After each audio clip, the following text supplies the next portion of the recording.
Hello, and welcome back to the 3 Up Moon live stream, everybody. It is Wednesday, September 22nd, 2021. My name is Matt, otherwise known as 3 Up Moon, here on Twitch and on YouTube. Normally on Wednesdays, I do a regular weekly co-op, a randomizer co-op, with my good friend Rathe V. Mori, who's also streaming on the regular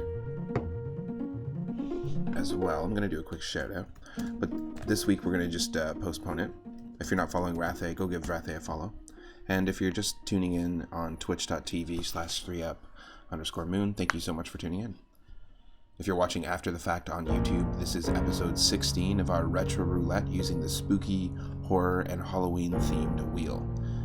It's a series that I do on the regular. Every Friday we do the Retro Roulette using a food and cooking and eating themed game wheel. And we also have an animal and creature game wheel as well. So any game that's related to those things. So I've got over 600 games from Atari 2600 to N64, including Nintendo DS, that are all themed around like a spooky character, a spooky story, a spooky aesthetic, spooky music, or something horror related, something related to a horror game or a horror aesthetic or Halloween. I'm a big fan of the Halloween aesthetic in video games. In fact, we started this series back in July, so that's how much of a fan I am of that aesthetic. And basically the way this works is that when we use the wheel, I spin the wheel to start us off, and the first game we got was a 2014 ROM hack by Level Engine of Super Mario World on the Super Nintendo called By the Harvest Moon, which is very suiting. So we'll play this until either someone else spins the wheel or I decide to spin the wheel, and that's kind of how the stream will go today. If you're watching on YouTube, you can go back and check out every single stream that I've done if you haven't caught me live, or you want to catch up and you want to watch some other episodes and see what other spooky games we've played. In this list is not just games, but we've also got homebrew projects, we've got prototypes for games that were never released, we've got translations, we've also got ROM hacks as well, as you can see with this one we're starting with. So a lot of fun to be had. We discovered a really cool NES arcade-style puzzle game yesterday called Little Ghosts, and in the last, or 2 episodes ago, we actually discovered Risky Woods. I highly recommend it if you're a fan of Super Ghouls and Ghosts, if you're looking for a unique platformer on the Sega Genesis that feels kind of like Super Ghouls and Ghosts and is also just highly fun to play. It made me want to keep playing it. That's the only way I can describe it. Risky Woods on the Sega Genesis. Definitely check that out. Right now we're listening to music from Super Castlevania 4, a game that often gets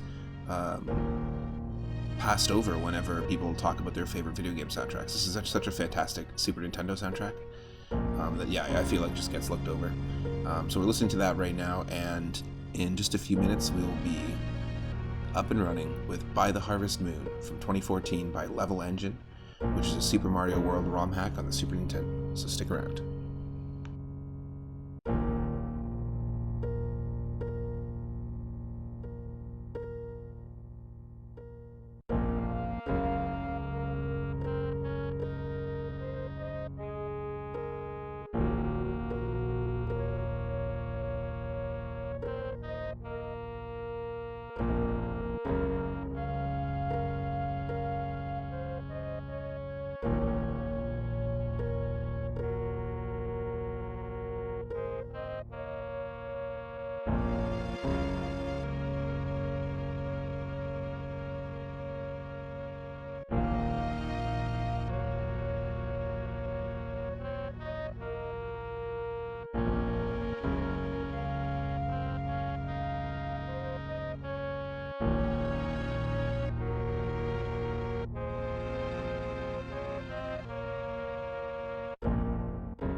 Welcome to the stream, Michelle. I love you lots.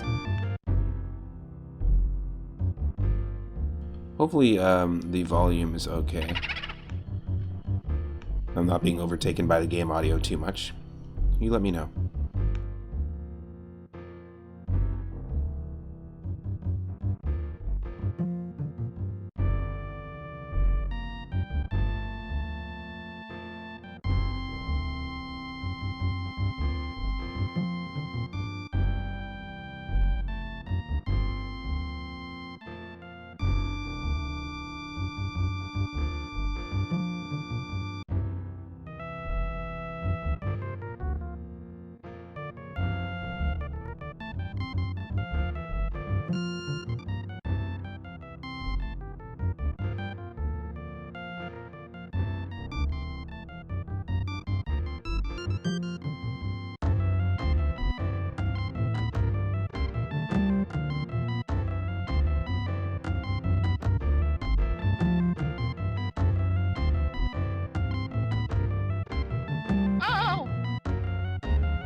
Excuse me while I put on my sunglasses.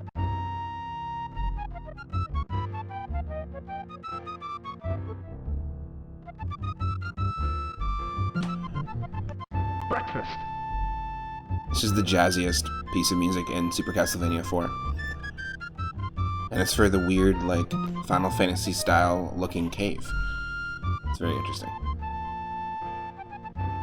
The stage that has the golden sand golems, and when you hit them, they multiply. Or I guess they divide into smaller parts. Would be a better way to put it.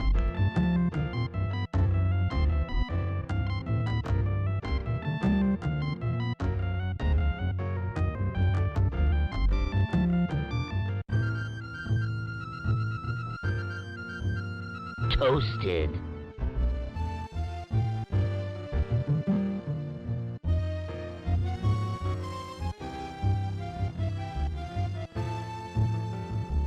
Strips.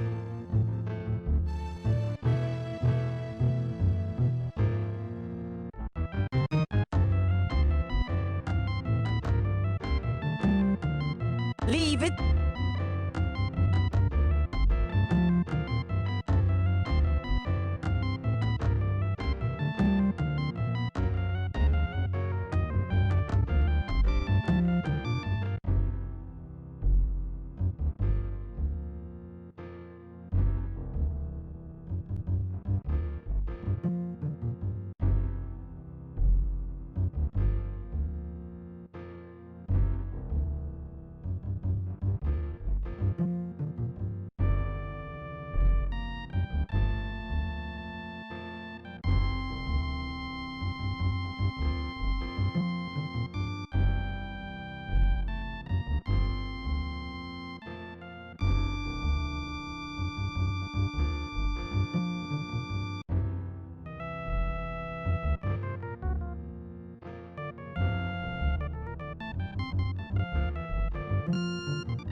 Alright everyone, welcome to the stream. Thank you so much for your patience. Just had to get a few things done around here before we started. This is By the Harvest Moon from 2014, made by Level Engine, and it is a Super Mario World ROM hack. And if you're just joining, this is episode 16 of our spooky, horror, and Halloween-themed Retro Roulette, where you have just as much power to spin the wheel as I do, so you can interact with it with the stream.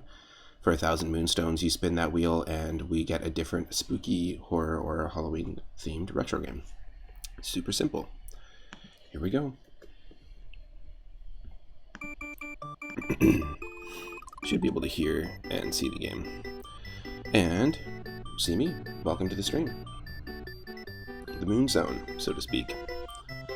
Hope everyone's having an awesome Wednesday so far. And like I said before, we are just postponing the Pokemon Suite co-op that we were doing with Breath AV Marie. I'm just going to do it next week. And of course, we're using the third save slot as always. Also, thank you to Little Mixer for the recent follow. I really appreciate that. Thanks for helping grow the channel. And yeah, appreciate the support. Welcome, welcome, welcome. Needless to say, this hack has no storyline, just play it. Okay.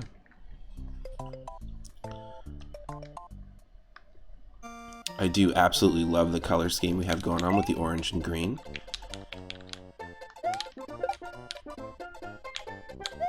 Green overalls.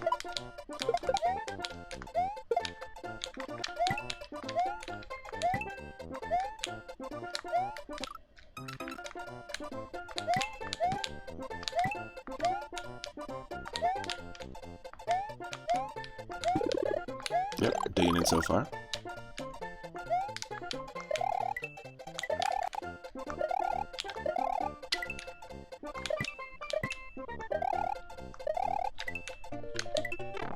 Damn.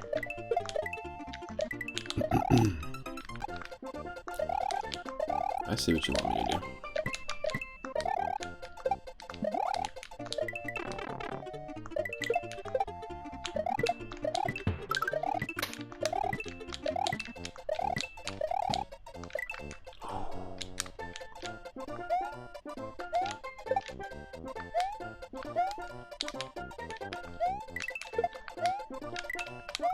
Oh, okay.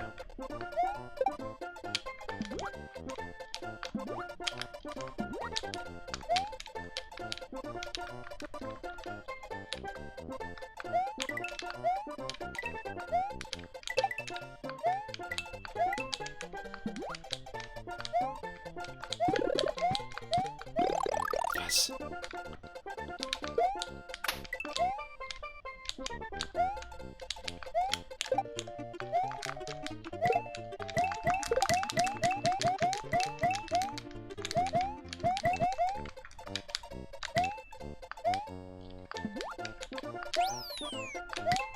This isn't terrible. This is pretty cool.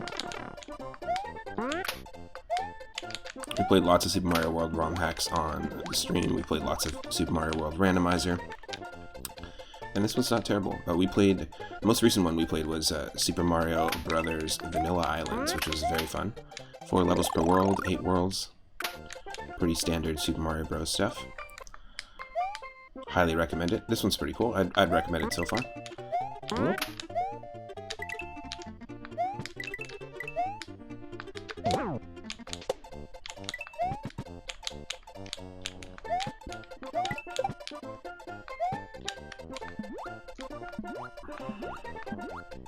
That's annoying.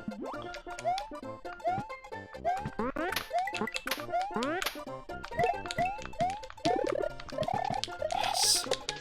Yes. All for nothing. All for nothing.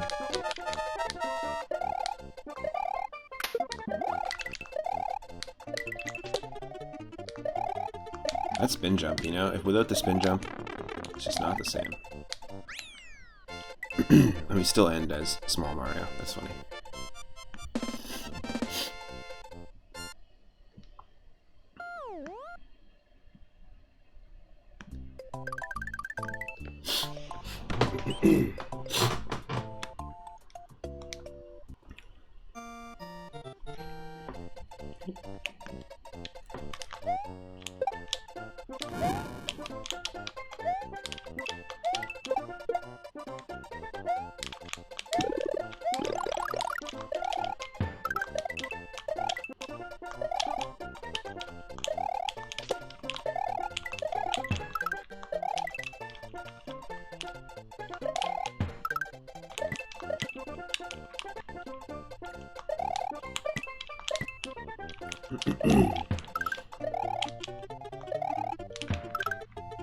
That was a total leap of faith there. 100% leap of faith.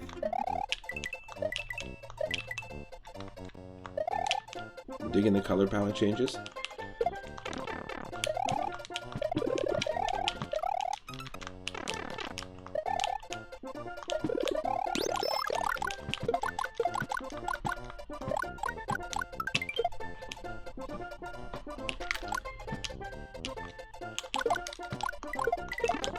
Shoot.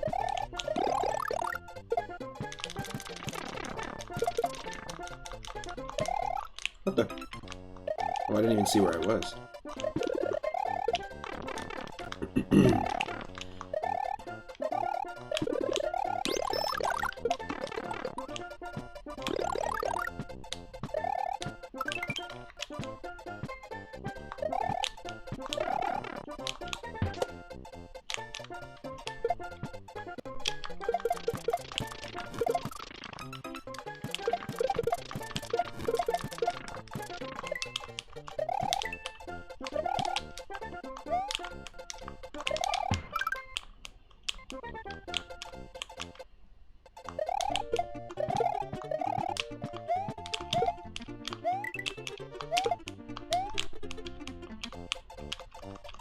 Come on, there's more. Okay.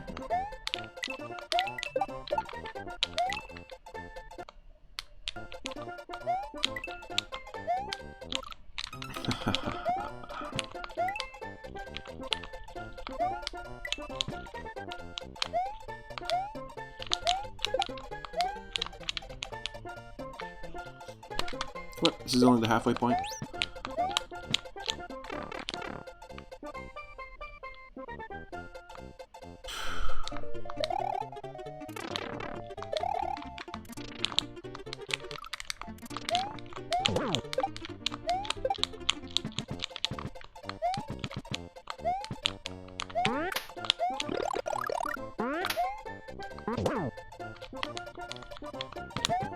Yes. Those are some crazy lucky moments.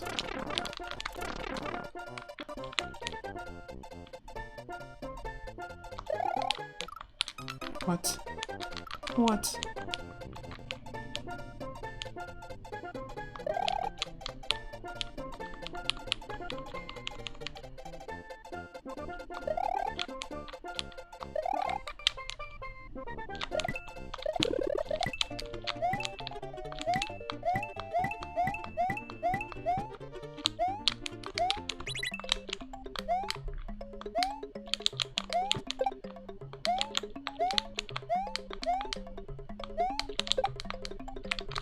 Oh my god.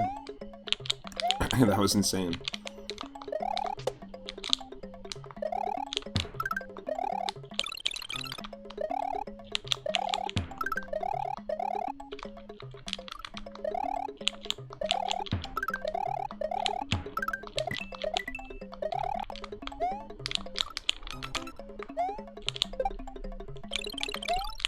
What?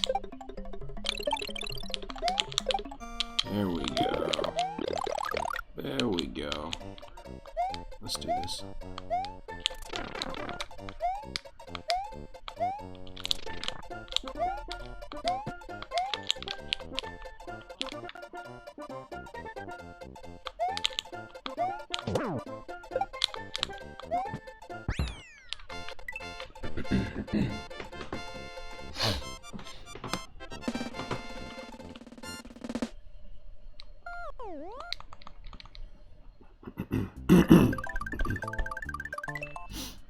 Excuse me.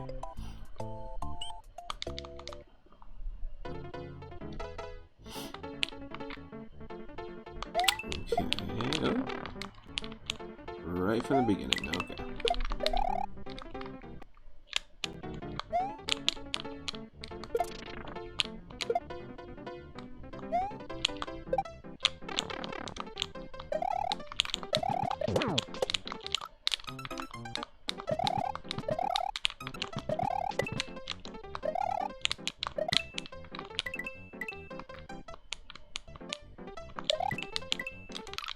Wasn't worth it. It wasn't worth it.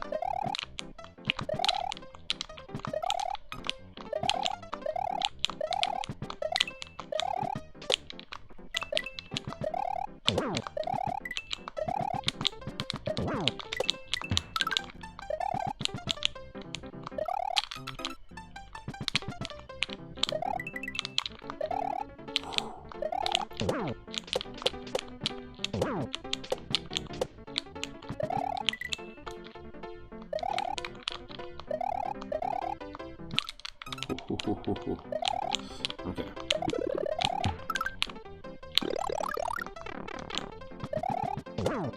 Use the iframe. It's fine. Use the iframes. It's fine. Yes.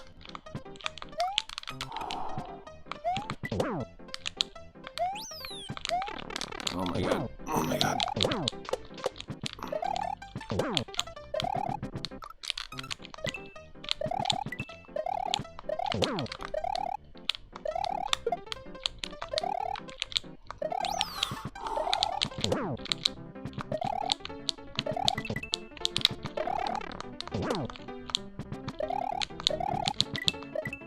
Oh my god.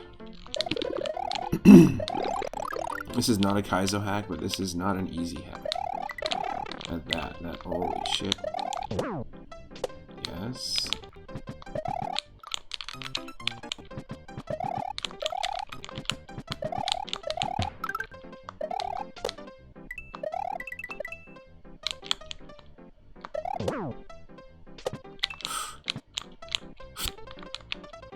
There's some crazy shit happening right now that I'm just putting total trust in Mario's momentum to get done. Not my skill.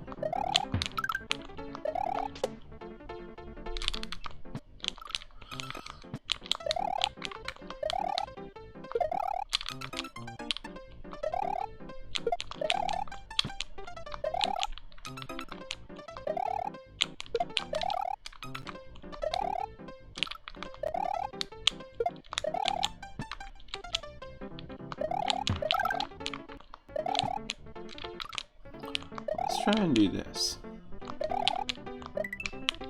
Oh.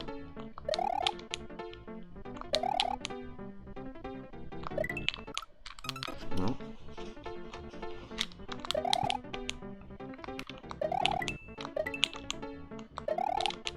There we go. Oh.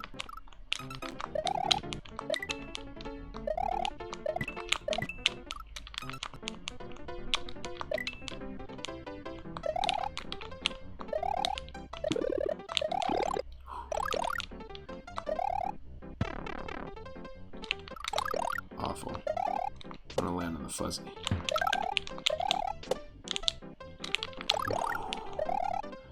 This is crazy. Okay.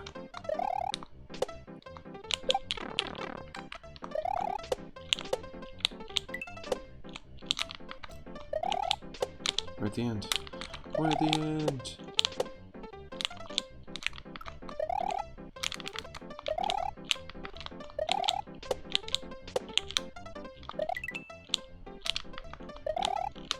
What am I doing? There we go. That was dumb. That was dumb.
Just expecting a delivery here, so I might just be back and forth just for a few minutes here. Just waiting for a roommate's cat medicine to be delivered. I think this is trying to spell something, so far we've got L O R N Lorne. Ooh, I like this harvest moon in the background there.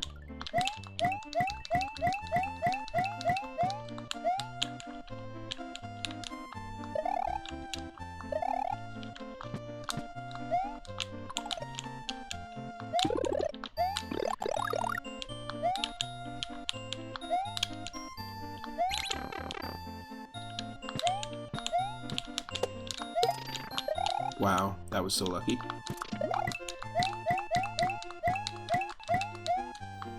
That was total luck.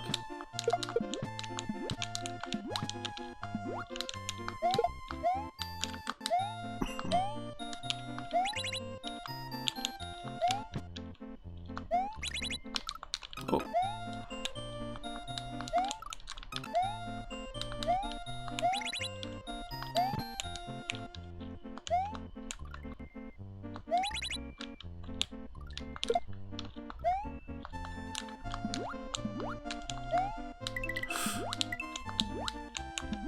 Oh, I see. I like the level design in this, I gotta say. It's really well done.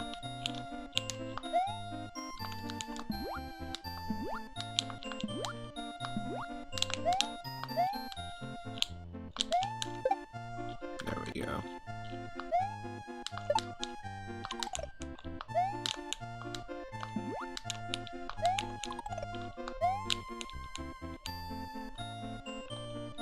Oh, fuck you. I had a feeling that timing wasn't gonna work for us.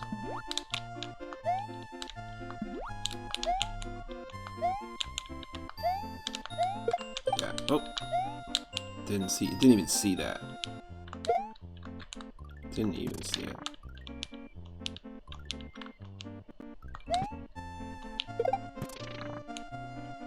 Distrust. Wow, okay.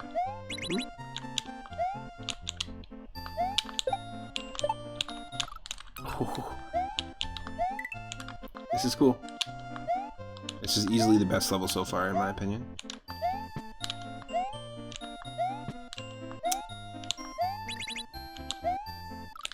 Come on.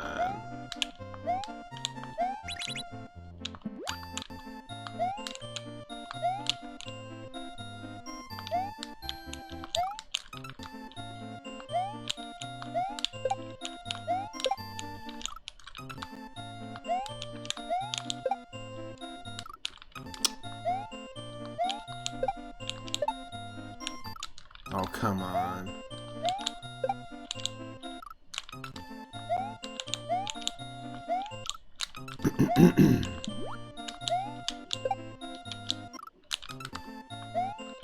We can do this in 2.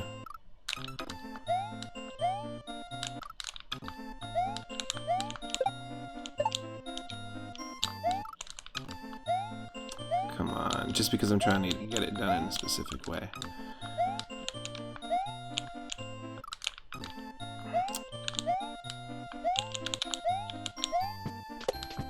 Oh my god.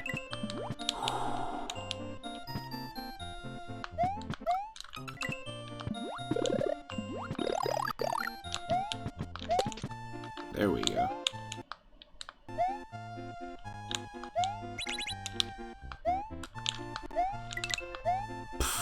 What a... This level and this game. It's pretty nuts. Nope.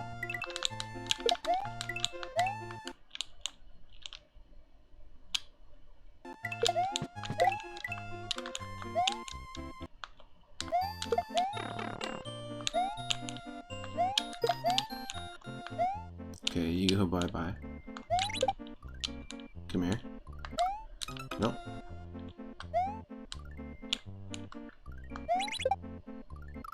Oh, come on.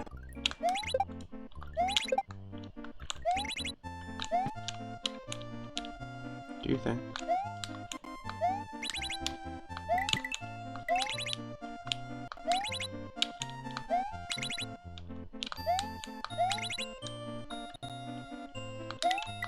Really interesting puzzle. I really like it. I'm not gonna lie. This is easily, like I said, easily the best.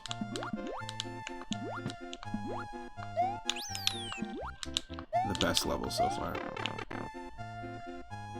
Grandmaster Farmer, welcome to the stream. Hope you're doing well. Oh my god, they're giving us a freaking spooky coaster track, like in Donkey Kong Country. Hope you're doing well. I am, instead of doing a co-op with Rathe, we're just postponing it for the week.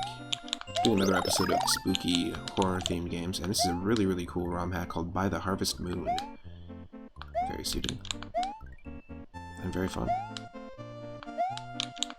Oh, wow, okay. Oh. Same concept as Donkey Kong Country. Can't really, if we get hit,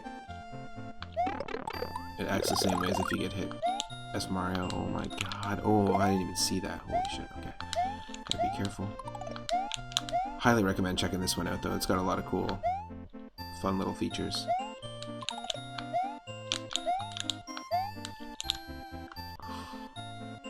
Bye-bye.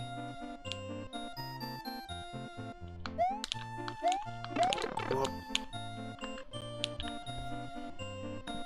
You're cooking, and you're gonna drop in after you've eaten. Nice. What are you cooking today? There is ice physics.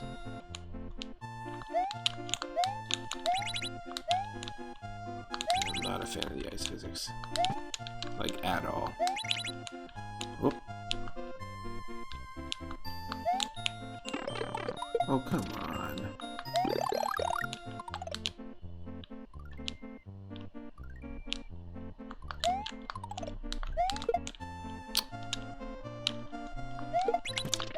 Yes.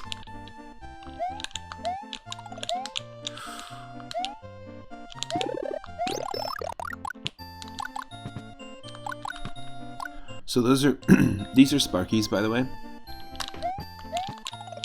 There's the big Sparkies, and then there's the little Sparkies. Well, little Sparky is apparently Watt. If you've played Paper Mario, and we've been playing Paper Mario Black Pit recently, which is a really fun ROM hack. But Watt is actually a Sparky.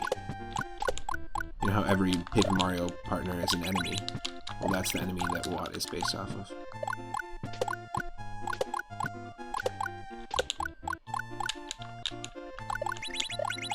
Nope. Just once.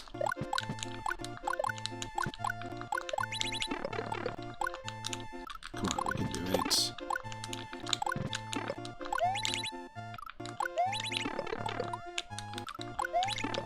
take it. I'll take the hit if I can just get past this part. Okay, cool.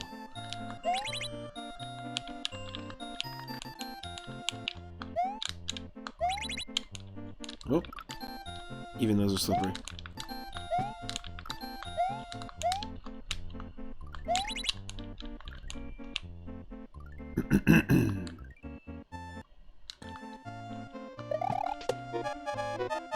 Oh.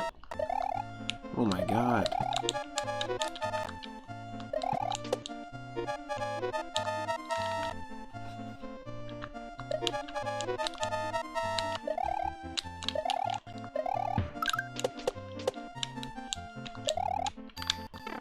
Oh my god, no. Yeah, no, we're dead. It's a pretty crazy level, so to expect to beat it the first time through is nuts. Oh,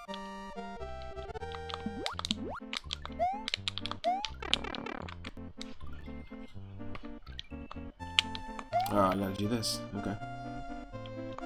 Spooky roller coaster.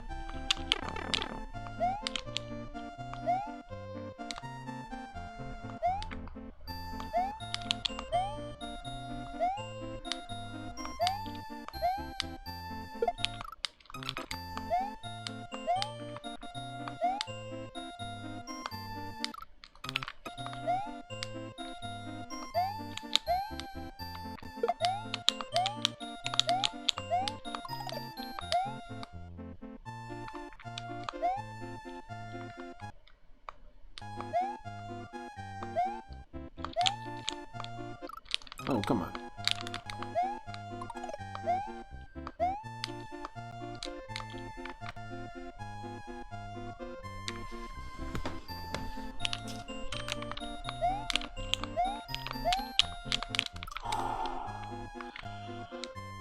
This stage right here, like this screen, super stressful one. I mean, very well designed. Huh? Damn, you can't give someone a puzzle like this with ice physics. Come on, it's the 4th level. Wow. Nope.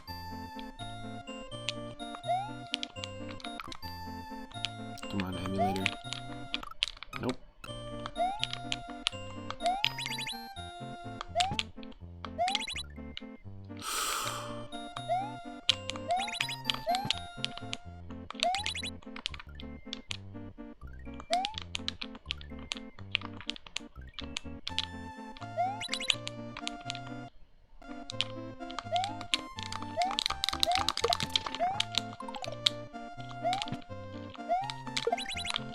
Oh, come on.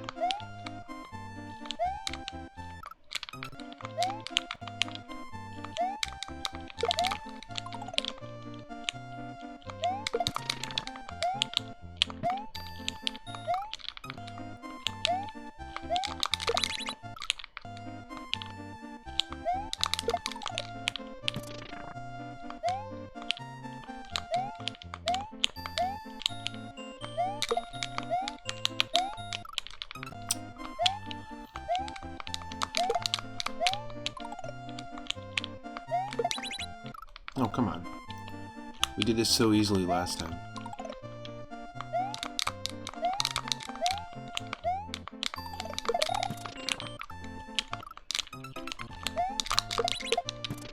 Yes. No.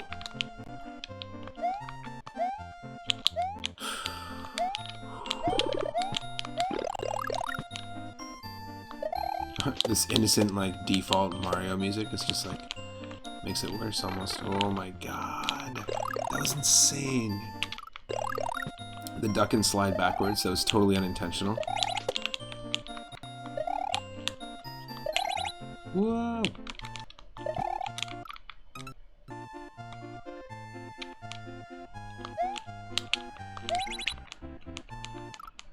Come on, emulator. Don't mess with me.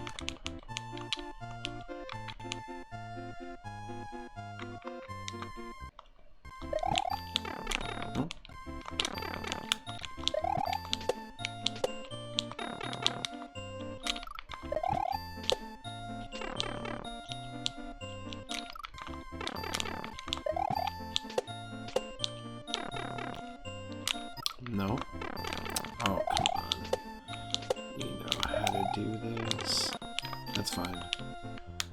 That is fine.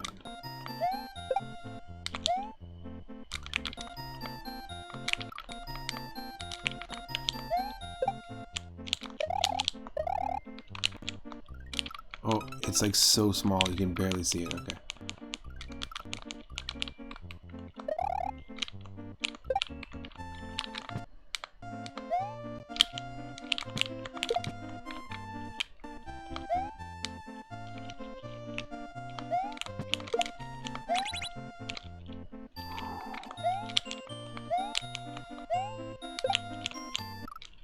Oh no. You son of a bitch.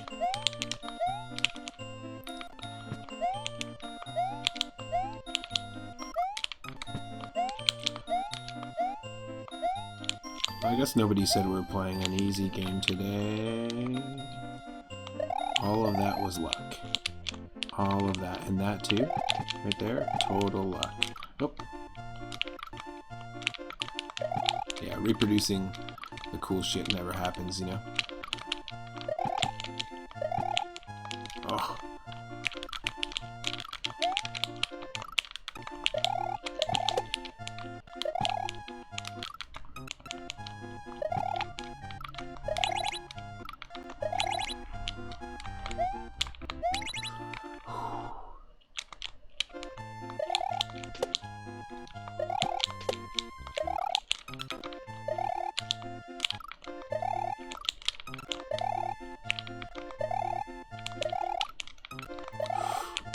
Oh my god.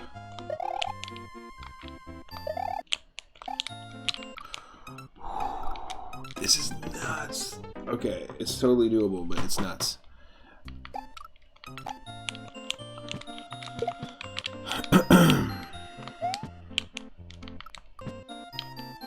Remember, folks, there's insane ice physics going on right now at the same time. So I'm not even sure how I'm doing this. Please tell me we're near the end.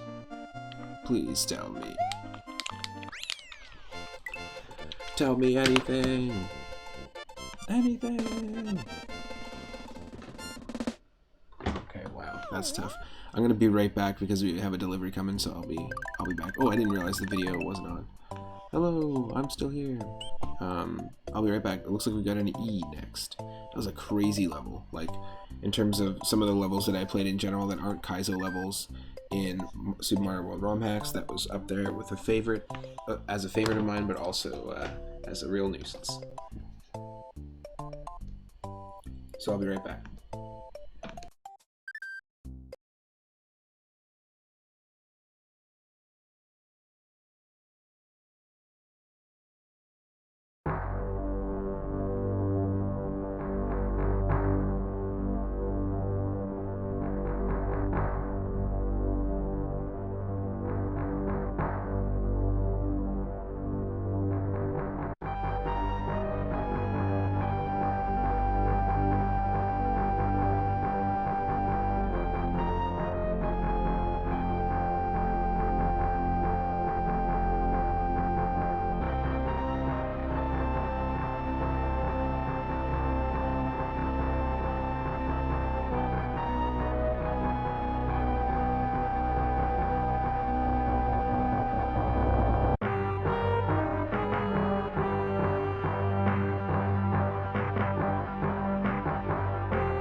Okay.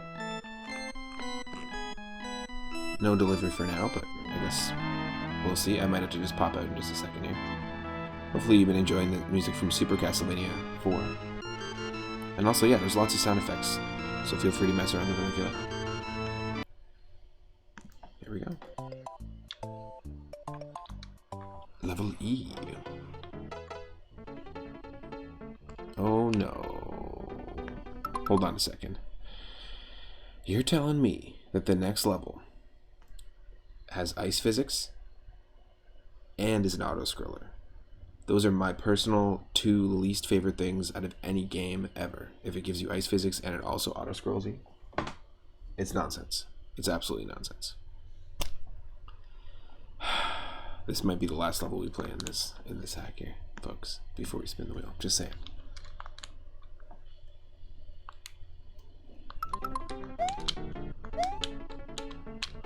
Oh my god, no. Especially after that last one.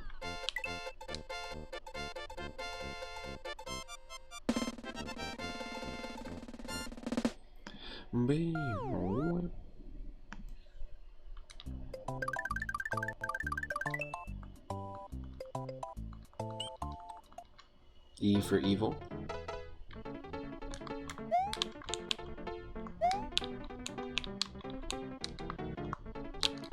What the?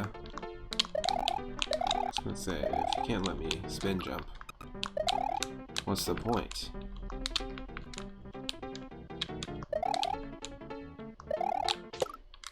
Oh god. Oh god. It's really slippery. The ice physics feel a little more turned up. Turned up? Than the last level.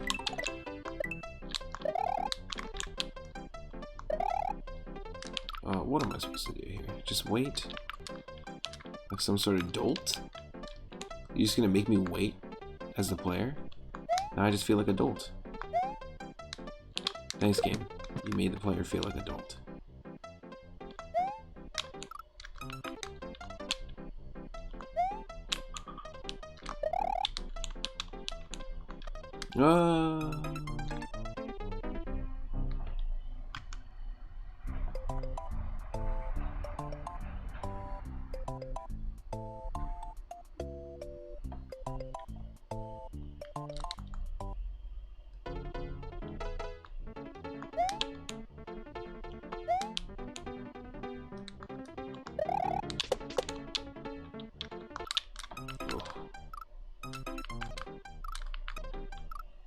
Well, we'll try this one a couple more times, but truly and honestly, if it's an auto-scroller ice level, that's usually endgame for me, personally. Like, at the end of a game, maybe one level like that, near the end. Totally, because it's like an ultra hard thing to throw at a player. But, you know, 5th level, sure.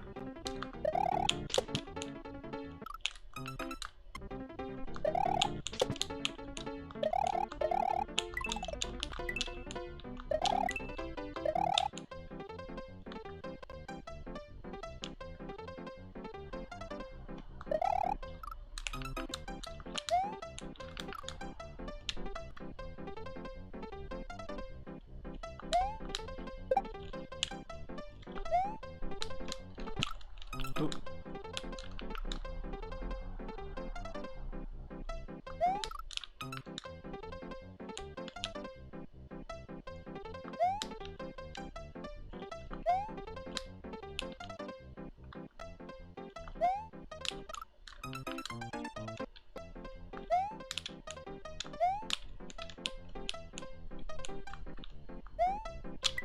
Ooh.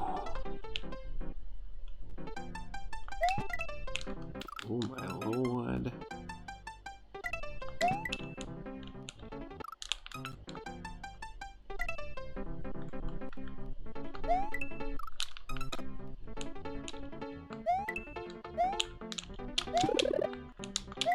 Yes. Safety net. Even if we lose it right away, I'm I'm okay with that.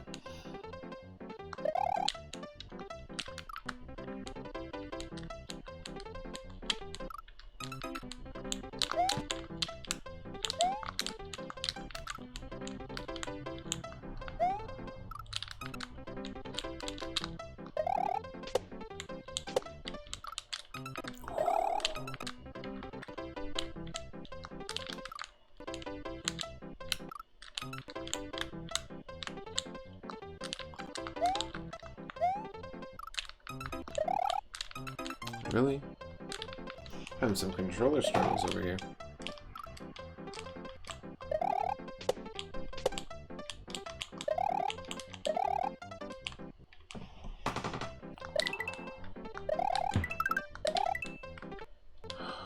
Jeez.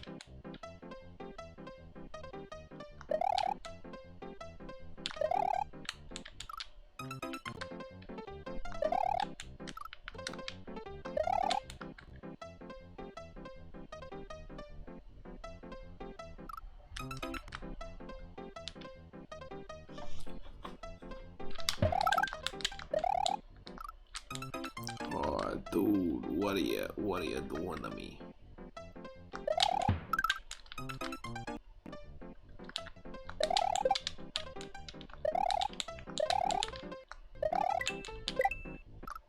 Oh my god.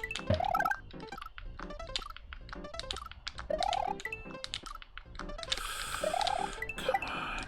Thank God for save states. There's no way like I'd be able to do this in one clean shot without save states. Fuck you. Those ice physics. I'm telling you, ice physics and auto scrolling, they're the worst possible combination in any game. Doesn't matter what you're playing.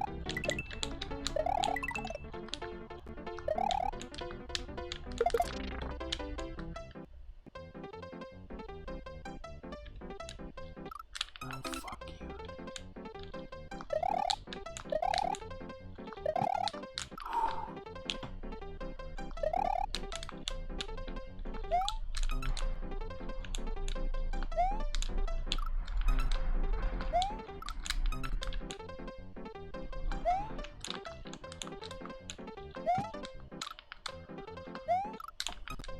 This is really annoying.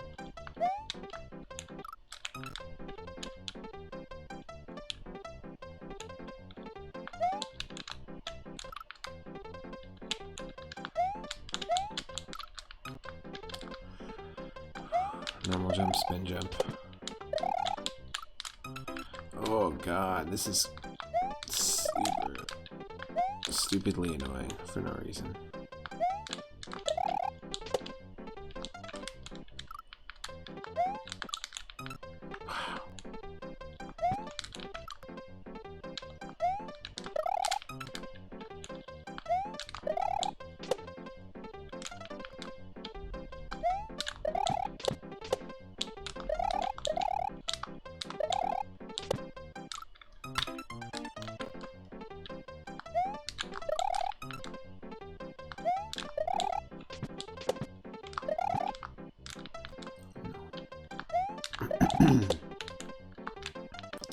I want to get to that top block with the spin jump. So jump, spin jump, top block, spin jump, spin jump. Oh my god. Spin jump, spin jump. That's crazy. That's crazy. Blind jump? No. It's not blind. Okay, okay. Wait. Wait.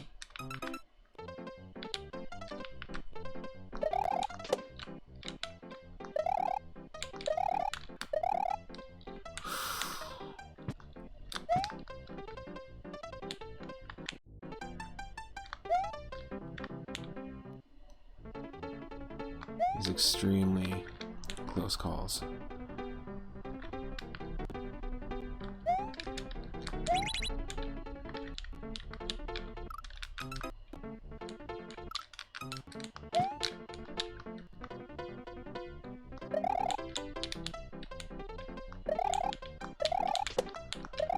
What?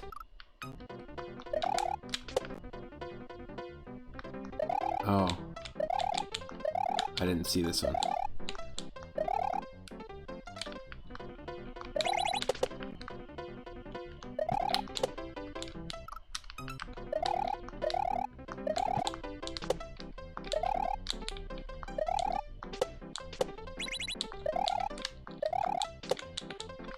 Holy shit.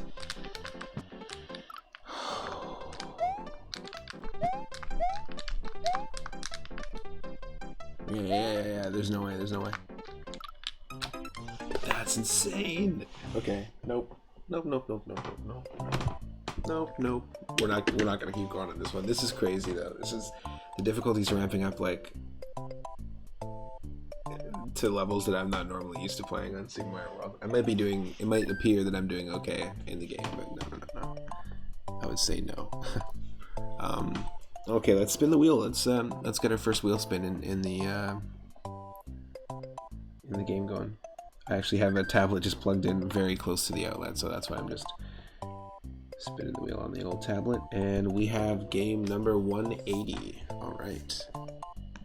Here's some more music from Super Castlevania 4 while we check out what that is. Game 180. And if you don't like what we get in a wheel spin, you can always use 1,000 moonstones to redeem the spin the wheel option, and then we'll get something else.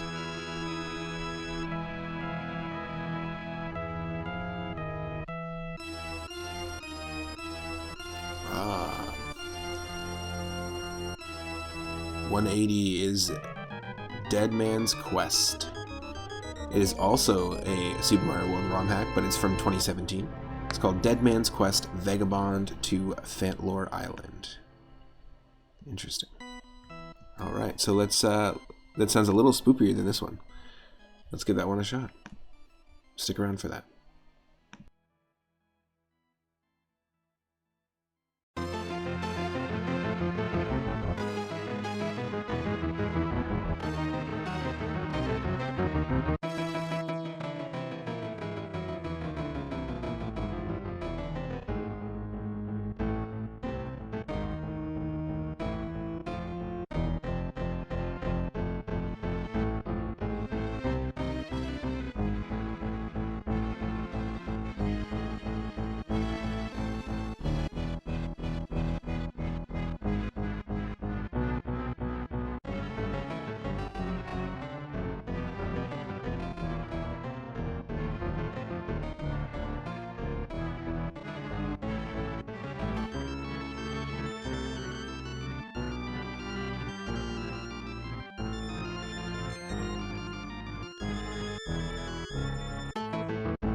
So I think this game was made by Vampirumba is the name, in 2017. A lot of these Super Mario World ROM hacks are available on Super Mario World Central. Also, you can go follow their channel. I'll do a quick shout out to Super Mario World Central. They do all sorts of level contests. A lot of really cool hacks get completed every single day, including para hacks. He just released, or will be releasing very soon, Voyager. Brand new, really difficult, really cool Super Mario World ROM hack. And if you're interested in that kind of thing, you can actually go see him play the hacks and hack games as well over on his channel.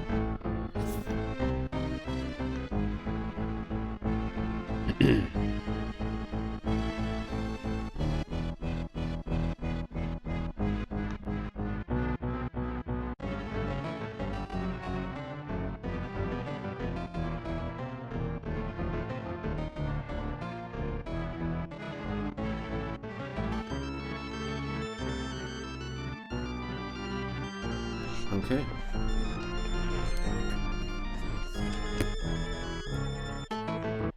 Yep, you should be able to see it.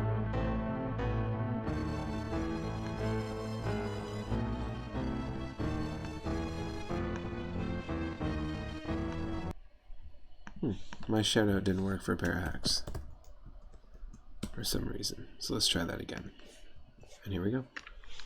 You should be able to hear it as well. Looks like my partner's home as well too. Nice. Dead Man's Quest, Vagabond to Fantlore Island, made in 2016, but I guess released in 2017. Got some new font going on here, which I definitely approve of. Let's have some fun with it.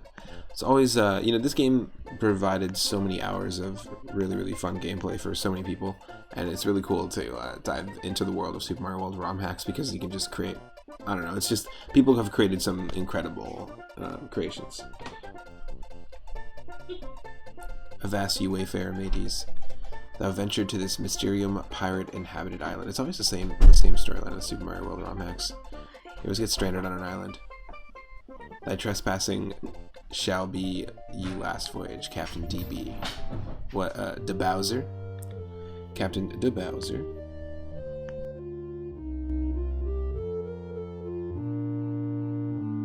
Digging the music.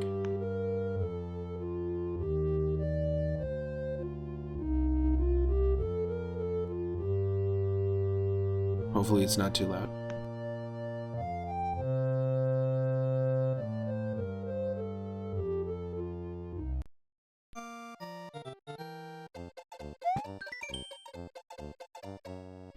Dear Mario, me and thy steed comrade Yoshi are out gathering food, so venture cautiously forthbound to the far deep.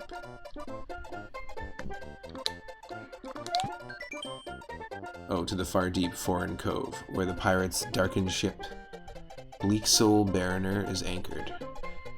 Good luck. Love Peach and Yoshi. Alright. But it is a very common theme where, like, people get stranded on an island. Or Mario gets stranded on an island at the very beginning.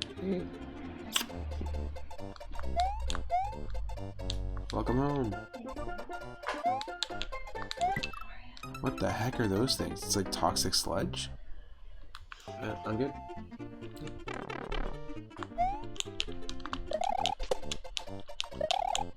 Cool. I'm doing good.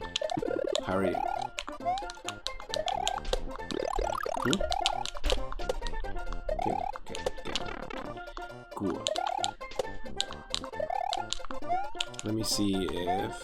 Oh, shit.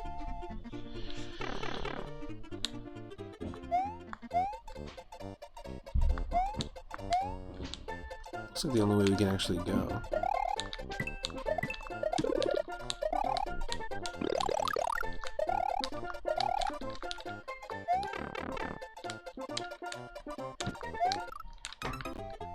Wait, what?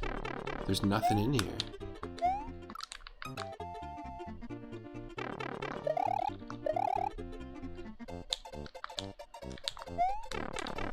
Get me out of here.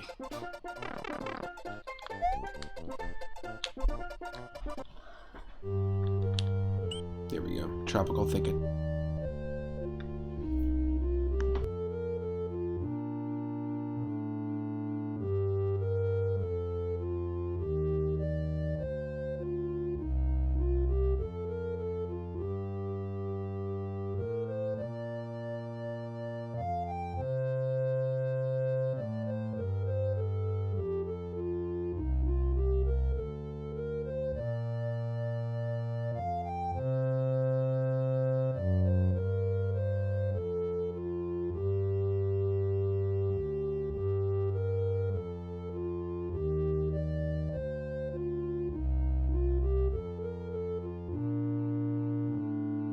Ah, it was covering my face the whole time. The whole time!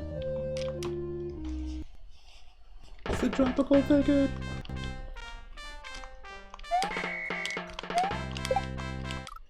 Ooh, I like that they've got sound effects, or reverb, on all the sound effects. Like in cave levels. Chicky boom.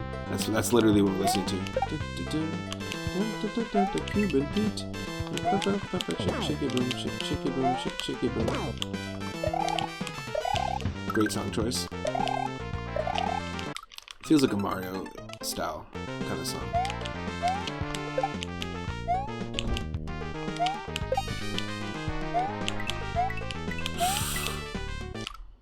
Whoa, it looks like he's throwing like a double-edged hatchet instead of a hammer. Nice.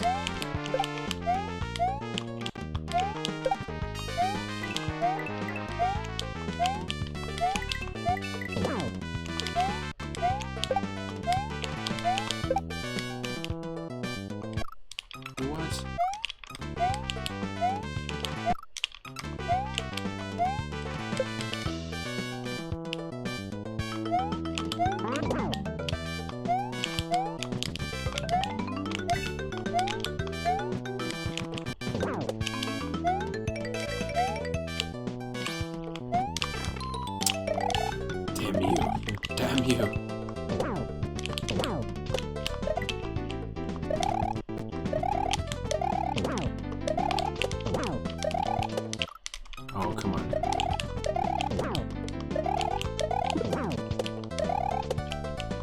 not sure about the redesign of how the mushroom looks.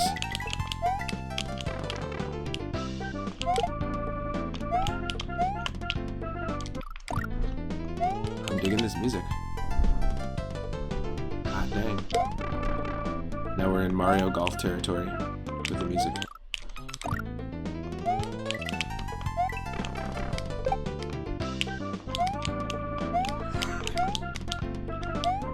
Yes.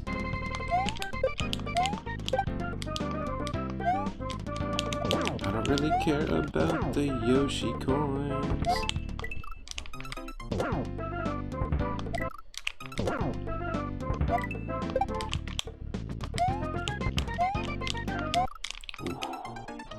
That's a tricky predicament to be in.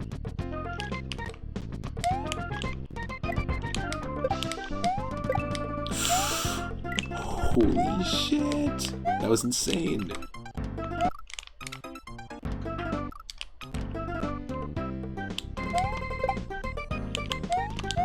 Oh my god. I'll take a Yoshi coin for the road. Might as well. Hey. My god.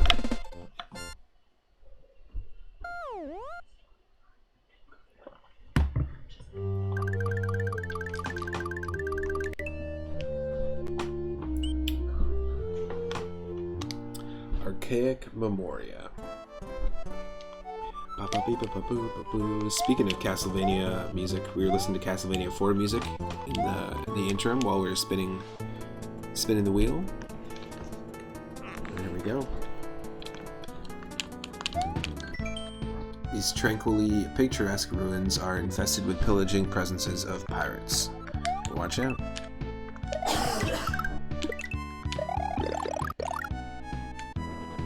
Oh, come on, don't lag on me. Thank you.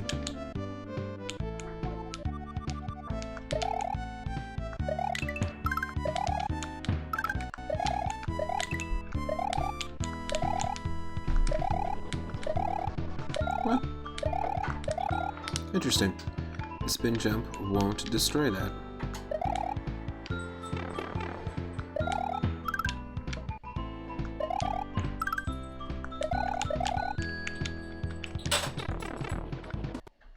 Let's see what's here.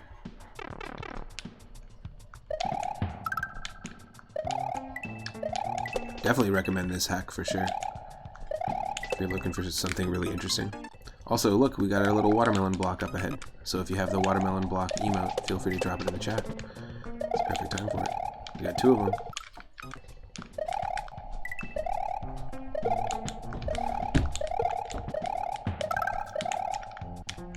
Watermelon. W.A. Termalone. Oh, Shell's got some there. Couple slices. Mr. W.A. Termalone, I believe your par is carved upside down and backwards in the lobby. Can you please come pick it up?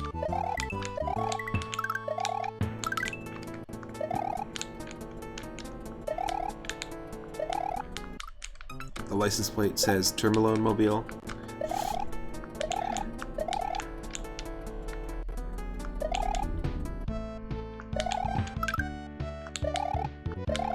Holy shit.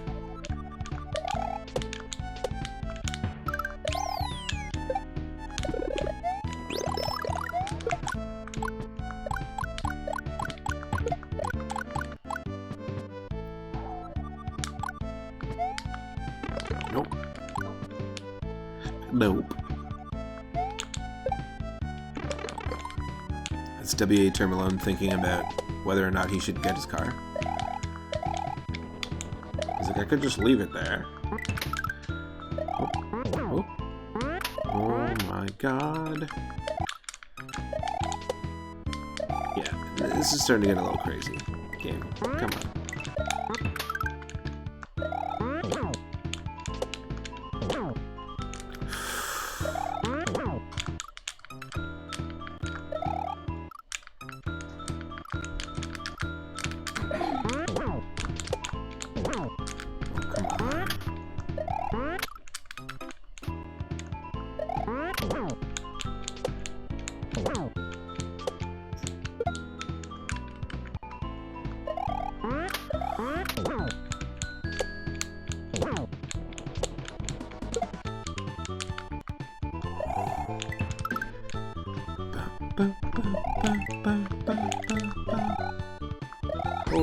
shit. That was insane.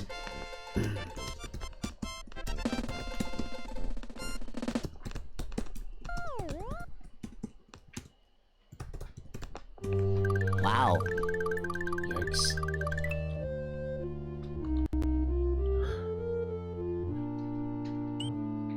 Fatlore Forest.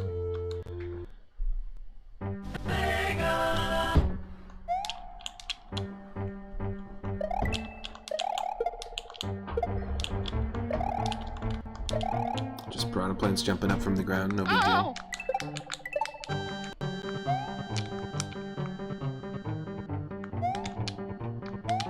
Oh, what the?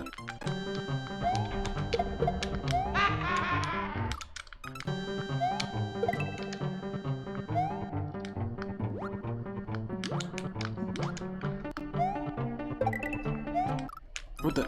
Shrimps. Shrimps? What? This is just a nice little stroll in the park. It's like, you know what? Life's getting hectic. Let's go for a little swim, a little jump, a little jaunt.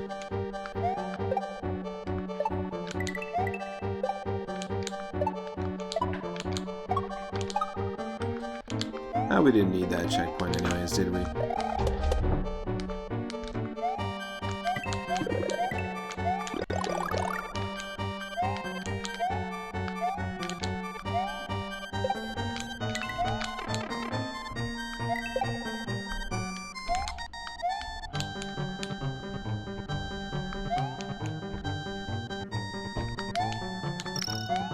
Oh, damn you. I grabbed onto the top platform instead of the bottom one. No. I think the scary element of this game is just the fact that I'm playing it. Not necessarily the fact that some of the music is spoopy and... Oop, oop.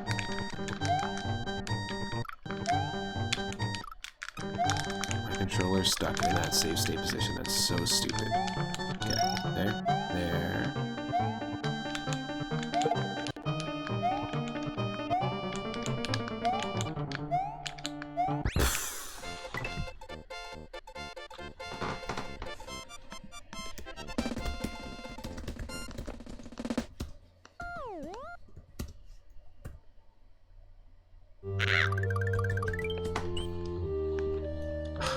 Topiary Chateau. This is...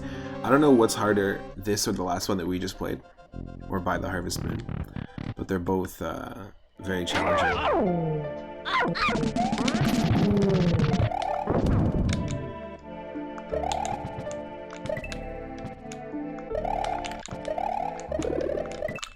You son of a Chuck. What's up, Chuckles? Chuck Fuckles over there. Get out of here. Get out of here. Get out of here.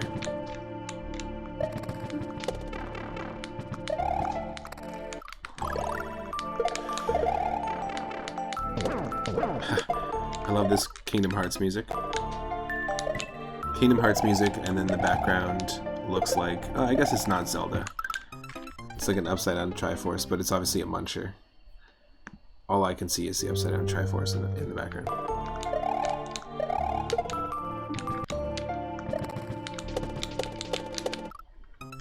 Oh, come on.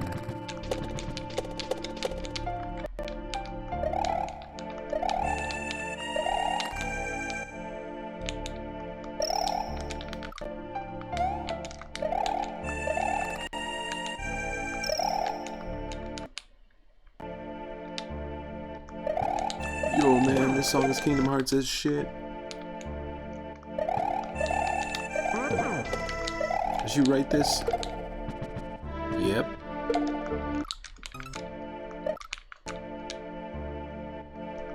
Everybody wrote this one.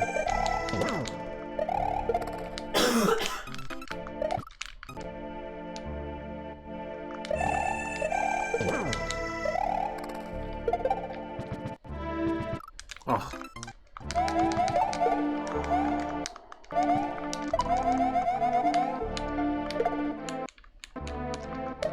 At least we're not dealing with ice physics anymore.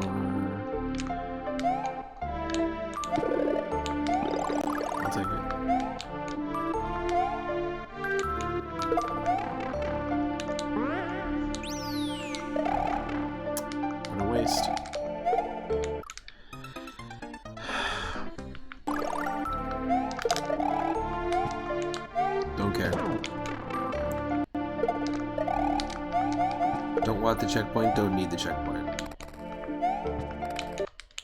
And we'll do this as Small Mario. How about that one?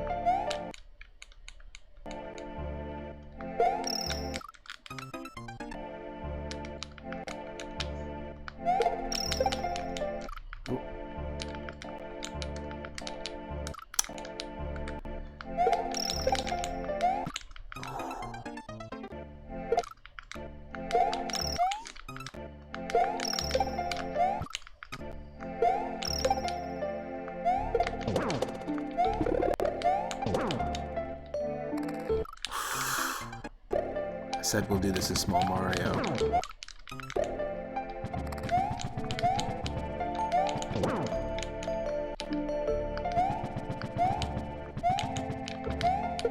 Oh, you son of a bitch.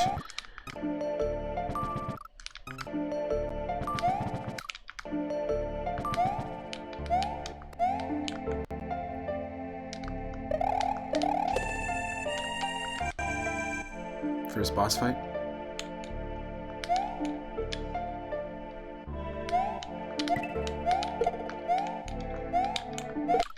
Oh, no, it's not even a boss fight, it's just the end.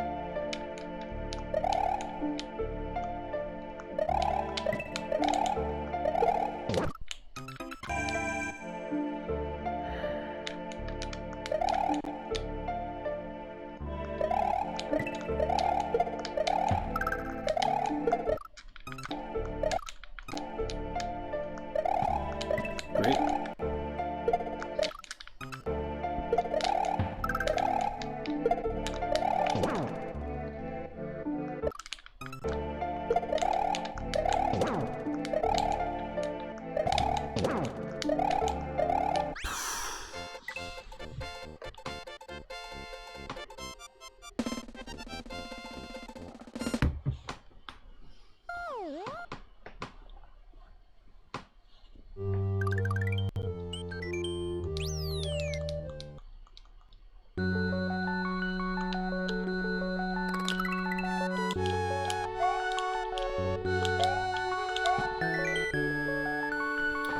Yo-ho, this be our hermetical cavern and sacred forbidden trove. Thy vagabond shall soon descend into the deep cove, Captain DB. Into Bowser. That's all I imagine it is. It's gotta be what DB stands for.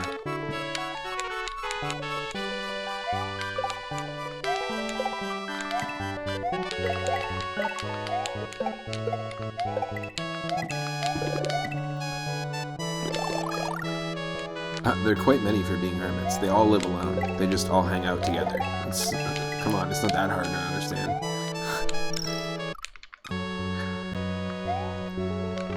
They all live alone, but they're all the best of friends, and every second that they can, they hang out.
That was crazy. I definitely don't have a key. But I want a key. I'm not going back to that level to get a key.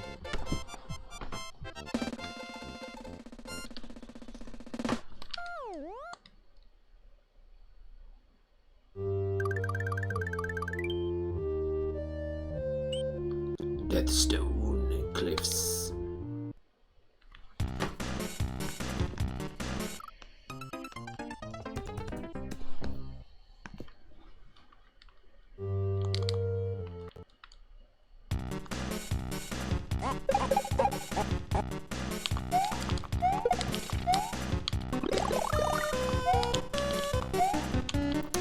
Gonna sell some Undertale music.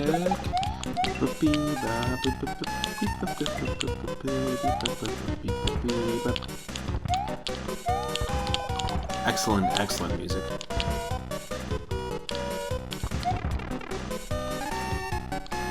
Woo! From the top.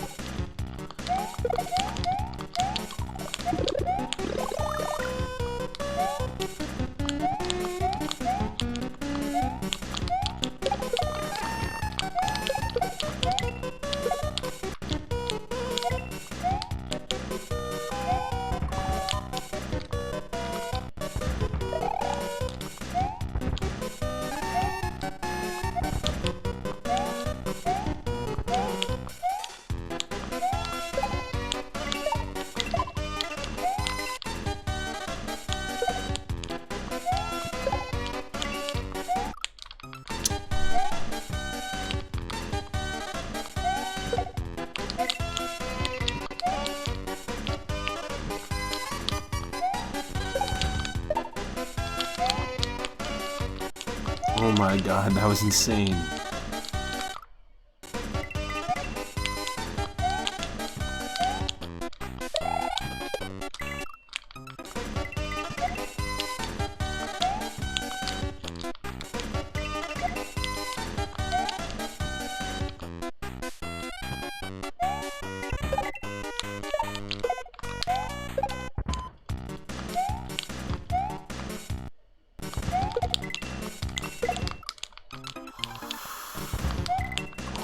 That's insane.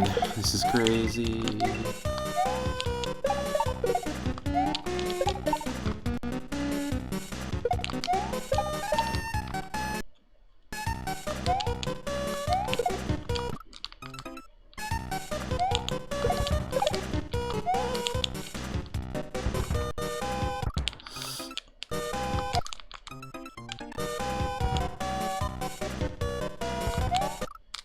Oh my god.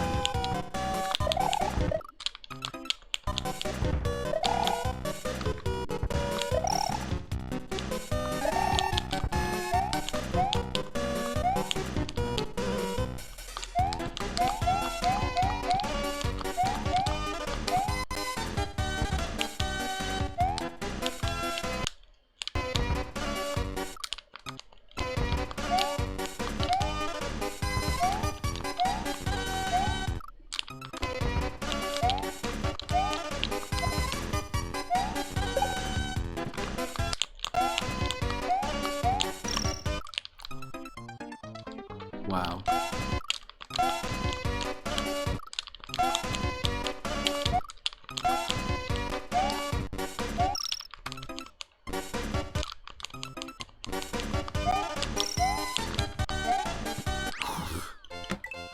Oh my god.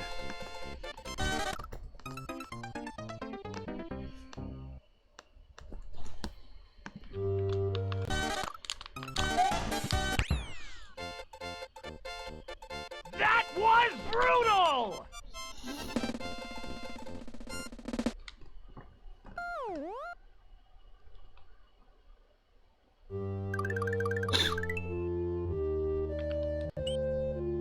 Fanlord Jungle.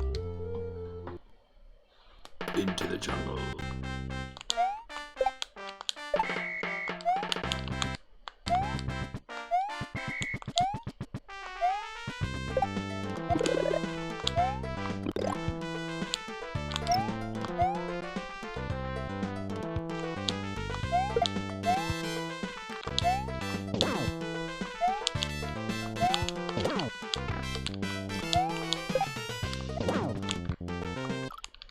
Oh, come on.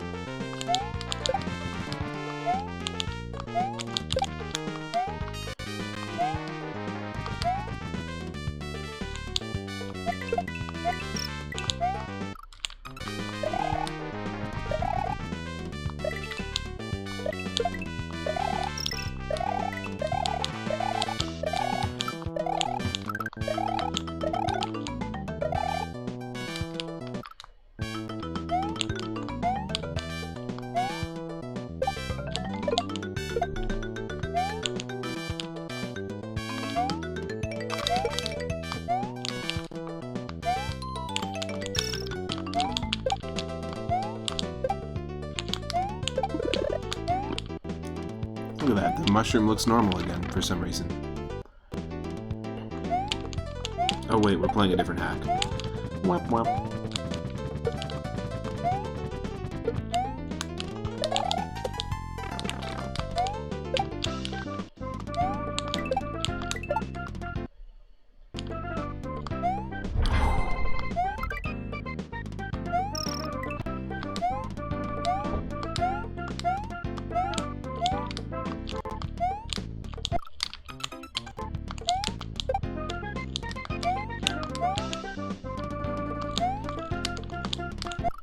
Oh my god, this is crazy.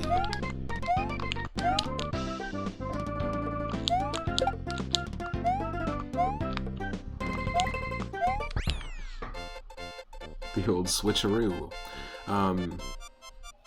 That's funny. I pulled the old switcheroo on myself.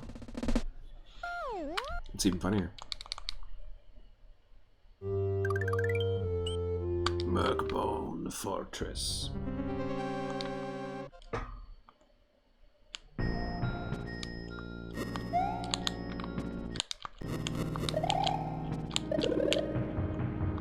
Oh, nope, nope. I didn't pull the old switcheroo. This is the hack that has the weird looking mushrooms. They just changed it. They just forgot to change it in that one level.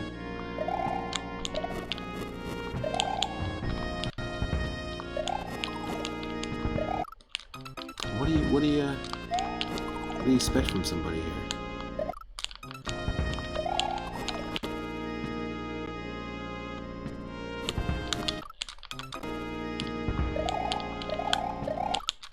We need that timing.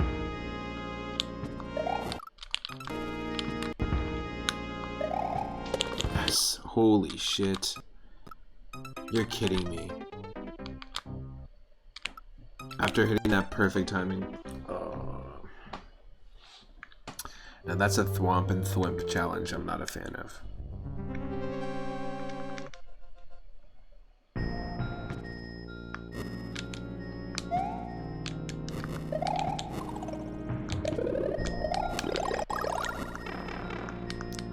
Fuck right off.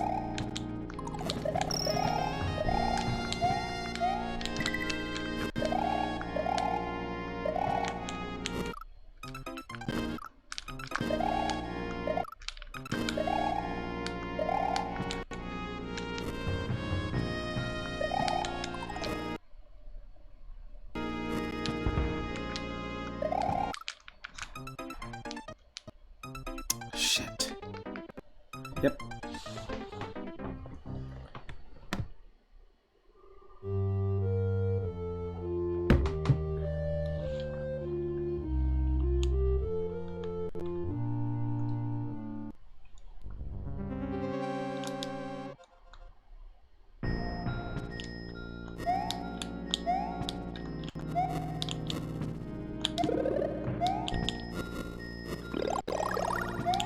You're gonna be here, but you have both hands busy for a while, so you'll be quiet. No worries.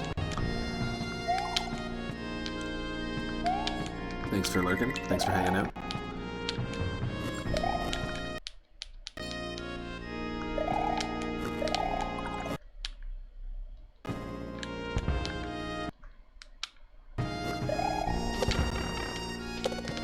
That works for me.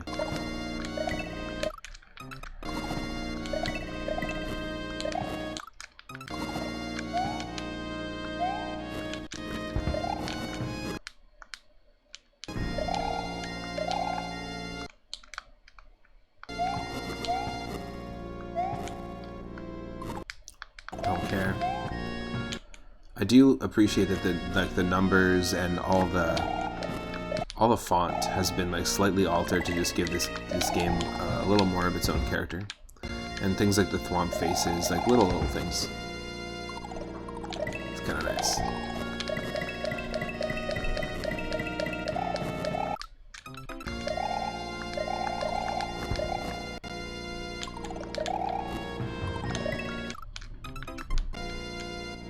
Are we screwed if we don't have a mushroom?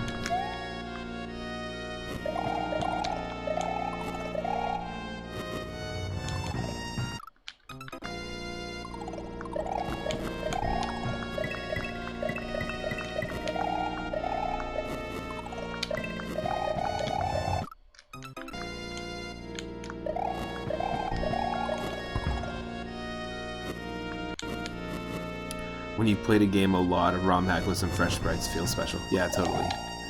I think... Are we screwed? Are we screwed?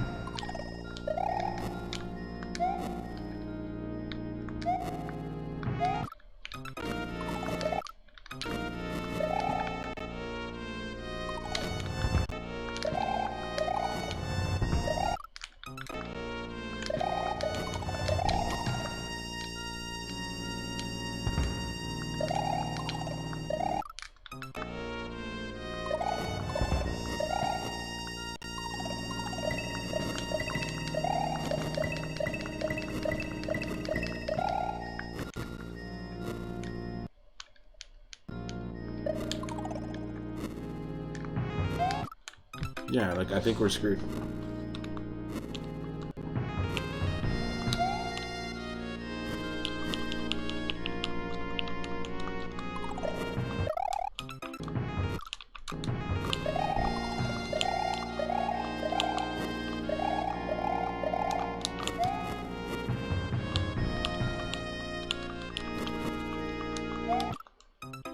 Yep. Look how many coins we have, folks. 42. That's funny.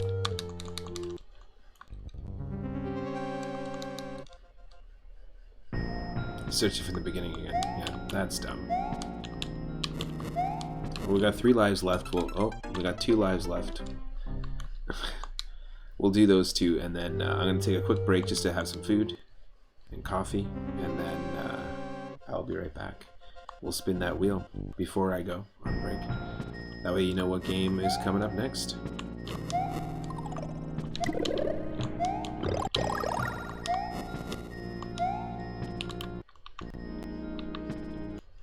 Come on, emulator. You can do it.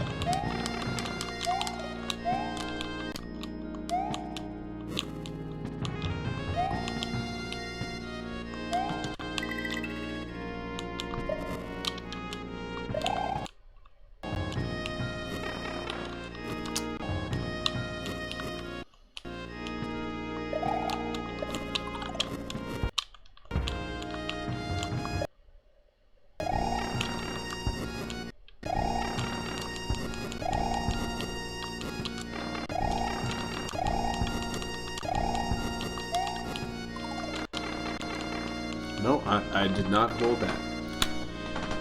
I did not. Oh, hi, Mark. I realized I unintentionally sounded like Tommy Wiseau there. Last life, what are we gonna do? Are we gonna die pretty much right away? Or are we gonna somehow spin the wheel and play another game?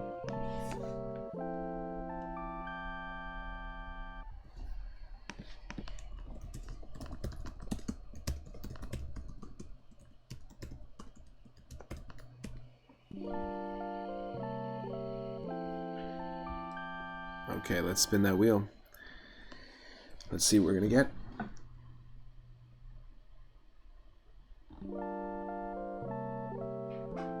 We have game number 135. Let's take a look and see what that is. 135 is... Wow. It is WoW. You're right. It is WoW.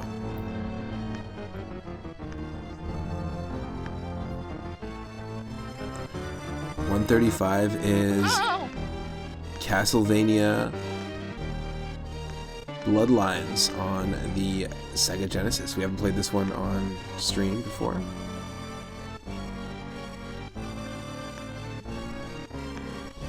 So stick around for some Castlevania up next. This is an exclusive, I think, just for the Sega Genesis. I like that we're visiting the Genesis again. Yesterday we had a lot of, or in the previous part, we had a lot of Sega Genesis games come up. I think we might have played this, or I might have played this before off stream, just to check out what it was. But I have not played this in its entirety.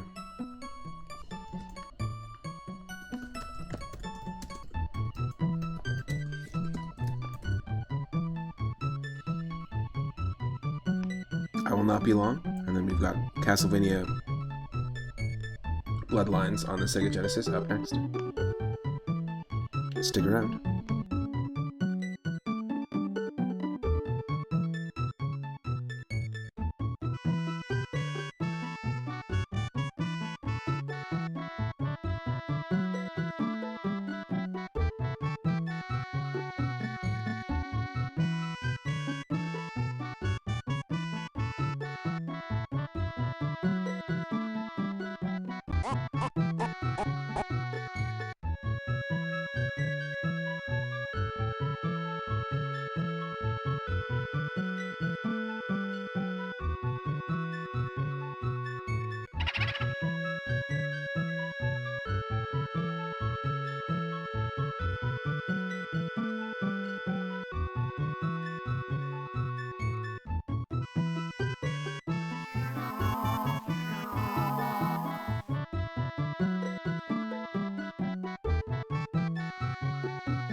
Yo, thank you so much for your patience, everybody. I am back after eating some food. Still eating it, having some coffee. And if you're just joining, my name is Matt, otherwise known as 3 at Moon. I stream every single day from 1 p.m. Pacific onward. You can always catch me here on Twitch, and this is part of a series. This is episode 16 of a series called the Spooky Horror and Halloween themed Retro Roulette. So we're going to be playing some Castlevania Bloodlines. We were just playing a couple of like spooky themed Super Mario World ROM hacks to start off the stream. Henny Blank, welcome to the stream. Bradderfield, welcome as well. Hope you're doing well. And Little Mixer, welcome to the stream. Thanks for the recent follow as well. You're working, but you're going to be lurking. Nice. Good old work and lurk. Let me load this game up. We're listening to music from, well, it was Super Castlevania 4. I think we still are, yeah. And Castlevania Bloodlines is a Genesis game. I played it a long time ago, I think. But the whole point of the Retro Roulette is you can spin the wheel at any time. I can spin the wheel at any time. So this is the third game of the stream so far. But you have just as much control over the wheel as I do.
If we have a mod in the chat, if you don't mind shouting out, actually Henny, if you're in the chat, if you don't mind shouting out yourself, Bradderfield, and Little Mixer, that'd be awesome.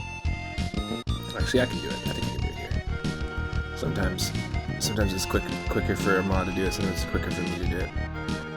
Check out all these awesome streamers. Bradderfield does these really cool shuffler randomizers. You're doing 5 Link to the Past randomizers, doing multi-world, all linked together on a shuffler the other day, which is crazy.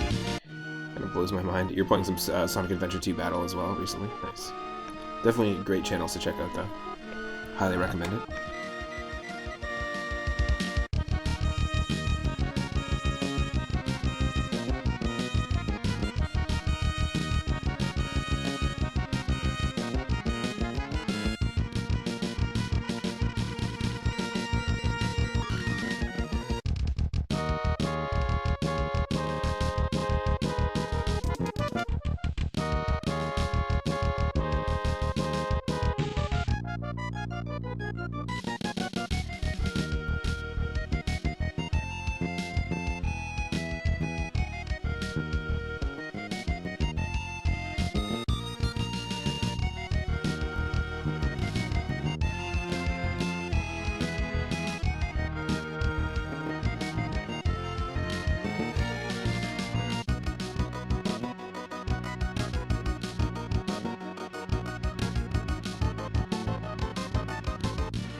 you should be able to see me, and you should be able to hear the game. Here it is, Castlevania Bloodlines.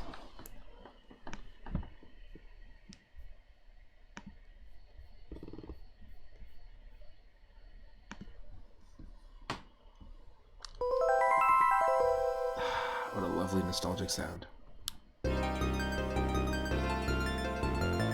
The ancestors of the Belmont family are doomed to confront the power of evil incarnate, Dracula.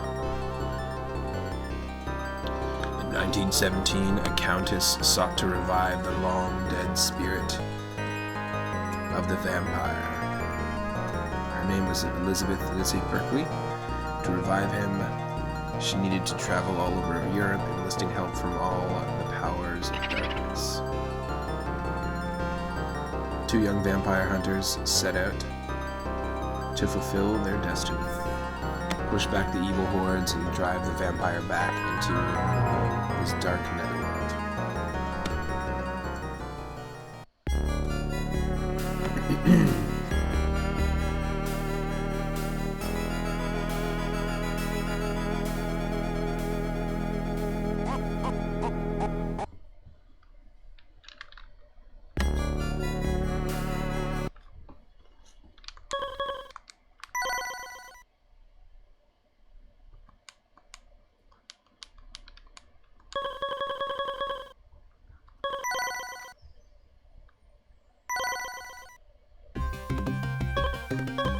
Alright, so we've got John Morris, born in Texas in 1895, with the vampire killer, and then we also have Eric Lacard. I'm assuming it's Al Lacard's brother. That's stupid. Alcard Spear, he's from Spain. Okay. Interesting. Folks, it's up to you in the chat. Who do you think we should do? Should we do the classic whip, or should we use the spear?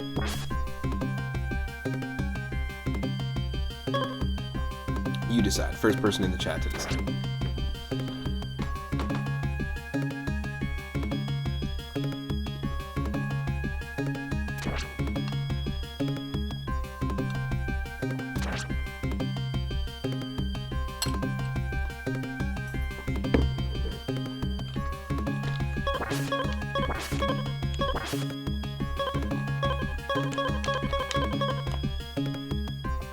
Nobody.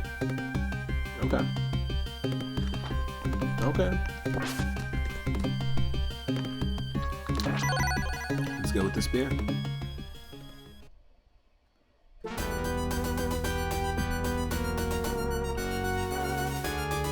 Wow.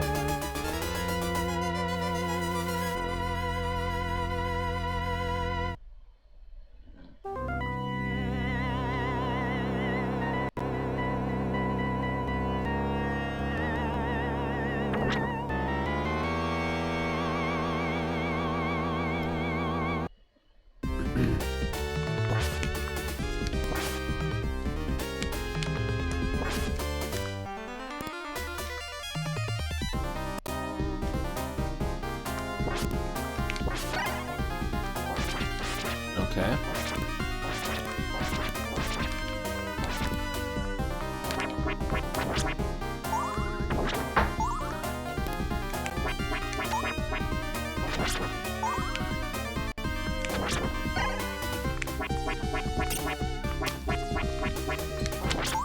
They were really trying to take advantage of the fact that they could be more gory on the Sega Genesis than they could on the Super Nintendo. So right away they're like, okay, have crows eating a zombie's corpse.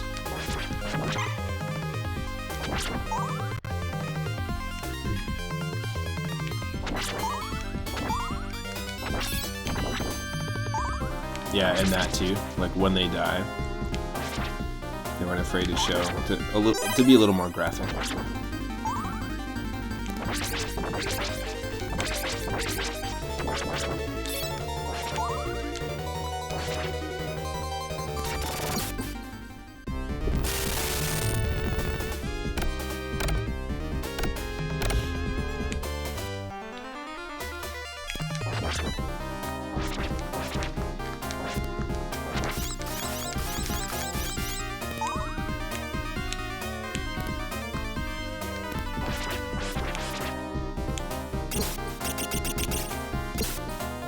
Interesting. So this is definitely clearly based off of the, you know, the first few screens of Castlevania 1 on NES. Very faithfully, actually. And it even has cracks in these two tiles here. Because normally there's a, yes! Okay. Can make it happen.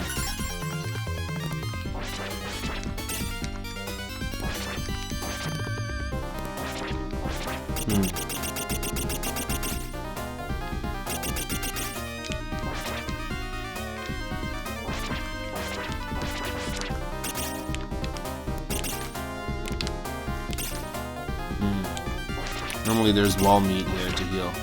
We don't need health, but oh, there we go. There we go. I don't know what that was. I picked up a book or something, but we will roll with it.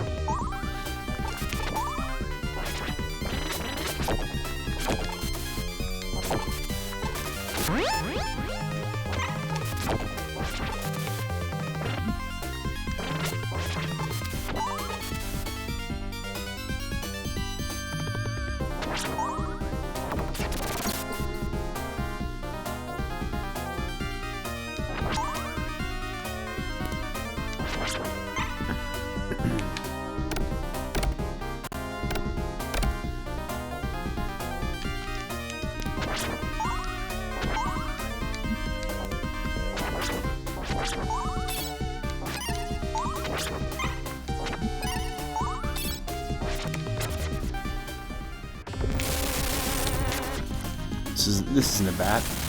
Normally this is where we fight the bat in Castlevania 1.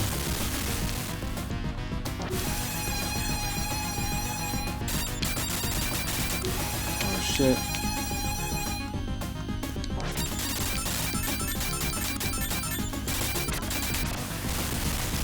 One more. Yes.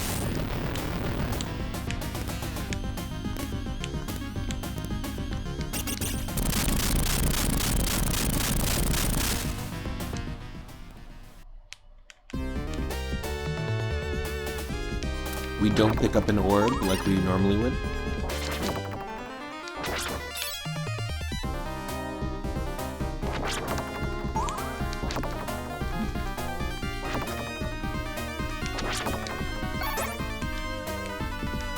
Oh, nice. Yes, please. I've never seen that in Castlevania before. This weapon.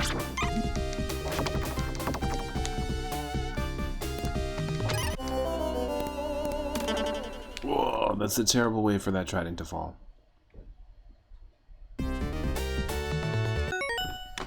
Crazy.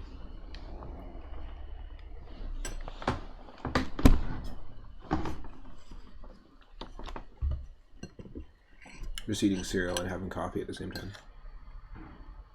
Don't mind me.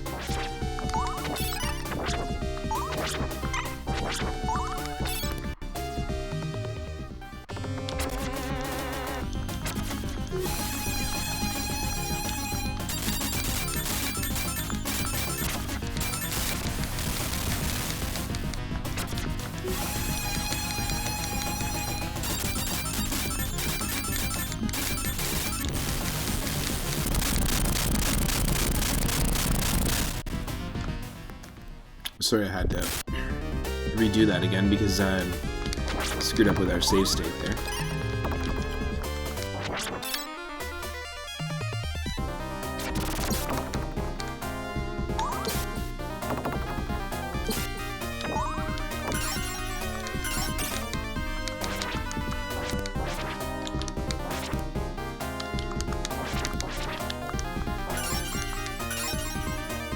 Yes, please.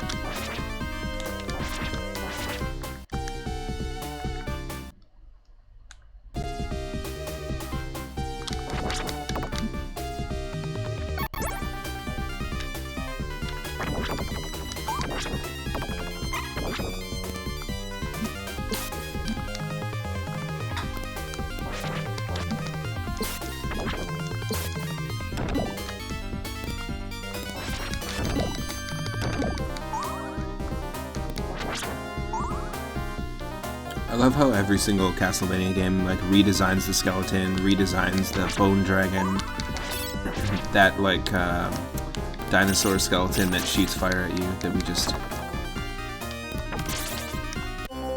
encountered. Halberds, spears, trident, circle weapons. If you like the reach.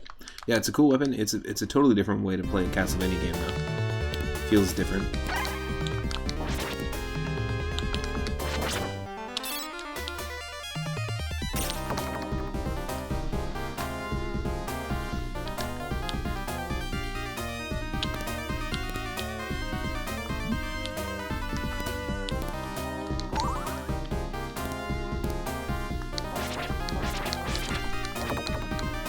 Does help in situations like that, that's for sure.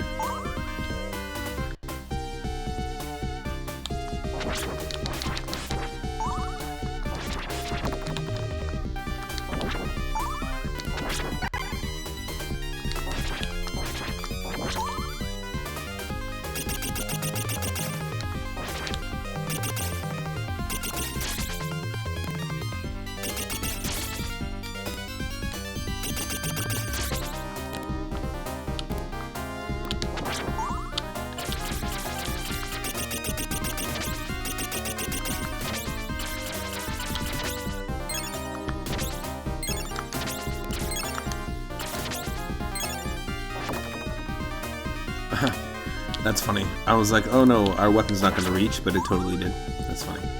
There's another great example as to why halberds, spears, and trident circle weapons. Ooh, this is cool.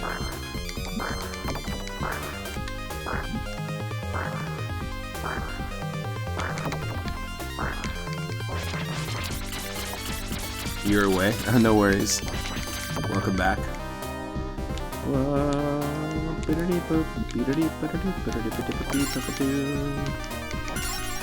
Now, the Castlevania Bloodlines collection actually came out somewhat recently, and I think it's a re-release of this game, but all the games leading up to this. Is this Alucard?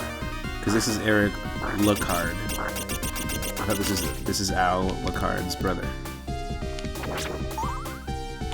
Is this also supposed to be the son of Dracula in this game? Because a very different Alucard than both Castlevania 3 and Symphony of the Night.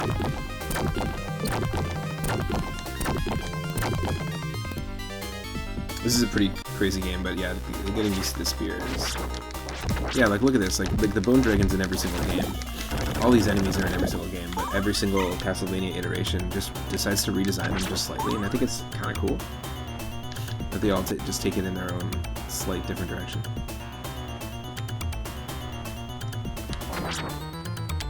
Eric's borrowing the spear from his brother, yeah. Yo, Al's a nice guy. If you get to know Al Lucard, he's a pretty nice dude.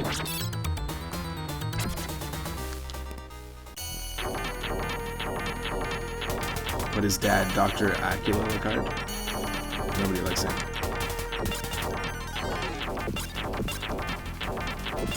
Well, it's hitting him. So let's just do this. You keep dancing. Keep on dancing with your axe and your sword and your spear, and you please don't hit me with your spear, because it's gonna hurt.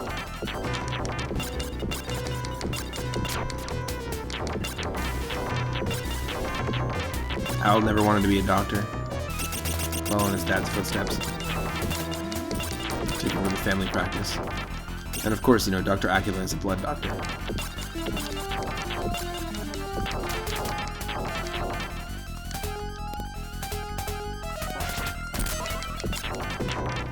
Get him in the knees, get him in the knees. Sweep the leg.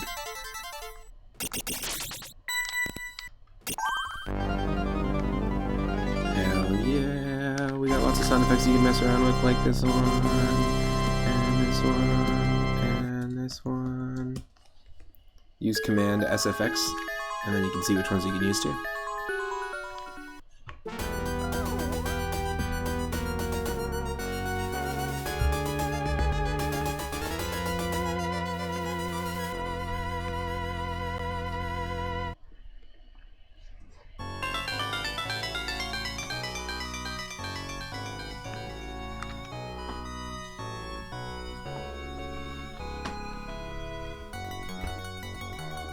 This is cool.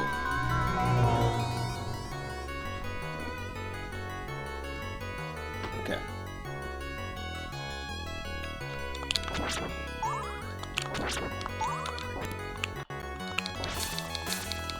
And some tiptoeing minotaurs, don't worry about that.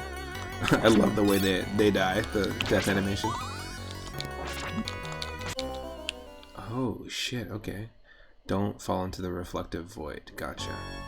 Duly noted. Just gotta write that down. Okay, perfect.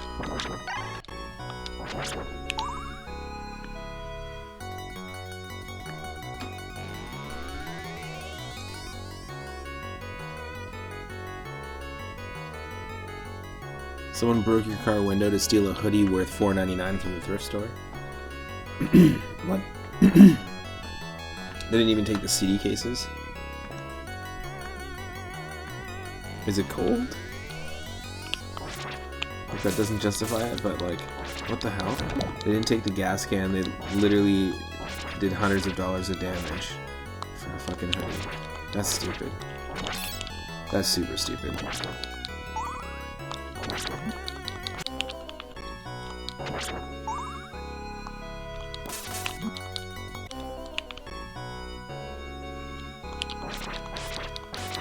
That's dumb. Do you have like insurance or something that would cover it? Which is a stupid thing for it to have to. Grandmaster Farmer. It's September? What year is it?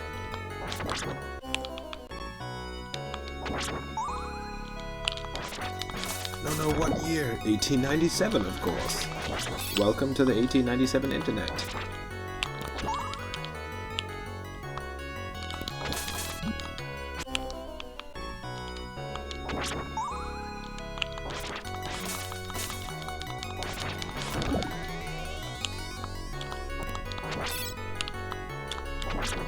If people had the internet back then, it would be an awful thing.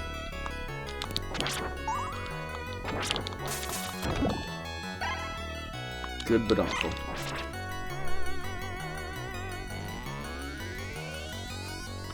Yeah, that's stupid. Sorry that happened, honey.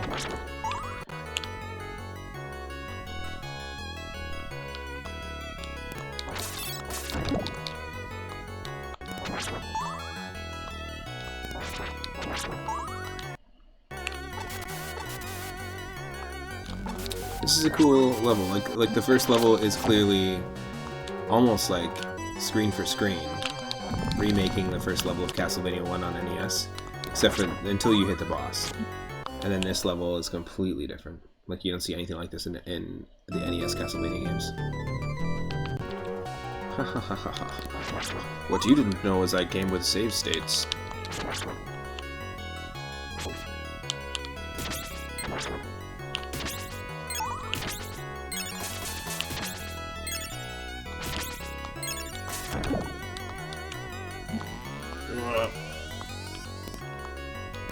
We can be saved.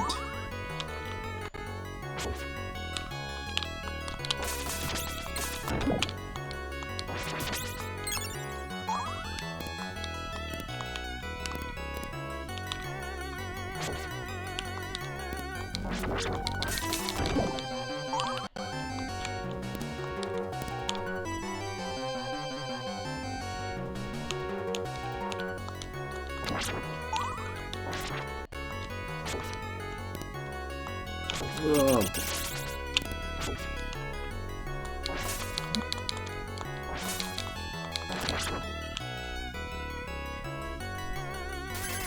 You're 2 weeks from being below freezing at night.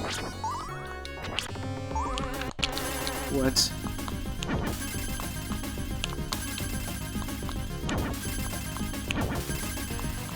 I guess the spear is perfect for this. Henny, this is the person. The person I'm hitting with the spear is the guy who stole your hoodie. I'm getting your revenge. Ugh. Oh, he screwed me over too.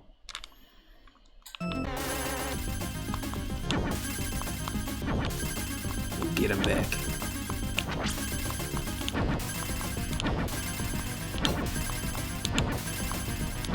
Get him in the ankles.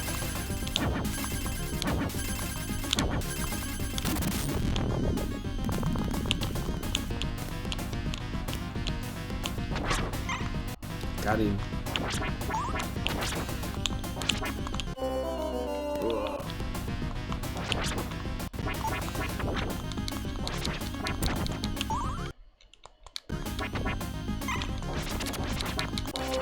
Nope.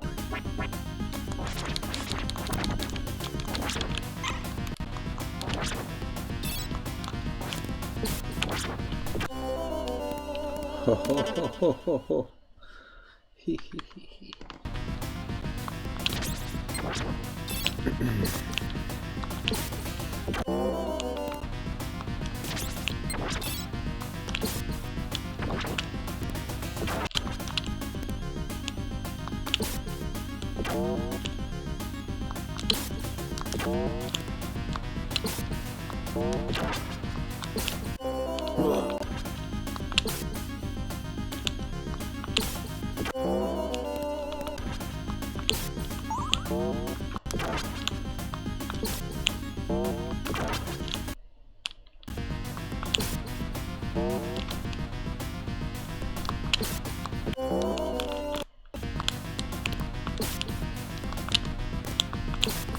Oh.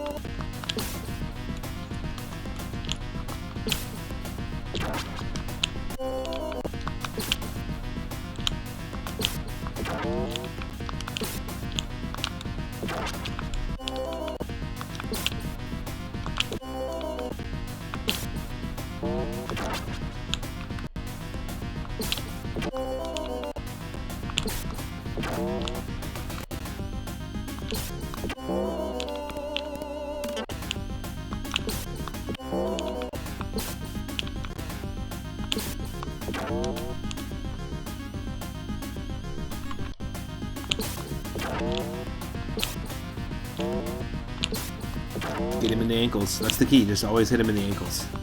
No matter what you're fighting in this game.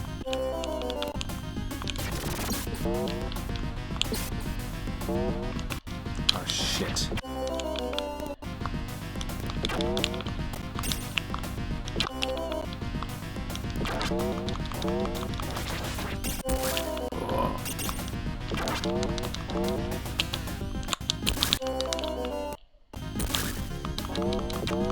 It's a spooky horror and Halloween themed stream, Henny. It's all good.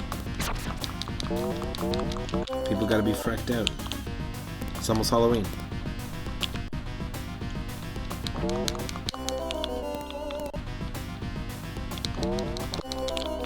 Get freaked.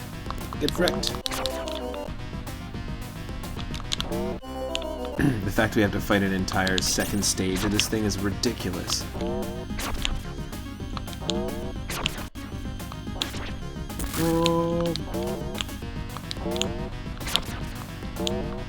Yeah, this is the guy who took your hoodie.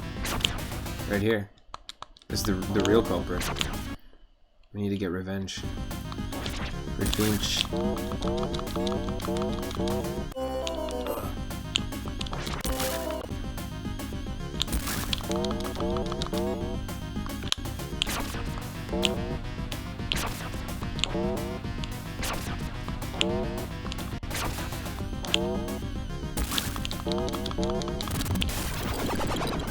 Bye-bye.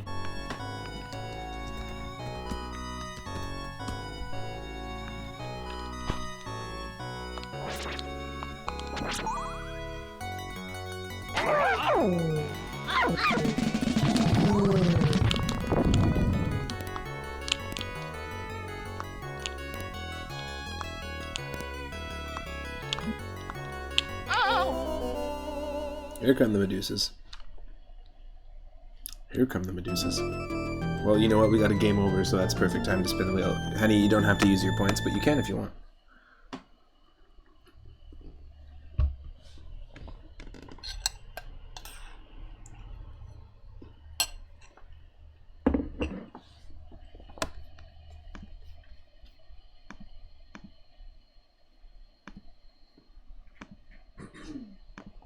Okay. Let's spin the wheel.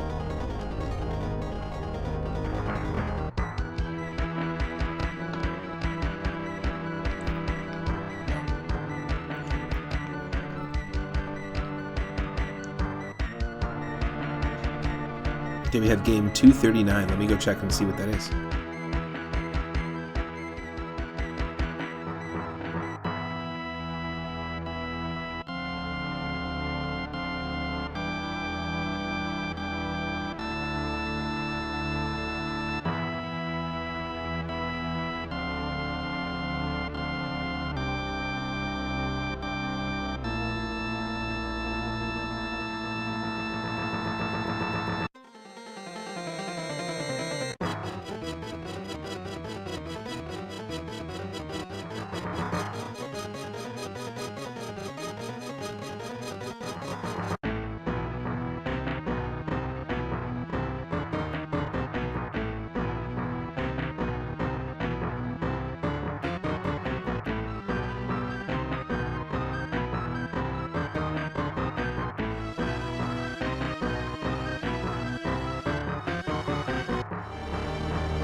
Okay, 239 is...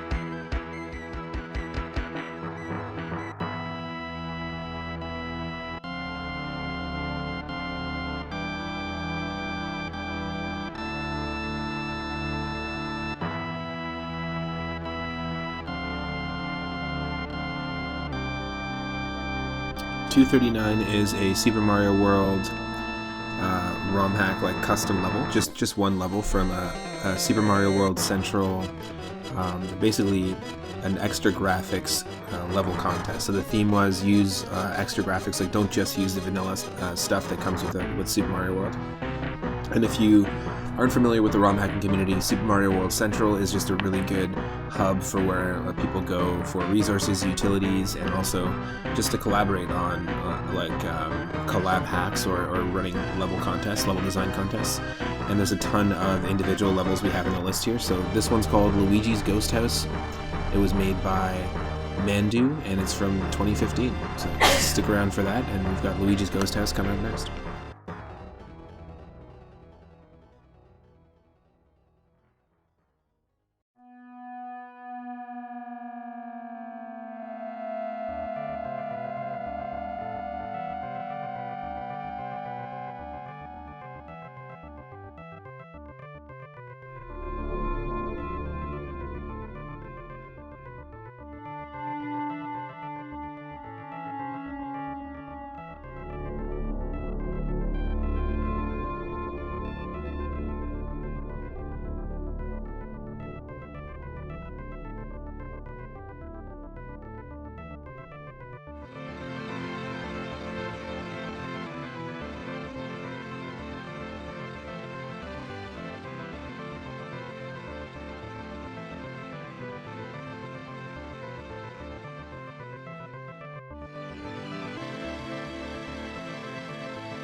Just gonna update my stream title and all that stuff.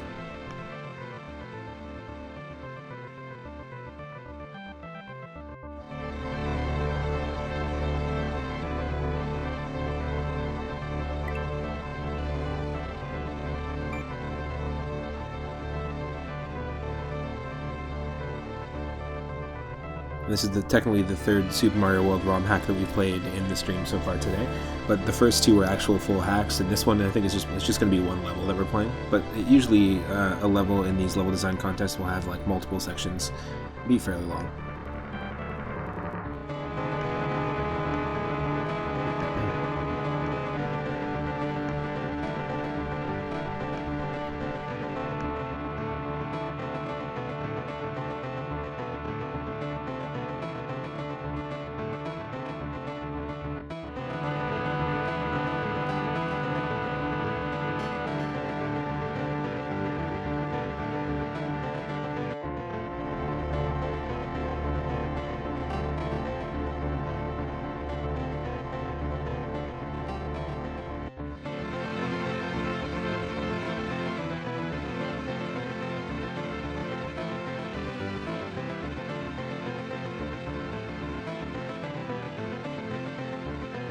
Ooh, Henny Blank is also doing a redeem here to choose. I was just refreshing my chat to choose the next viewer request game.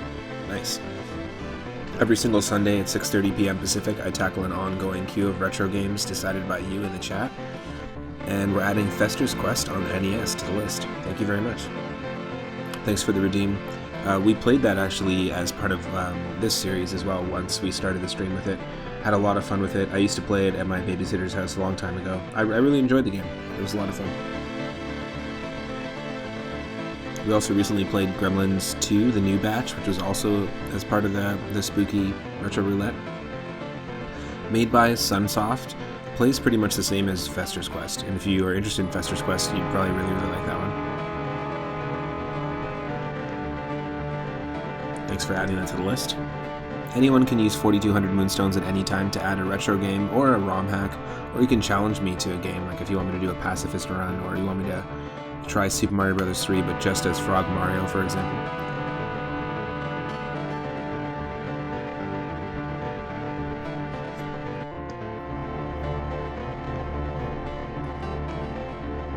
Sorry, this is taking so long.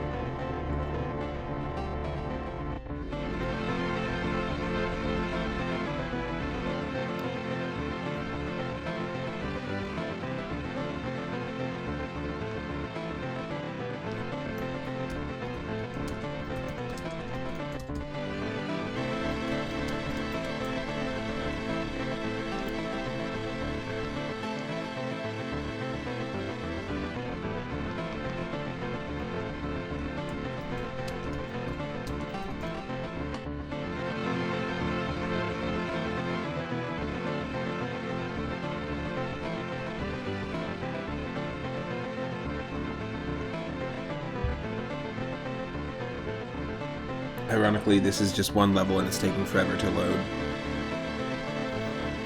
And we were playing a full game that took a second to load.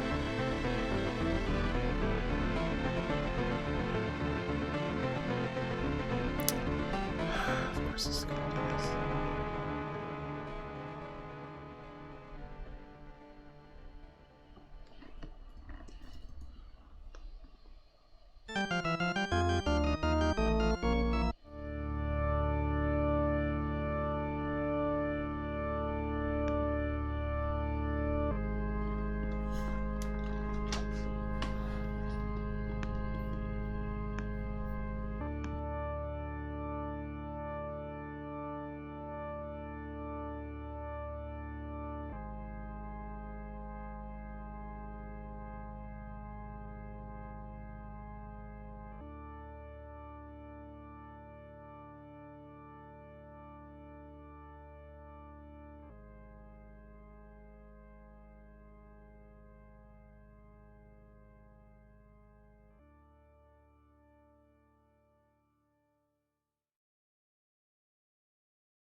Really bad allergies.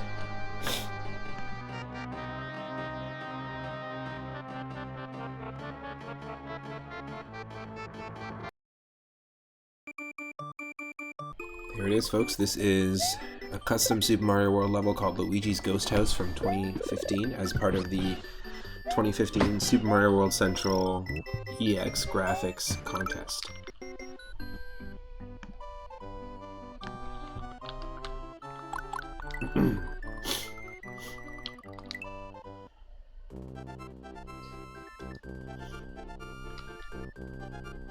Usually when you submit a level, you don't change anything like the title or this, or the intro.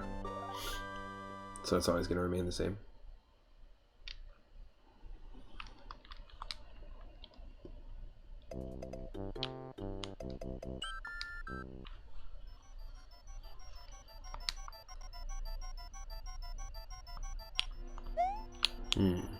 Here we go, Luigi's Ghost House.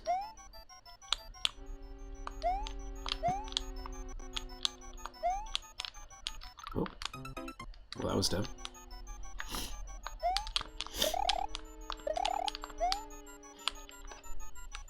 That's actually really cool. That's very, very clever. It's just got the design of a vine on it, but you can still climb it.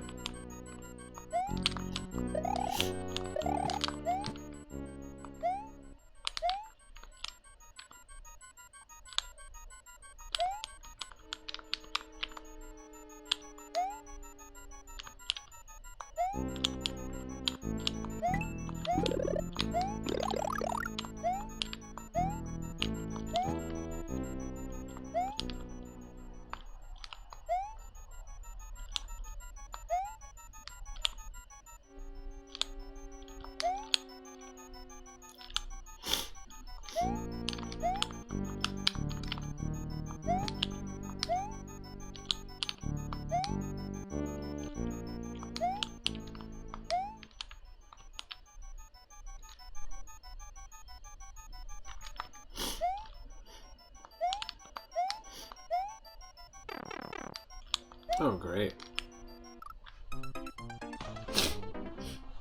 So it's some sort of puzzle.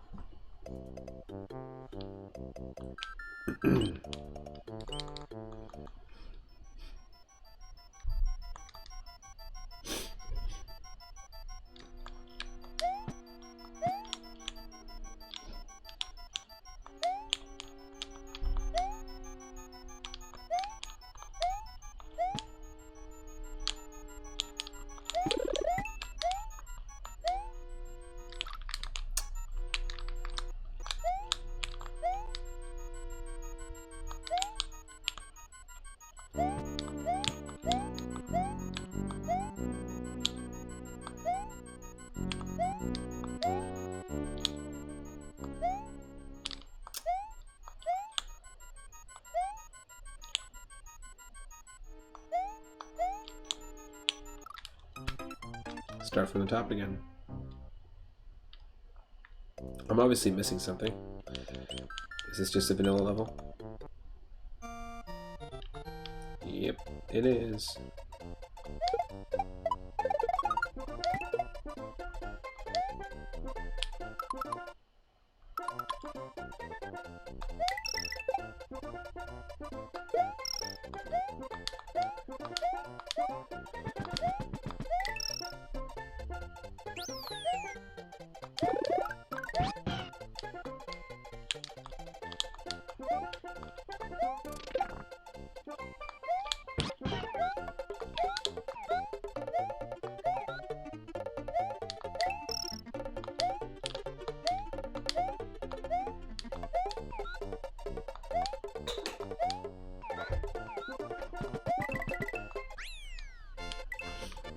I know you're not meant to take a Yoshi into this level, but let's see what happens.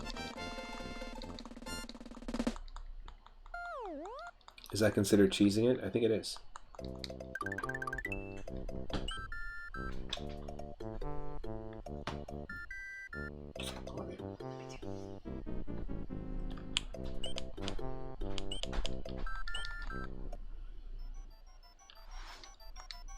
Oh no, it's a ghost house. I'm an idiot. Can't take Yoshi into a ghost house.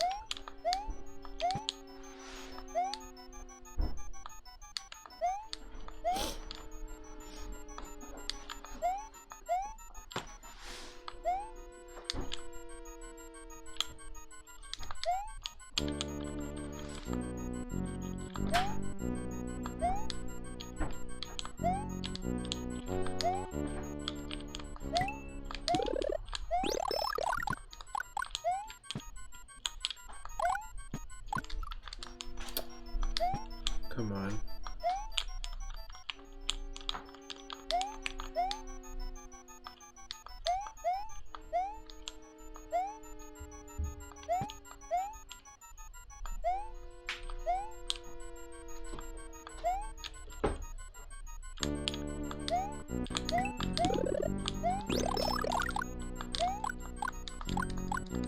It'd be cool if you could light the candles and then something would happen.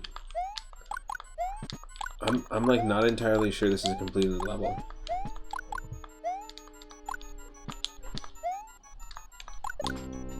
We might have to spin that wheel again, folks.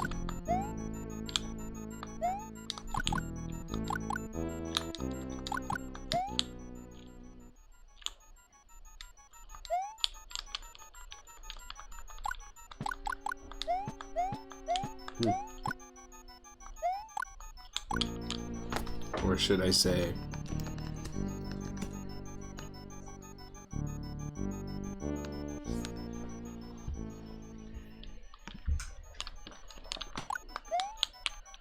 I think that's what I meant.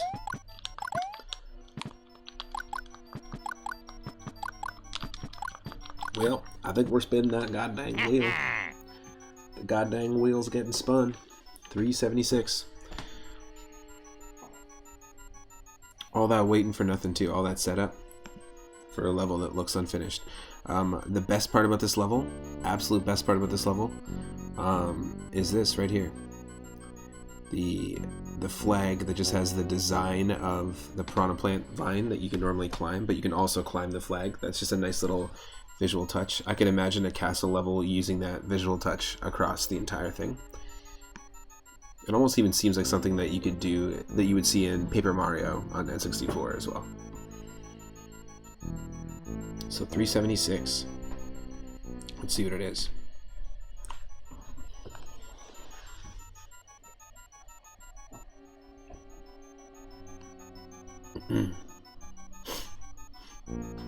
Ha, 376 is the real Ghostbusters on the original Game Boy, the gray brick Game Boy, to be exact. Nice. Cool, cool, cool, cool. Stick around for that.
Cool, now that you collected those high fives, Henny, you also have to pay the high five tax to leave the stream.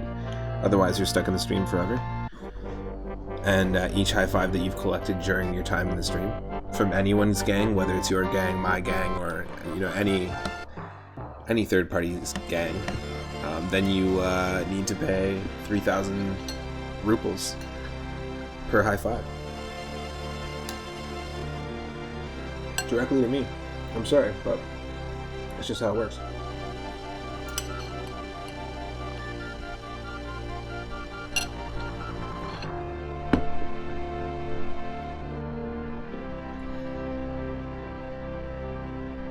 And damn it, I played myself.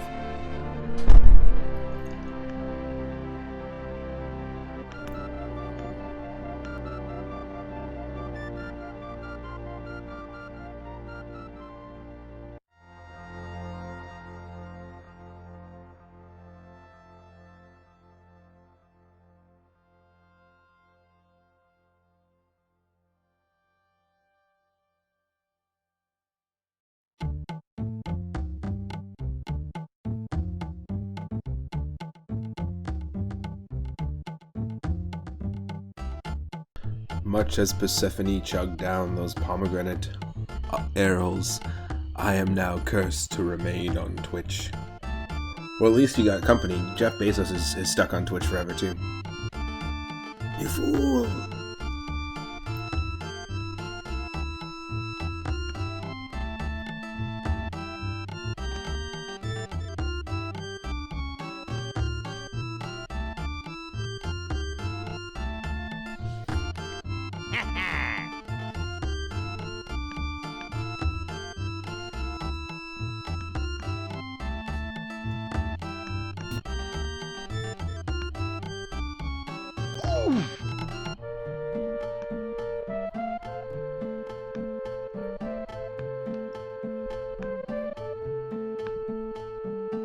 Okay, you should be able to see it, and me, and not this music.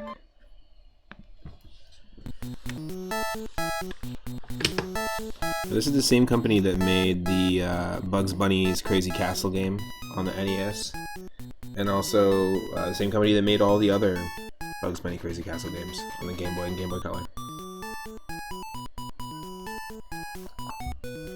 DMCA Busters! When the songs. I was gonna say like a copywritten song, but here we go. Did I ever play Camel Tree? Yes, I did, and I messaged you about it too. I played it. Camel Tree was very weird. It had L and R controls only, kind of like Donkey Kong King of Swing, which we ended up playing as well, as part of our animal and creature themes. But yes, I did play Camel Tree, and it was very interesting.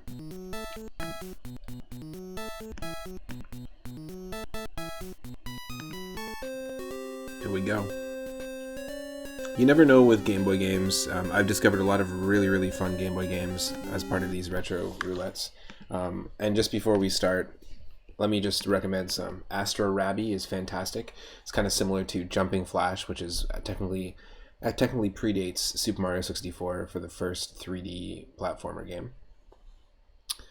Brain Drain is a fantastic Game Boy game, Game Boy puzzle game. It was very fun. Amazing Penguin is also amazing. And yesterday we discovered Little Ghosts. Astro Rabbi Space Religion for Game Boy. Oh yeah, PlayStation 1. So Jumping Flash was on PlayStation 1, and it was technically the very first 3D platformer, if you look at it like that, with the jumping bunny robot. So Astro Rabby is kind of a similar aesthetic. You play like a jumping bunny. I'm not sure if you're a robot, but it's a top-down perspective, and you're jumping from platform to platform, trying to find a secret item in each stage. And they're all like really simple games, but also really, really, really fun games because of the quick simplicity to it, and they're like really high-end like arcade games. Like to me, there's games that resonate with the same vibe of those games on the NES that I was just hooked on as a kid. It's the best way I can describe it. Is PS1 old enough that it's retro? There's a lot more games you'd recommend. PS1 is not in the list for, at least for me, for the viewer request list. And N64 is not either. So it stops at SNES and Sega Genesis and stuff. Here we go. Oh yeah, this is just like how I remember the movie. And you know, this was made by, again, this is made by the people who did Bugs Bunny's Crazy Castle, so I'm not surprised. I'm just gonna turn it down just a touch.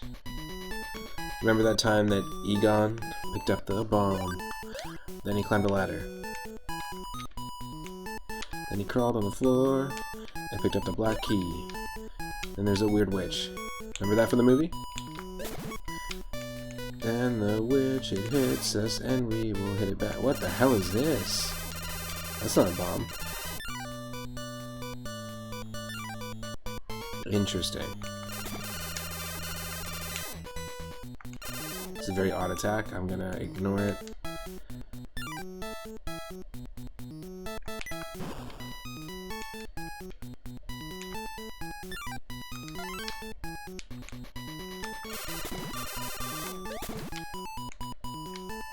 What?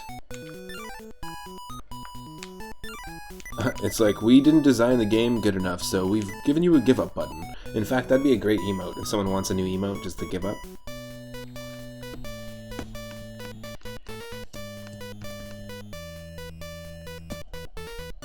Vigo, what's up? Nice to see ya. If you're not following Vigo the Carpathian, please go do that. Never give up. I don't know about that one. I might have to. I'm pretty sure it's just the puzzle reset button. Let's do it. Go check out Vigo's channel if you can. Yeah, we're just checking out. We're checking out spooky games, spooky and horror themed games. There's that double shout out there. Vigo does some really cool speedrunning. Plays Castlevania 2, Simon's Quest Randomizer sometimes. Speedruns Ninja Gaiden, Pacifist Run, Kabuki Quantum Fighter sometimes. It's cool stuff. And today, everyone has control over what I play. For 1,000 Moonstones, you can use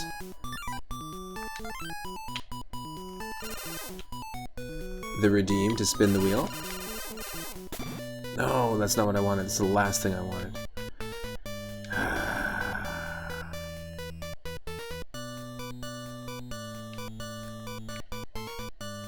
Well. Oh, we got a wheel spin. We're gonna have to press this. We got a wheel spin from Vigo, and also we've also got sound effects as well. So if you've got Command SFX and Command SFX2, which is just an exclamation mark and then those letters, you will see a list of all the available. You'll see a list of all the available sound effects that you can use. They're all from games that we've played on stream. Never give up. Whole bunch to mess around with, and you get them just by hanging out in the chat. Let me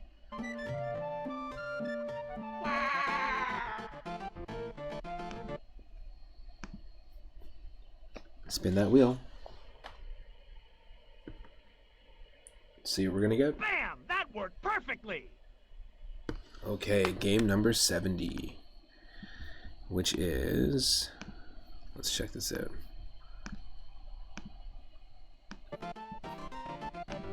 We've got 64 sound effects to pick from, actually, which is funny. Game 70.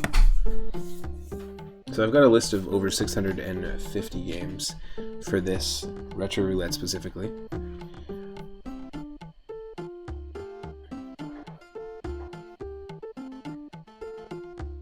Ooh, game 70. So I was just talking about this when Henny Blank redeemed the viewer request night game, redeeming Fester's Quest.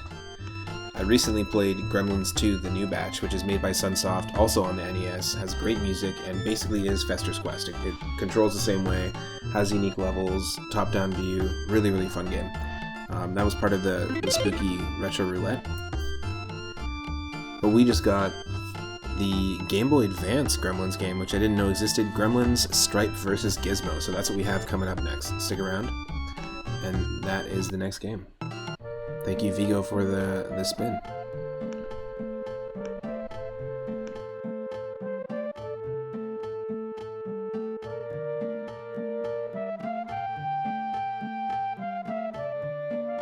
Hey Highlander GCB, welcome to the stream. I'm having a good one, hope you are too.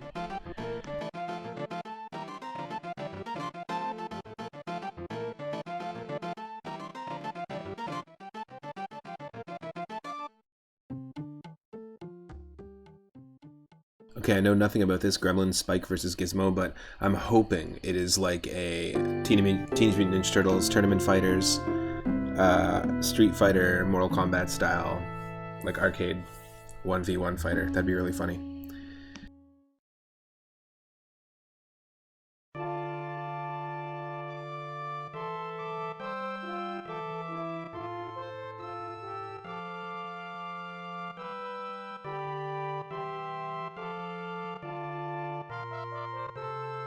Yesterday, in the last episode of the Spooky Retro Roulette, we played Double Dragon 5 Shadow Falls on the Sega Genesis, and that was also an arcade fighter, like a 1v1. It was not a beat 'em up at all. It was very different. It totally took me out of the vibe of like Double Dragon games, and I thought it was probably one of the worst Double Dragon games I played, next to Return to Double Dragon or Super Double Dragon. A lot of people like because there's tons of different weapons, but I just never got the feel of the characters in that game. But give me Double Dragon 1, 2, and even 3, even though it's excruciatingly hard. Give me those any day on the NES. They're easily the best ones. Also, Double Dragon 1 was remade as Double Dragon Advance.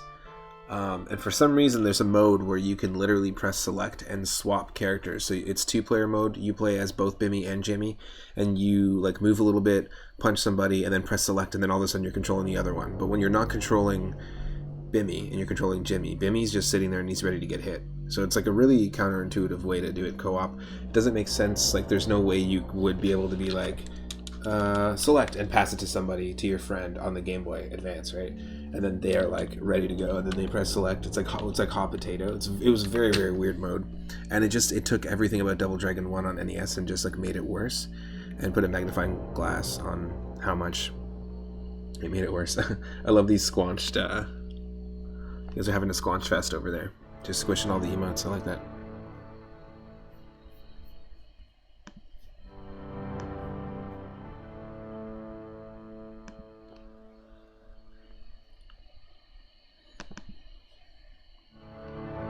Hopefully this game's also made by Sunsoft, but I highly doubt it.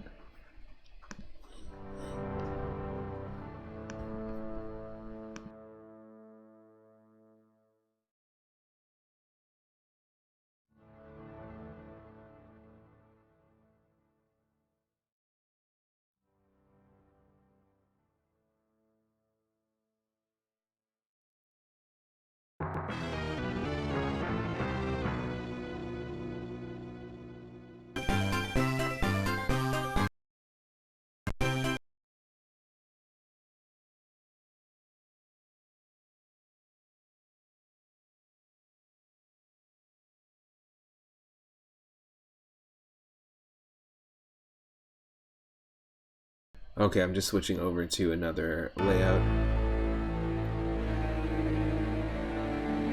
Okay, you should be able to see me. The music in this, so right now we're listening to, that's music from Castlevania Curse of Darkness that's playing in the background. But the music in this, in Gremlins Stripe vs. Gizmo, I apologize for already in advance. I just heard 2 seconds of it. I'm so sorry. I'm so sorry. Here we go.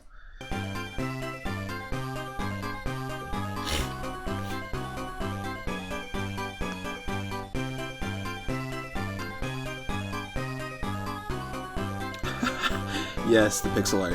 I love it. I still don't know, is it a horror game or is it a Christmas game?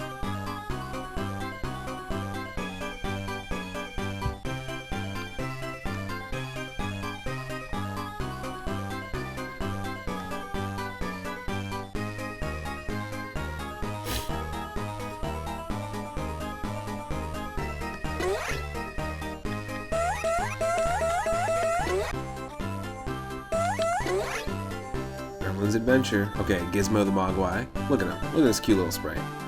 Cute, but also terrifying. It looks like a man in a suit. Definitely looks like a little man. It looks like Peter Lorre, the classic Hollywood actor in a suit. It's his persona. Is Gizmo. I always liked the Gremlins.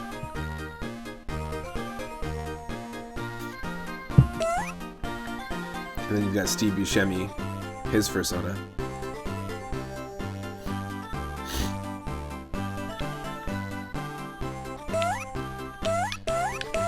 Okay, we're obviously gonna play as Gizmo here. Oh my god, close up. Gizmo the Mogwai has decided to challenge Stripe and his devious plan to steal the holiday presents from all the children of Kingstone Falls. Fucking piece of shit. To defeat him, you must retrieve all the presents that Stripe has scattered throughout the town. Look at this. It's a platformer. Look at his face. Oh my god. I love it. I once knew a dog that was named after Gizmo. Nice. Hidden high above you, you can jump by pressing the button. Okay, cool. Yep, double jump. If you want, you can throw weird little cocktail weenies, a plate of cocktail weenies at Stripe, or Spike, yeah, Stripe. He once knew a dog that was named after Gizmo, and he was a pug and smelled like corn chips. Of course he was. Once they've been, okay, whatever, press B, press R, press A, press R. Got it. R with the keys, L with when you see a dragon, down whenever shit goes down. Got it. We'll figure it out. Now you know all there is to know. Excuse me? Adventure, the Asian gift shop. Let's go. You know what? You're gonna make your character dance back and forth. Make him dance to the beat. Here's the beat of the song.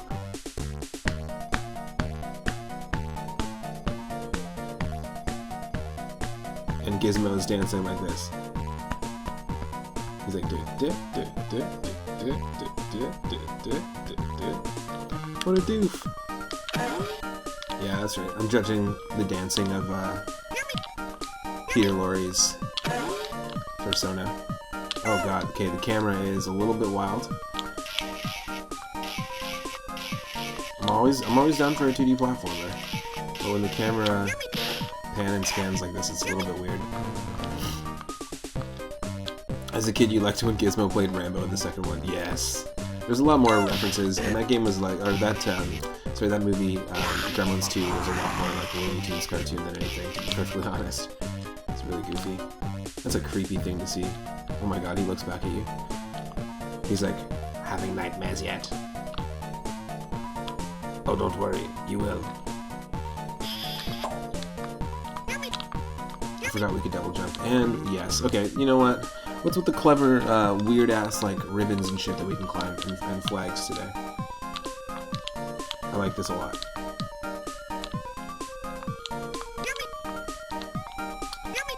I would say that this game is just looking choppy in general.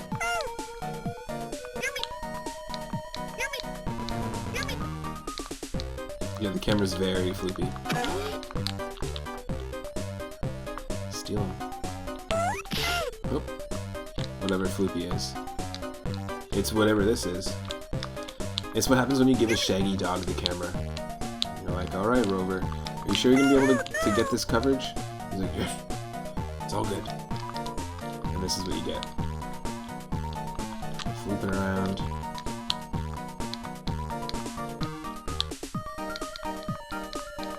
Now, I mean, personally, why do you need a game like Ninja Gaiden when you got a game like this? You should almost just get rid of all other platformers because this game exists. Because it's been done better. Like, look. What other platformer has this?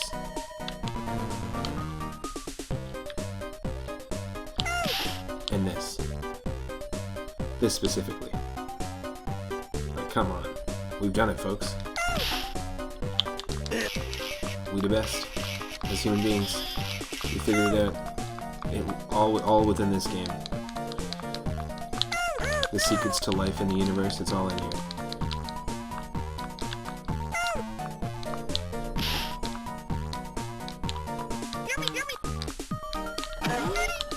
you just say yummy when we eat the presents? You're not supposed to be eating the gifts. We're returning these back to these kids, you know that, right?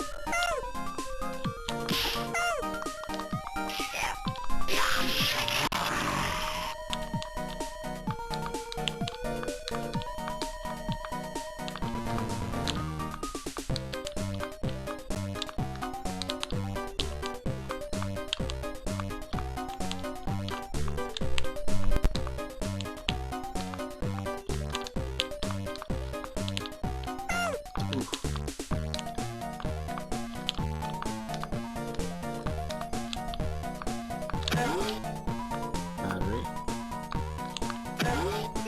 Hell and 2 presents.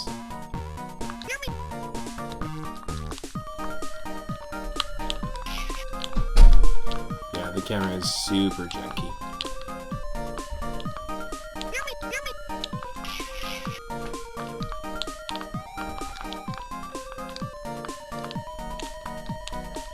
There's a lot of Game Boy Color games that did this as well, in terms of the jank.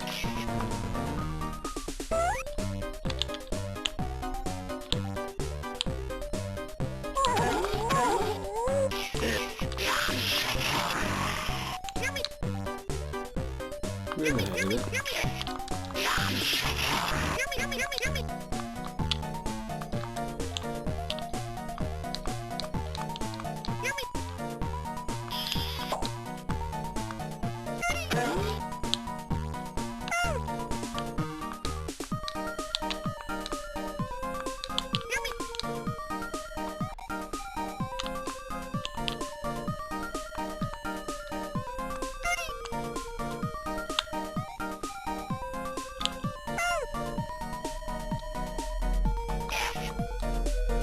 Says we don't have any presents to get. Well, what are we missing then?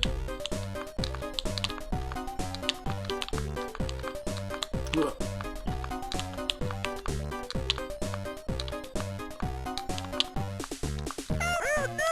Ah, damn it.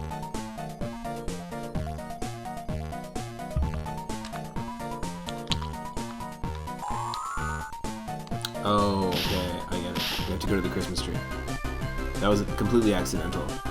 I would have never guessed that. This music fucking sucks. Okay, we're at the bank.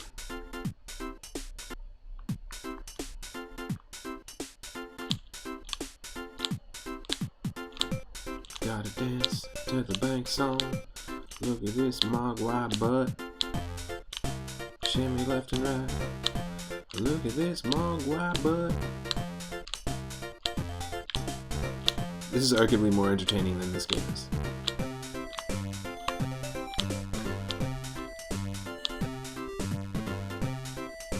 Crawl around the bank like a normal person does. Make sure you crawl around the bank like a normal person does. Ooh, what is this? Hello, brother. Crawling only. Thank you.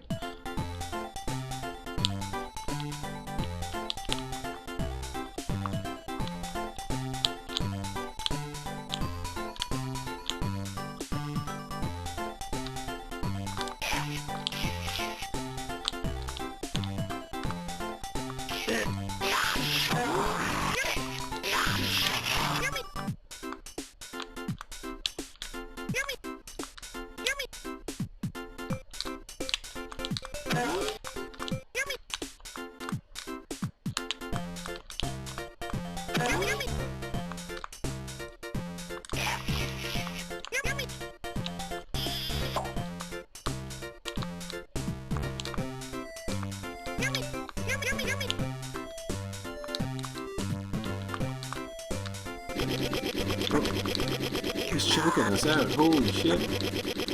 Shit just got serious. He's like, I'll freaking kill you. Holy shit, man.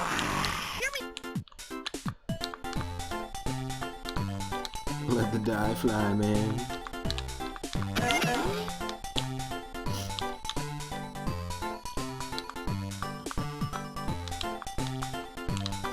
You know, this like kind of feels like playing the Tiny Toons platformer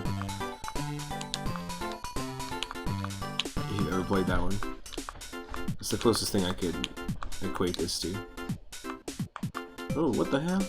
I can't open the thing because I'm just a weird actor in a fursuit. That's right, I said weird.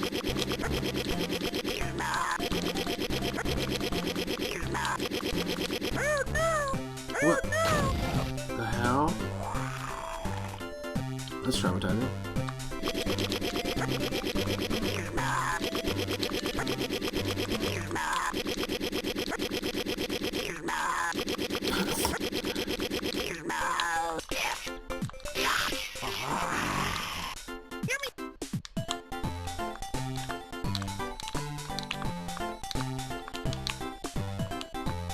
It's a lovely day to die. Never say die. You only die twice, because if you die 3 times, then the colors all bleed together. It's not really worth it. Twice is sufficient.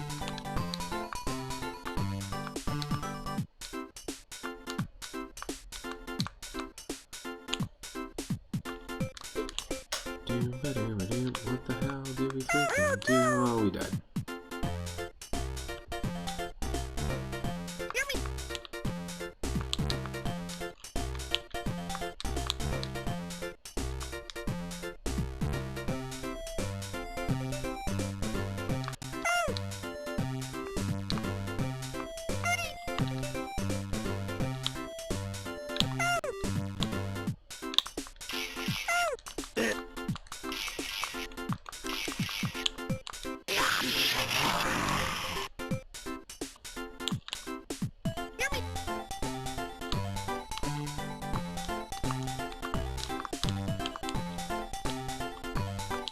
Ah, there we go.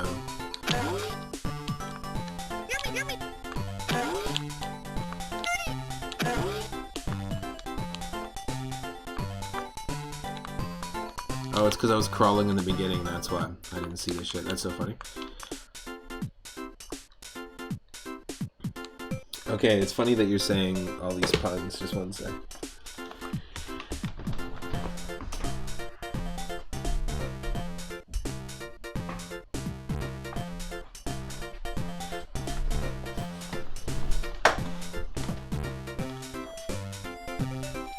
Because I have like books and books and books and books and books of writing, like journals, poetry, song lyrics, just ideas, all sorts of cool stuff. Since I was 15, so like 15 years worth of stuff. And I was just going through it yesterday, and a lot of those kind of remind me of some funny things that I read. Ooh, spinning that wheel, okay. You don't want to see Gizmo dance anymore? Let's at least have some fun and see him dance to something funny.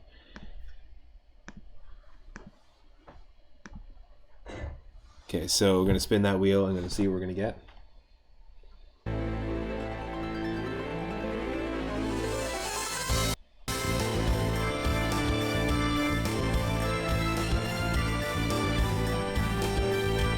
That's not the music I want to play.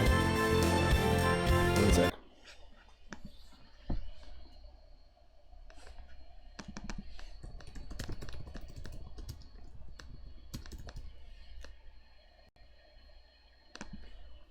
This should load.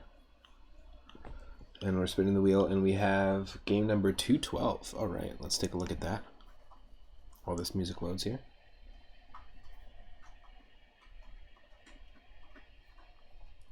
Game 212.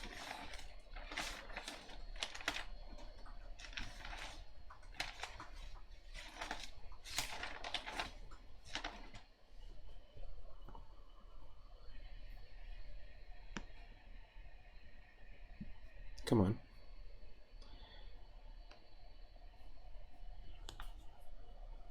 Sorry, there's just a bunch of programs running in the background here, and it just slows things right down. Okay. Anything with the word dungeon in it as well is included in this list of like spooky games. It's just in case we could come across some cool dungeon crawlers where like fighting skeletons and stuff. So the one that we got is actually a TurboGrafx game or PC Engine game. Played a bunch of games on PC Engine, Dragon Egg, Splatterhouse 1. We played and beat New Adventure Island. We played a version of Monster Boy in Wonder Oh no, sorry, Wonder Boy and Monster World. I always get those confused. Really fun console, actually. We also played Bubble Bobble 3, which was a fantastic, almost like playing arcade version of Bubble Bobble. Fantastic version of it. So we're going to be playing Double Dungeons, which is a game on the PC Engine. I don't know much about these ones. We also played Samurai Ghost yesterday, which is fantastic. I highly recommend Samurai Ghost. I think, Vigo, you'd really like that. Definitely check that one out. Yeah, Grandmaster Farmer, you're like, my head, my poor head, the camera, the horror. Sinja, welcome to the stream.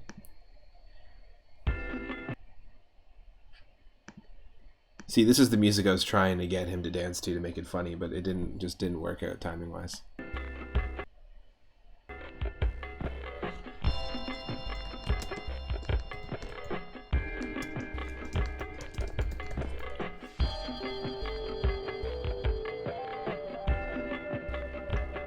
See, this actually looks more like he's dancing to this music than the actual music that's going on in the Gremlins Game Boy Advance game.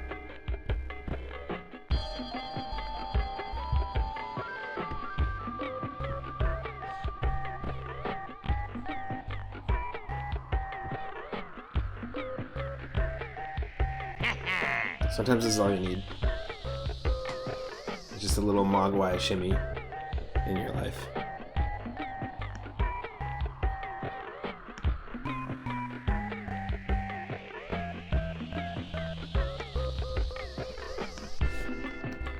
I'm really enjoying visiting these PC Engine games, so I'm glad we get them when we do. Also, just a quick thing. This is what I was talking about with my books. I've got lots of writing, but also lots of drawing. I'll just show a little quick something right here. Just some random little character doodles from like a while ago. This is from 2014. Can't really see much, I know. You can see a face there. You can see like a multi-eyed bird. Just like some weird little doodles. Oh.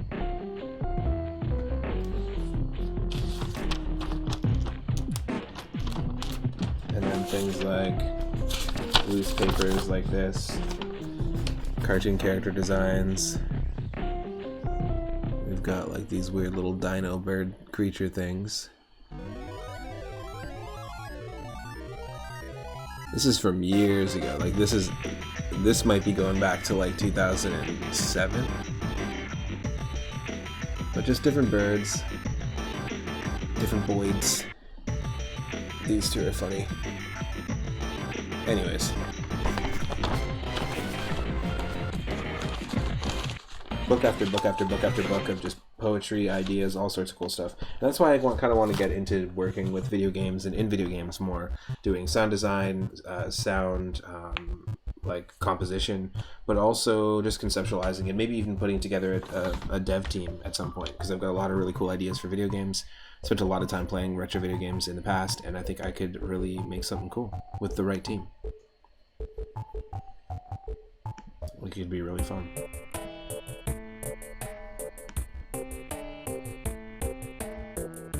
I could totally go through some of the books on stream as part of like a community challenge in the future or something. Also, if you want to help support the channel and can support the channel, you can follow the channel here on Twitch. You can follow me on Twitter. That's where I post an update every single day what I'm going to stream next. And then also I have a Patreon and a PayPal. So if you go to my page, to my Twitch page, I think if you just scroll down, there should be a link to my Patreon and a link to my PayPal. If you want to do a one-time donation, or if you want to support monthly, if you support through Patreon, you'll get the option to choose which main title games are going to play on stream. You'll get a shout out in all the streams. You'll also get access to some exclusive merch. There's going to be a 3 Up Moon mug available, as well as right now there's some 3 Up Moon stickers, all designed by Lucas Bell, who did all the branding for my channel. And you become part of the engine of the channel, and you get the channel basically moving forward. You help it grow even more so than just hanging out every day. And you allow me to upgrade the gear, get a better PC, because right now I'm doing this on a MacBook, but it helps me to get to the point where we can do more multiplayer content, more co-op content, that kind of thing, which I want to do. I want to do more collaborative content with people, and yeah, I just really appreciate the people that have been supporting and have been subscribing and that sort of thing, if you can. Come on, double dungeons. It's not double dungeoning me. Okay, just 1 second. The game's just not loading. Some of them do, and some of them don't.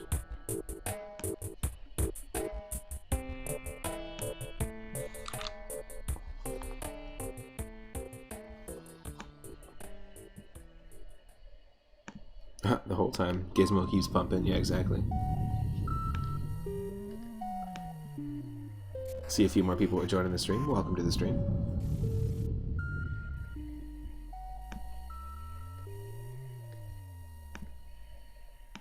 Come on, double dungeon. There we go. Alright. I'm going to switch back to this layout.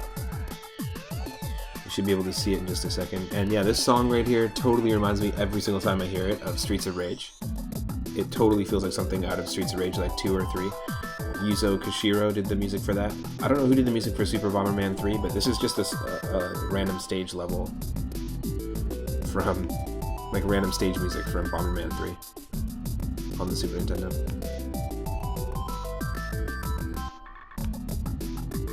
Also, to let people know, I'm going to be doing, normally every Wednesday, I do a co-op with Rathe V. Marie. We do a co-op of a Pokemon Nuzlocke. We try to attempt a Pokemon Nuzlocke in at least one version of Pokemon, whether it's a ROM hack that we don't randomize or a game we randomize.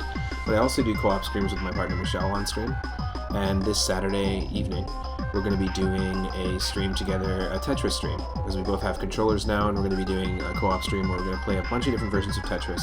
Tetris DS, Tetris DX, From Below, a really cool homebrew Tetris that came out in 2020 that was put together by a really fun, just homebrew development team. Tetris Battle Gaiden, which is available only on the Super Famicom, but is a great 2-player Tetris game. We're going to play just a bunch of those, and that should be pretty fun, so tune in this Saturday evening for that. And this Sunday evening, we'll be playing Toy Story on Super Nintendo for the viewer request night. We'll also be playing Clock Tower and Ghoul Patrol, and Looney Tunes on the Game Boy Color. Clock Tower and Ghoul Patrol are Super Nintendo horror games, so we're going to keep the horror theme going for a while here. So here we go. This is Double Dungeons W. It's actually called Double Dungeons W. I don't know what the W stands for. It looks like we've got a dungeon select. I like it. I like it. If anyone wants to come up with a name for a character, if there's more names that show up, or if you want to come up with a name right now, 6 characters, you can use 420 Moonstones in the chat and redeem it right now. You can name a character in any game we play, pretty much, if you got an idea.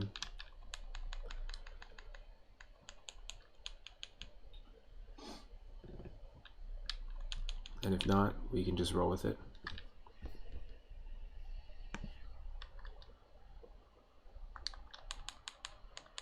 I think I'll just go with this. We'll go with Threep. Penny Blank often will drop in the chat and call me Threep, and I feel like it's a good alternative for most games that can't fit 3-up Moon in there. There we go. The Prologue. The Prologue, everybody. The king dispatched the warrior to the dungeon in order to find the kingdom's missing treasure. See Spot. See the king. See the king dispatch. Dispatch, king. Dispatch. Jeff. Oh no. Okay, let's restart it. Highlander. Naming the character Jeff. Let's do it. We'll use that instead. We're right at the beginning, so it doesn't matter. Okay, Dungeon 1. You can't see the... What? Oh, thank you for letting me know I'm a doof. I didn't even have the game on the screen. So it was good that we restarted. There we go. This is Double Dungeons, everybody. Oh, I was like totally losing it. I didn't even have the music on either.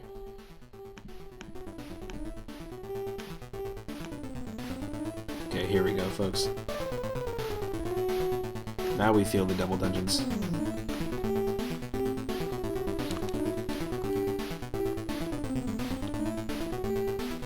Here's the dungeon select. I'm a doof. My apologies. Thank you, Highlander GCB, for redeeming the name of character. We've got Jeff. Okay, here we go. Prologue. This is why I was saying prologue. The king dispatched the warrior to the dungeon in order to find the kingdom's missing. I said missing treasure every time. It's just a missing treasure. Such a doof. Okay. Oh, okay. So, games that are like this. Shadow Hand, I believe is the name. There's a few. There's like 4 or 5 games like this on the NES. Where it's a real dungeon crawler. Let's go.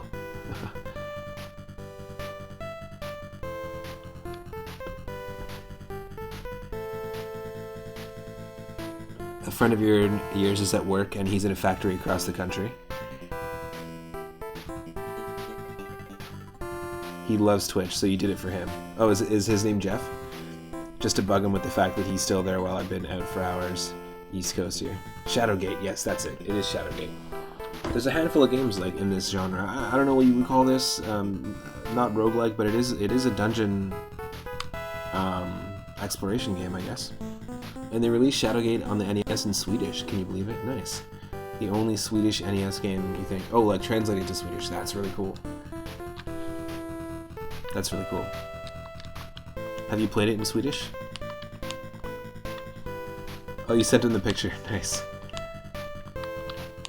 Right on. Okay, well, we're playing as your buddy Jeff here. Unfortunately, he's stuck at work in this maze here. Oh, green slime has appeared.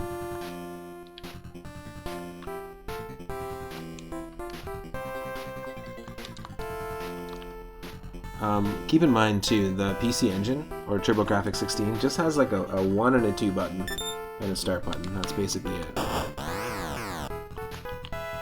So A and B, it's basically you're working with the same button scheme that an NES has. Grandmaster Farmer says, I've played Shadowgate in both English and Swedish, and the translation is mediocre at best.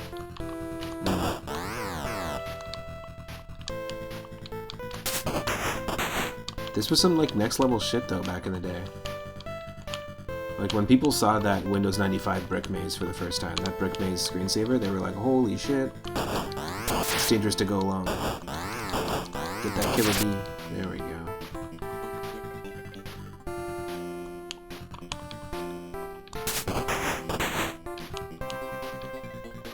So this is very horror-like. Ooh. Jeff is level 2 though right now, so that's not bad. Level.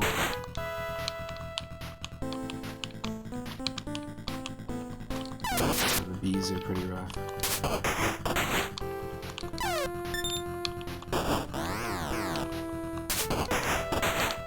I'm not sure if this is actually helping us dodge by running back like that. It would make sense. You always connect the slime enemies with Phantasy Star. Nice. I don't think I've ever played Phantasy Star, and I think that's a game for the Sega Genesis. I have a couple other wheels for the Retro Roulette stream planned to be doing in the future. We're going to be doing intergalactic, cosmos, sort of space-themed, planet-themed games. Anything with the word star in it, so of course all the Super Star Wars games, all the Phantasy Star games we'll be playing. We'll be like, you know, we'll have them as options on the wheel, basically. And another one is games that are associated with colors in the title. So colors are different shades and hues, painting, artistry. They're saying this game feels very much like Phantasy Star on the Sega Genesis. The oldest games. Nice. I think there's 3 on the Sega Genesis, right? Interesting. So maybe it restarts every time I leave. Yeah, we have to actually like use it to commit to the battle. That's cool. I just have a penchant for like the slimes from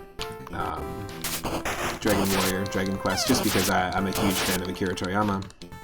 Love how they look. I think the slime characters in Chrono Trigger are pretty cool as well. And I used to mess around with RPG Maker 2000 and RPG Maker 2003 and make my own RPGs just for fun. It was a very, very fun program. I spent a lot of time with it. Made RPGs with my cousins, like starring us as the main characters. It was pretty funny. But there's a default slime graphic from RPG Maker. I'll try and find it, and then I'll throw it up on the next spooky stream. Instead of the bat animating, I'll throw the slime up. That's where my mind goes. Every time I think of slimes, it's either the Dragon Warrior ones, or, ooh, it's a golden Skulltula. Every time I say golden dungeon spider, it's always a Skulltula in my mind.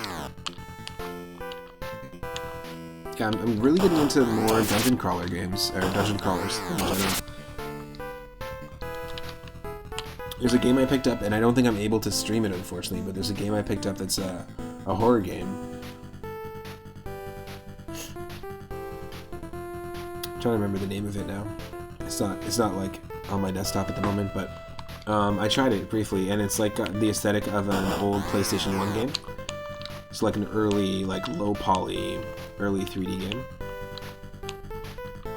And it is a roguelike, procedurally generated haunted mansion game. So you're just exploring and going through a mansion, and it's just an infinite mansion, is what they call it. It's got like a Japanese name, and it just says Infinite Mansion. It's really cool. It's cheap on Steam. I highly recommend checking it out. If you are a fan of those PS1 demo discs, or used to get those back in the day, you'll probably be really into it, and I highly recommend checking it out for this Halloween. Turn off all the lights, have some fun with it. It's super creepy. If you jump scare easily, maybe it's not the game for you, but if you're into horror movies and horror games, I highly recommend checking it out. I played it for like just a few minutes. It doesn't have controller support. It only can be played in full screen, and it is available on Windows and Mac, so it's very like limited. It'd be cool if it had controller support, but just with a mouse and keyboard.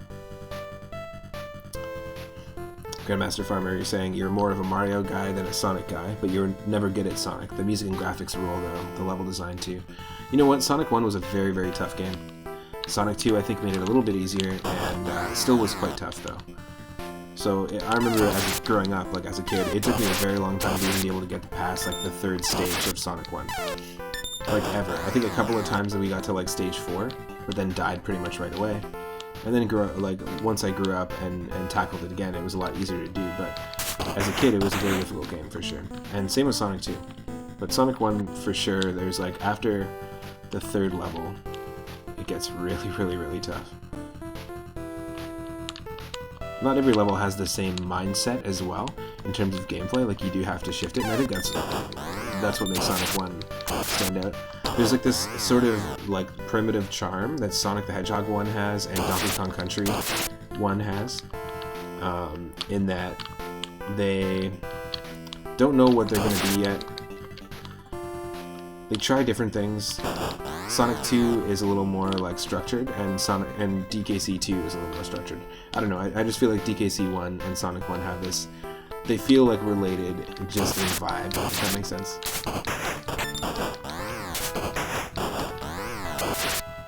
Come on. Jeff, level 4. You're killing it right now. Level 4, we got no gold at the moment, but we got 80 experience and 24 HP, that's pretty decent.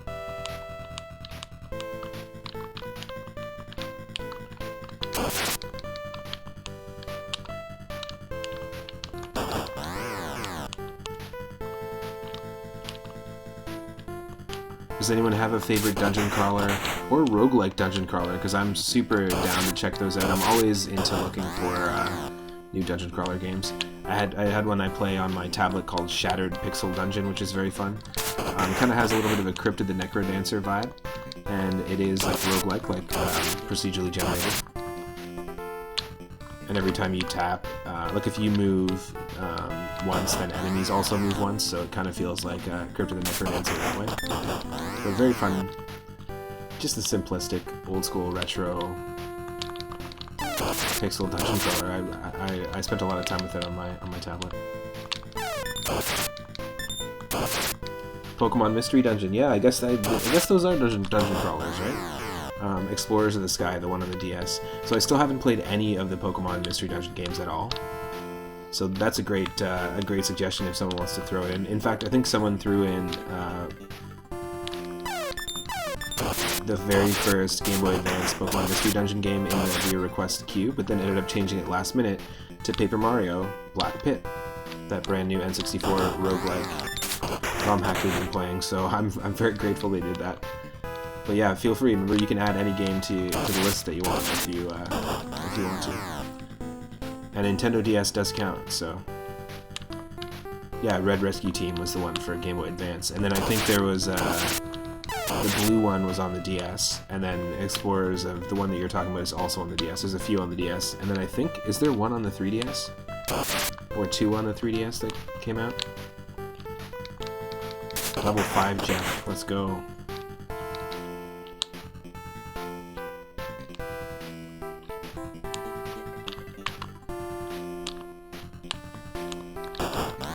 Whoa, what was that? A giant leech. You've received 6 pieces of gold. We must be going the right way because there's like new enemies now. It feels like we're just kind of taking on 2 different damn. Feels like we're actually just like taking on the same 2 hallways over and over. There's also one on the 3DS, yeah. Come on. Jeff is dead. No. No.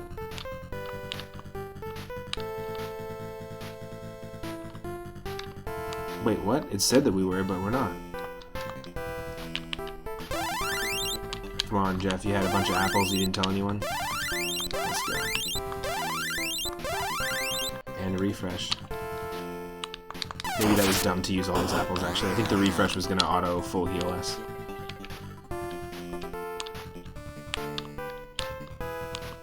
Hope that didn't start us in the beginning. Oh, cool. And we got an apple from the slime. I mean, I wouldn't want to eat that necessarily. Slime apples just make me think of Tim and Eric's awesome show. There's a skit. There's a skit with a fake product from their fake company, Cinco, called a Napple, where an apple's been dipped in like a sedative jelly, a sedative and laxative, so it puts you to sleep, and after 15 minutes, it wakes you up every time, no matter what, because then that's when the laxative kicks in, you have to use the washer, and you have like severe diarrhea. It's awful. But they're like, this is how we do it. We dip the apple into a sleeping agent, a sleeping gel, and it just looks like it's dipped in hair gel. So gross. Slime apple. Anyone else, drop in the chat. What's your favorite video game slime design, if you had to pick one? When you think of video game slimes, what comes into your head first? For me, it's the Dragon Warrior, Dragon Quest slimes, and also, like I said, the RPG Maker 2000, RPG Maker 2003 default slime item. Also, it looks like we have no moons here. We need some moons. Gotta pick up some moons. Didn't realize there was a collectible. It's kind of fun in Morrowind, Grandmaster Farmer is saying, when you get coins and like forks from scribs, slugs or crabs, it's as if they had them inside. Just coins inside crabs when they're shaking around as they're like crab walking away. Dragon Warrior and Zelda 2. Ooh yeah! Zelda 2.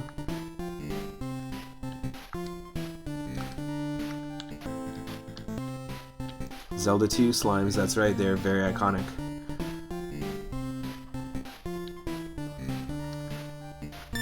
Would you like something? Yes, this short sword is 20. We don't have enough. Please use the menu.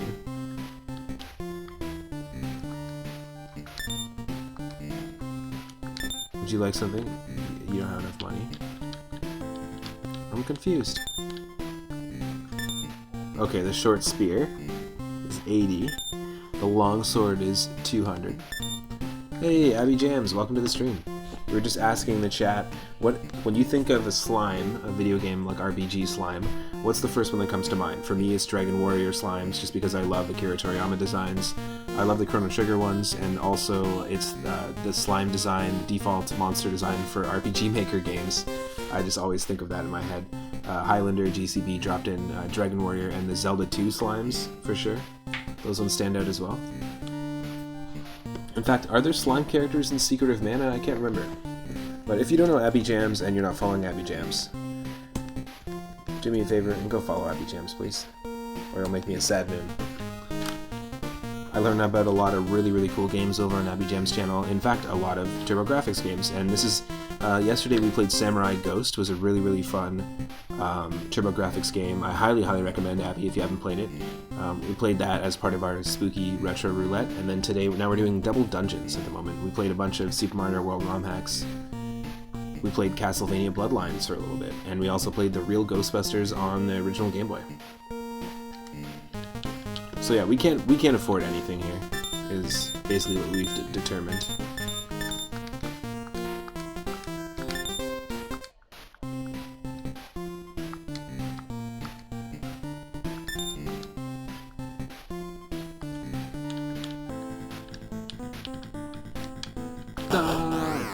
Die! We have so many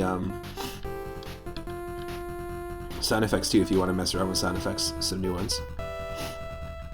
Samurai Ghost is awesome. It was so fun, I have to say. Like, we played Shadow of the Beast before, which was also part of the Spooky Roulette, and it was on Sega Genesis, and I'm not a fan. It's just constantly walking to the left. It kind of felt like an emptier version, an emptier and weirder version of Zelda 2. So I wasn't a huge fan of it. But Samurai Ghost kind of took that same formula and just made it with it. I think because it had a lot of versatility in the way you can control your sword. So it says that we died, but we didn't die, actually.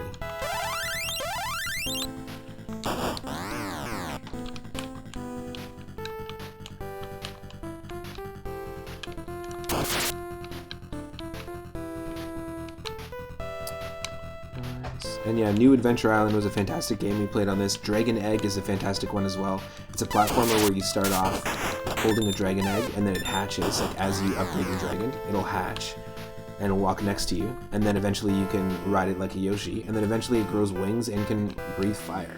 But each time you get hit, your dragon like goes down a few levels, and each time you upgrade it, it goes up a few levels. It also has vibes of a shoot 'em up as well, which is pretty crazy. Yeah, someone was telling me that too. That there's a sequel or a prequel to Samurai Ghost. That it is a sequel.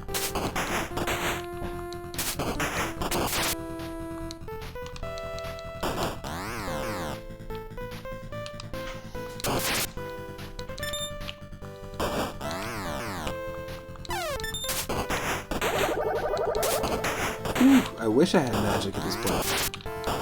We've got 3 magic sound effects you can use. Genpai Tomaden. Actually, you know what? Central Scrutinizer TV dropped in yesterday. He rated, and he told me about it. He said that he's got a VOD where he played the prequel to it. He did say something about that, so I think that's where I heard it. So that's the name, and he said it was Japanese only. Genpai Tomaden. Nice. Do you have either of them at all in your collection? Abby James has a pretty crazy game collection. I'm not gonna lie. Birds in Dungeons. They would be so irritated too. They'd be so upset because they're like, how the hell do I get out of here? Now, that would be an interesting game. A dungeon crawler where you play as a bird. You were in a cave, you were like a mining canary or something, and then you escape from the cage. That's how it starts. And you have to like flutter your way around. That'd be insane. But you can't attack. You just have to avoid all the monsters. Monsters are attacking you, but you have to like use the control to like avoid getting like slashed by like a bear or something, or like whatever you're attacking. That would be crazy. See, cool ideas for games. I got lots. Got them out the wazoo. I'm telling you, I'm really thinking seriously about trying to form a dev team with some really good artists, sound design and music, and conceptualize some indie games. Just make some games. I got some really cool ideas. Abby, I think I was mentioning it before to you briefly. But yeah, I want to do more of that, I think. I've got the sound training, I've got a lot of experience, and I've got books and books and books of ideas, so why not try to see if we can bring some of those to life and use my previous skills before COVID of really just organizing like crazy mass amounts of people to put on things like music festivals and 14 band tribute shows and stuff like that. But you know, put that towards building a team development team. That'd be really fun. I don't have the programming knowledge, but I'm open to meeting and talking with programmers, pixel artists.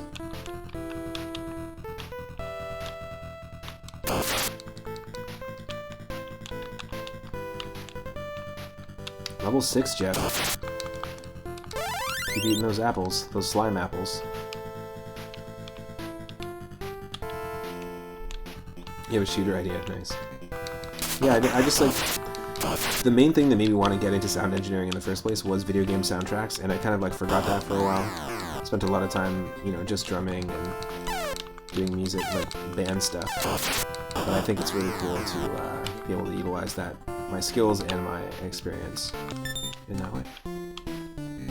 Would you like to sell something? No. We're level 6, but I feel like we're getting stuck here. Oh, very cool. A voice roll, hell yeah. Yeah, that would be so funny. A bird, dungeon crawler.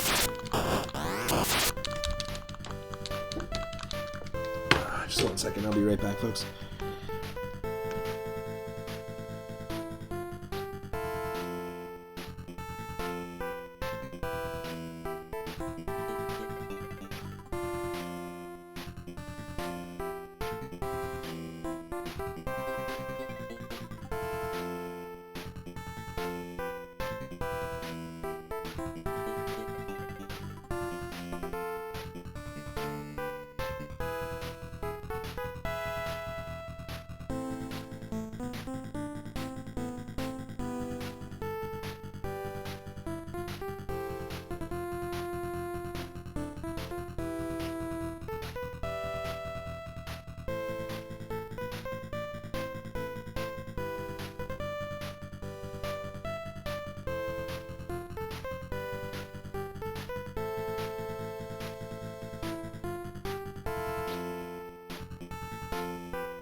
Legitimately, I just had to write down an idea. That's the main reason why I had to leave.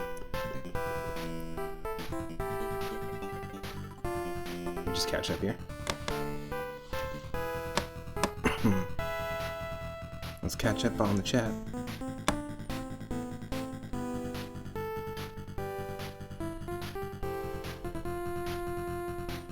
Oh, do you record at home or in a studio? You're talking to 3UP, right? No, to Abby. Cool.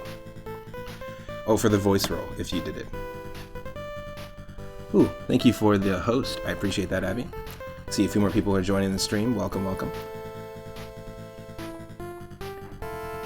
Yeah, you want a good mic for that. Cornhusker, welcome to the stream. One person, a dungeon crawler. Sign me up. Nice. Are you a person who plays a lot of dungeon crawlers? And also, if so, what are some that you'd recommend? I was asking this in the chat before, earlier. If there's a dungeon crawler or a roguelike game that you'd recommend to check out. We were playing as Jeff, Highlander GCB, named our character Jeff. Grandmaster Farmer, your corn ain't growing, mate. You live far too north. There's some corn growers here, but it's very rare. You grew some potatoes, tomatoes, cucumbers, and carrots. Grandmaster Farmer basically lives like the life of Stardew Valley, but in reality, in Sweden. Cornhusker, Shining in the Darkness is best. You know what? I did play a little bit of Shining in the Darkness off stream. It didn't pull me in right away. Phantasy Star 1 is okay. Yeah, we got some comparisons. Grandmaster Farmer was saying that this game feels a lot like the Phantasy Star games, like the early ones. And then the next game for you would be Arcana on the SNES. Cool. I'll have to check those out. I haven't really played any of those for either at all or for very long. And then we've got Eye of the Beholder on the Sega Cd. Abby is saying, nice. Cool. I feel like we're stuck. Like, I feel like... Oh, we have no HP.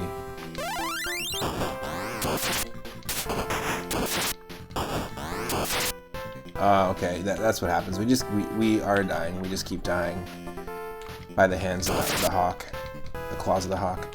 They translated Eye of the Beholder. They translated Eye of the Beholder to the holder of the eye where you live. Nice. So a skull. That's gross. That's gross to think about. You might spin the wheel at any time. Remember, you can spin that wheel at any time for 1,000 moonstones. Ooh, there's a skeleton. For 1,000 moonstones, you can use that spin the wheel redeem, and whatever game we get, we've got ROM hacks, we've got all sorts of games from Atari 2600 to Nintendo DS. Whatever game we get, we gotta play. That's the whole point of the stream. I don't have nearly as much control over what we're playing, and it's a lot of fun that way.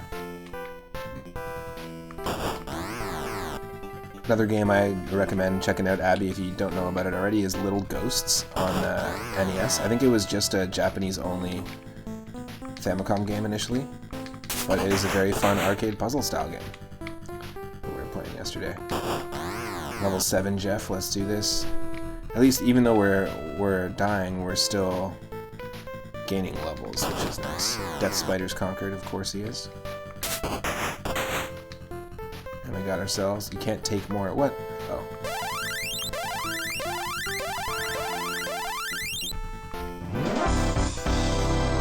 You haven't heard of that one? It's really cool. I played a translation of it.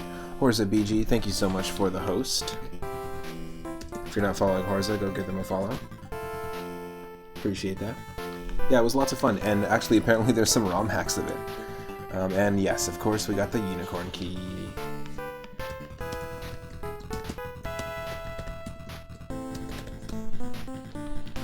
Thank you for the moon, Horza. Whoa, another one. Another conquered sorcerer. Okay, what's the unicorn key gonna be for?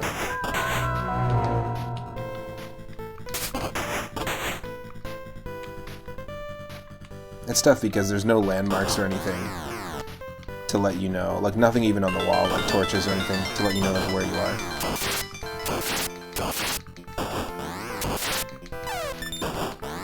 Oh. Wow. Come on.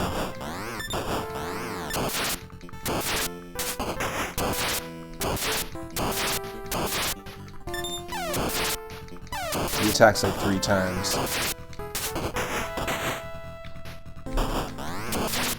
Come on. Come on, Jeff. No. Oh, it's Raichu! Exactly. My favorite Pokemon. Raichu. Well, my favorite mispronunciation in Pokemon Stadium too.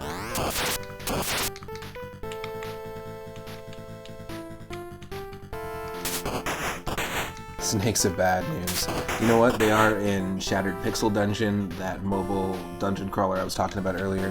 Also, we're about to hit 4 hours and 20 minutes, folks. If you need to or want to take a break, this is the time. We still only have 15 gold, so we're not getting that much gold, but once we get 20, we'll be able to upgrade our weapon, I think.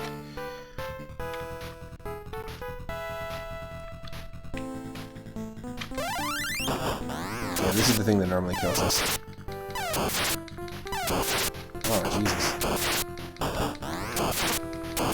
Jeff, don't die. Oh, you died, Jeff. Jeffrey, no! Is that 420 height? Oh.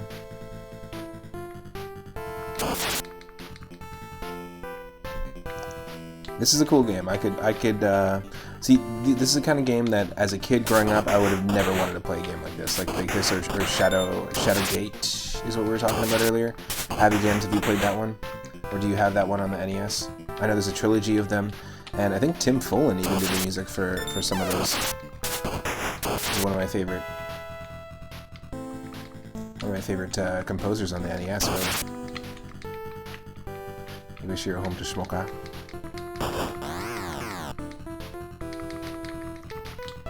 It will happen soon. Thanks for tuning in and hanging out. Hope you're having a good Wednesday, everybody. Oh, we didn't kill him.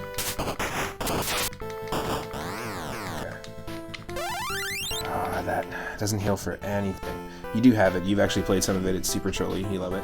So yeah, this is the type of game that I wouldn't have wanted to play back in the day. And to be honest, I would just like write it off, like write off this genre. And but you know what? The same thing is how I felt about certain RPGs, like the random encounter rate just being so constant in some games. I mean, Final Fantasy IX has some really rough encounter rates. Final Fantasy 1 and 2 do as well. But I really, now, I feel like I enjoy the grind, and I really enjoy this type of game now, completely in a different way. You know, as a, oh my god, I'm gonna be 32, holy shit. I'm gonna be 32. That's crazy. But a different mindset completely, that's for sure. Come on, don't kill me. Every time. We just can't take on this bird.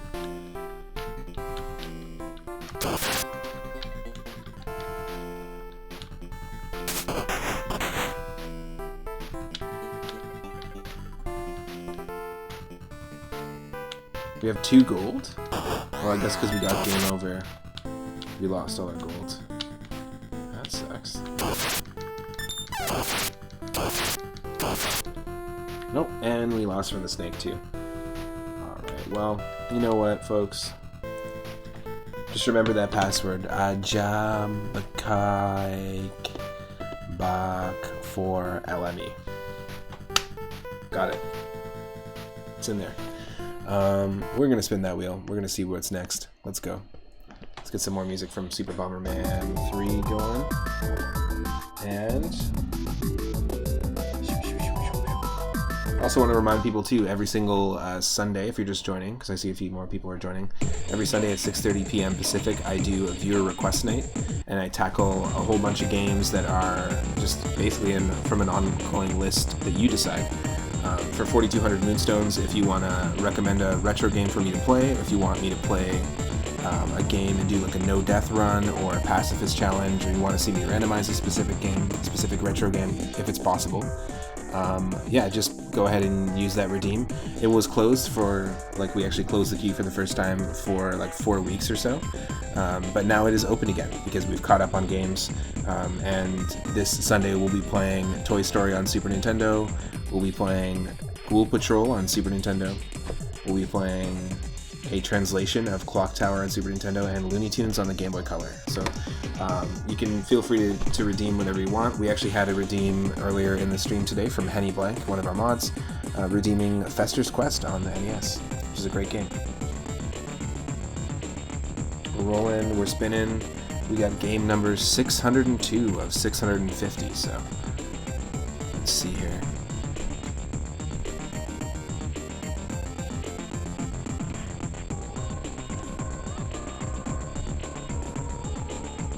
$602. Come on. 602 is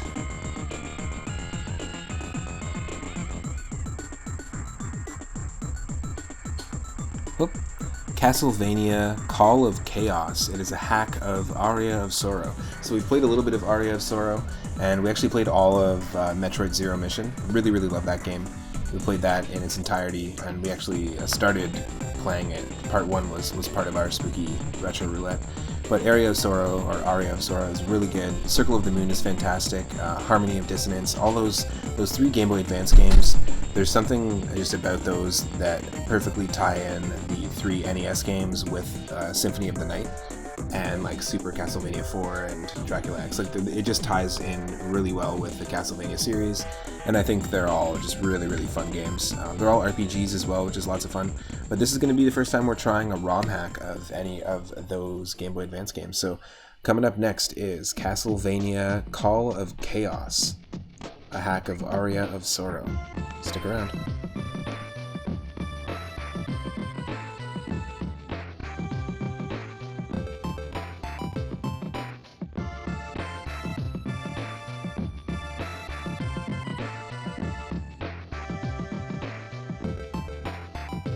Ooh, it looks like interesting, that's good news. It looks like the Castlevania Game Boy Advance games you're saying, Abby, might be coming to modern consoles. That's pretty badass. They're great games. They're really, really good games. I haven't played any of the DS ones, so I'm really excited to dive into those as well in the future. But it'll just be 1 second here. We'll listen to some more music from Super Bomberman 3.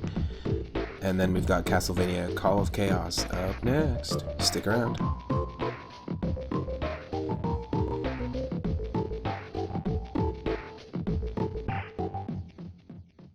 I would love to play all 3 Game Boy Advance games in a collection on my Switch. That'd be perfect.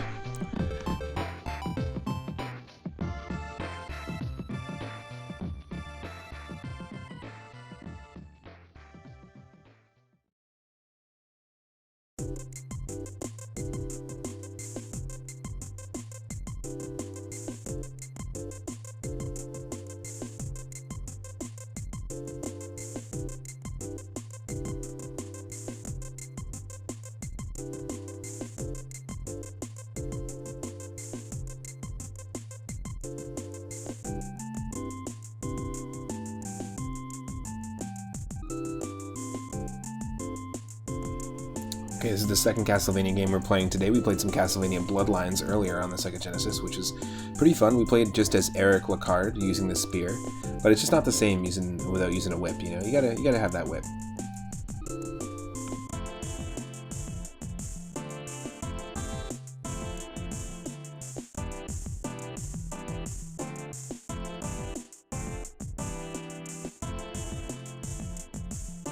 But yes, we did play a little bit of Aria of Sorrow on stream before. Circle of the Moon, I think, is the first one, and it's not as refined, but still a really beautiful game and a really great soundtrack. Definitely check it out. Abby Jams, I think you were playing Metroid Zero Mission somewhat recently, right? And the other day you were playing Super Metroid, if I'm not mistaken.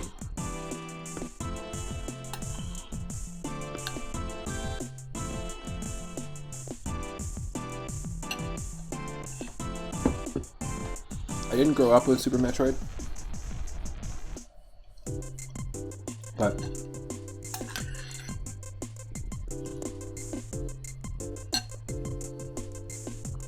I did rent it a couple of times, play it at a friend's house. I grew up with Metroid 2 on the Game Boy.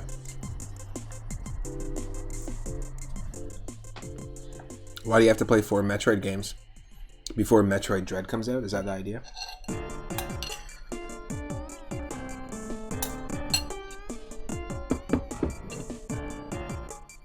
Oh yeah, Grandmaster Farmer. Abby James's channel is amazing. You'd really like it.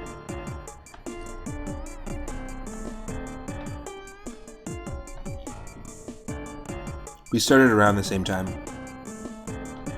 Oh yeah, you're trying to sneak it in before Metroid Dread. Nice. Good luck. You know what you should do is hook them all up so you can play them with one controller and play all 4 at the same time. So you got what? Super Metroid, Metroid Fusion, Metroid Prime. Same controller? That'd be ridiculous.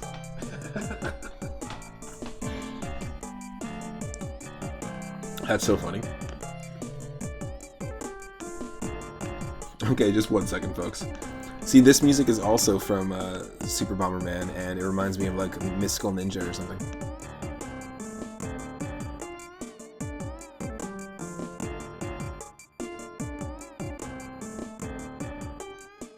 Just a moment.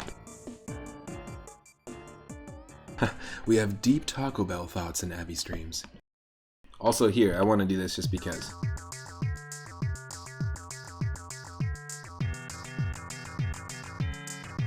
Abby Jams, you are now a mod. The things that mods can do, you know.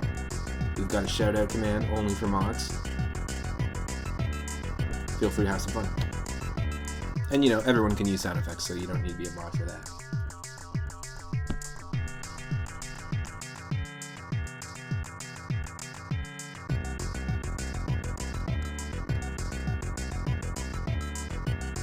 You have been knighted.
Well, you just finished, Abby saying, you just finished another Metroid 2 remake.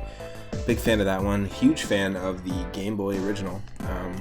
One of my favorite Game Boy games in terms of sound design and music. It just adds so much atmosphere for something so limited. I didn't like the 3DS one that much, but you certainly respect the Prime games, Horza's saying, but they just don't do it for you like the mainline games. Metroid Prime I have a lot of association, like nostalgic association with, because I got it for Christmas the same Christmas that I got a copy of Wind Waker, so I played both of them. It's a pretty insane Christmas, gotta say. Oh, one more moment.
So I'm not catching up with the chat, unfortunately, here.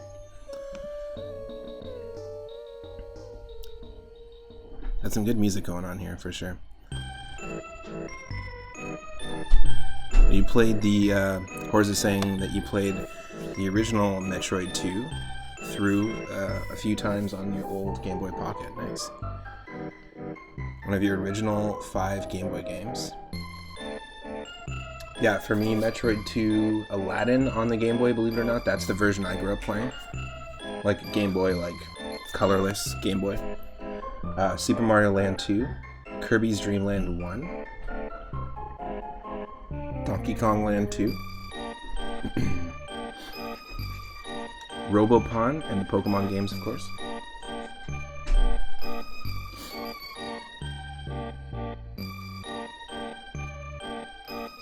Feel free to share your first Game Boy games that you got when you got that first original Game Boy. If you are a Tier 3 subscriber, I don't have many. I think I have one Tier 3 subscriber. You can use the Game Boy emote for the Binding of Isaac, by the way. You hang out here all the time, so so you can't stream anything. That's funny. And oftentimes, like, I can't catch Abby's stream or vice versa, so it's nice when we can pop into each other's channels. But, you know, as creators, it's tough because we're both streaming daily all the time.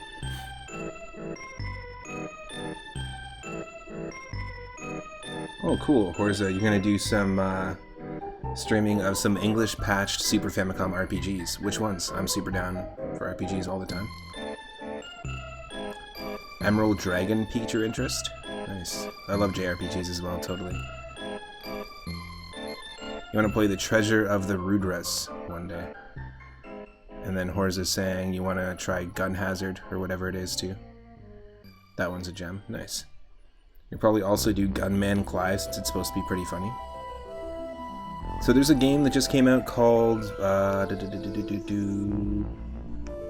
It just came out. There's a person on Twitter I just discovered who makes their own text-based RPG adventures. And they just released a game on the Game Boy. It's available to play online. It's available like in browser. It's available to play as a Game Boy, like ROM. It's called Mud Warriors, and it's a text-based RPG that was just text-based. They got turned into a pixel game and released yesterday. I was thinking about playing it on stream. Looks really cool if we're talking Game Boy games. I might do a stream of it just to showcase it with a couple of other homebrew Game Boy games. Link's Awakening, of course, is the top one. Nice. Yeah, it has been far too long. Chrono's your favorite game. Whoa, there's so much going on in the chat. Okay, let's switch over. Gotta switch to this layout, otherwise you can't see it. So this is Castlevania Call of Chaos. I have no idea what it's actually gonna do, like in terms of like what this ROM hack does and what's included. And see this music that we're listening to? It sounds like it's from Metroid. Nope. Super Bomberman 3. I'm telling you, very diverse soundtrack. It's a great one. Okay, here we go. Hopefully we don't have to refresh.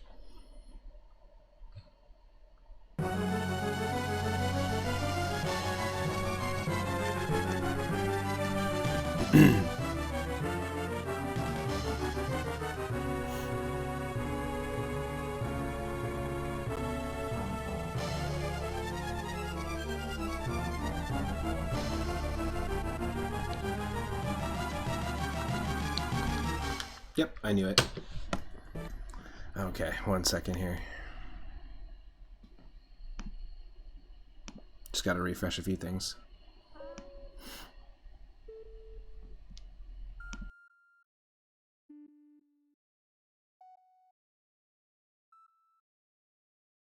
Super anticlimactic.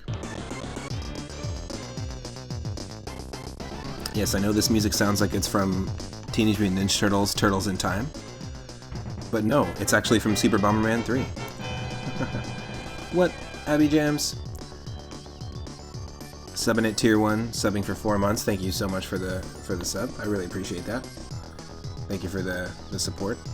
And for the host as well. Very, very kind.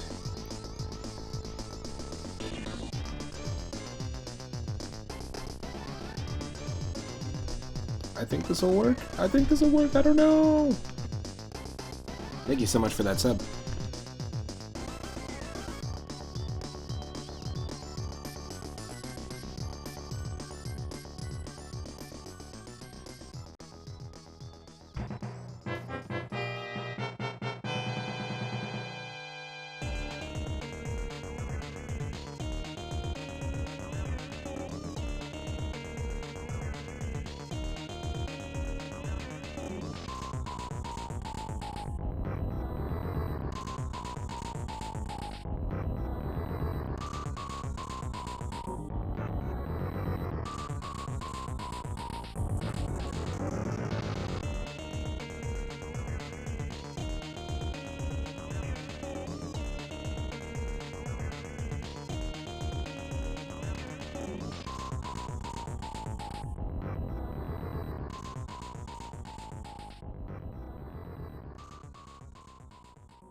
Not yet. Still didn't load. Come on.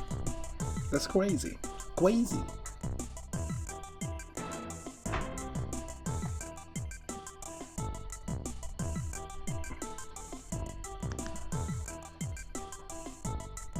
Heck yeah. I'm really excited for this Saturday evening. Going to be doing a co-op stream with my partner Michelle. Playing a whole bunch of different versions of Tetris. And we're going to try and do a whole bunch of two-player Tetris action. So that'll be fun. Very stoked for that. Okay, I think if I do this, and I do this, then you should be able to hear everything and see everything, and it won't be too loud.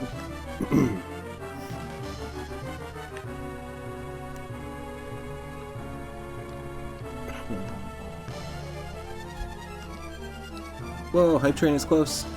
Whoa, whoa, whoa, whoa, whoa. Horza, thank you so much for resubbing with Prime, using Amazon Prime. I appreciate that.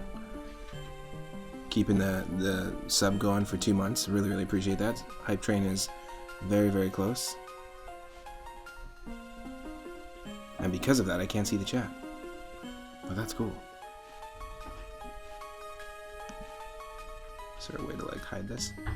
This is the exact same storyline, by the way, that you're seeing on screen that the original game comes with, so this is nothing new.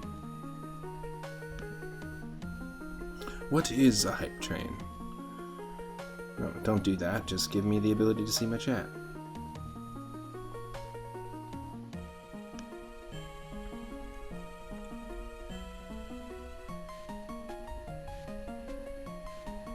I take a lot of screenshots. I've got a screenshot of this already.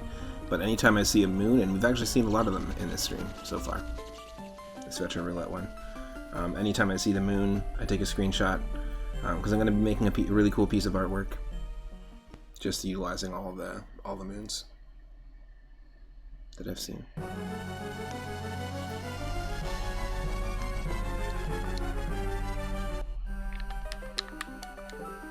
Third save slot as always, just the way we got to do it.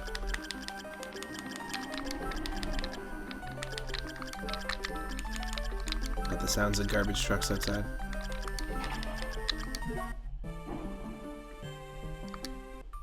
There we go. There we go. Finally. My love, you're revived. Indeed. Oh, that's Dracula. My powers, they're no longer yours. What do you speak of? Ah, there we go. Okay. Perfect.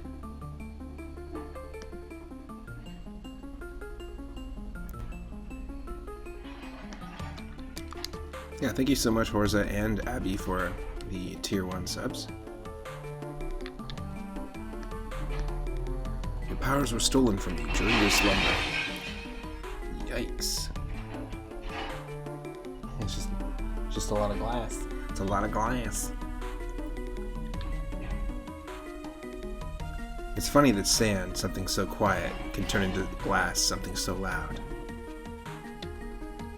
You gotta get back to work, Horza. You'll be lurking. Thanks for the work and lurk. Work and lurk. Appreciate it. Who would dare? An enemy, no doubt.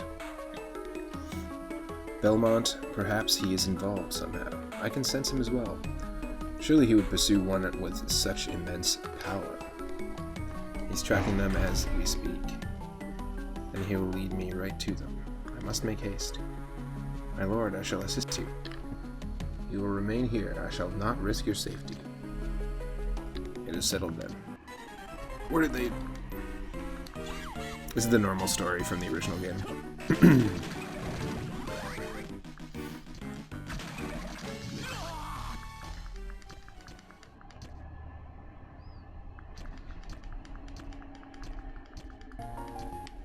Okay, apparently we're playing as Dracula. I think that's the only thing.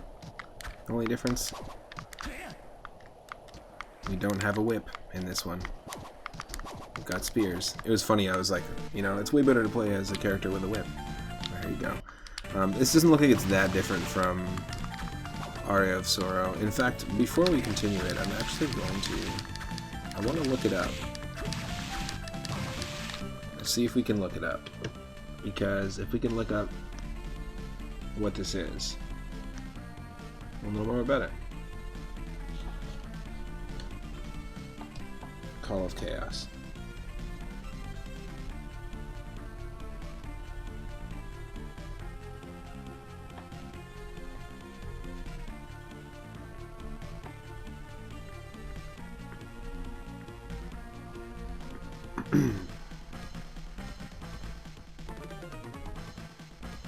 There's always a website with information like this.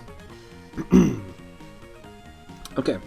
Castlevania Call of Chaos, what we're playing is...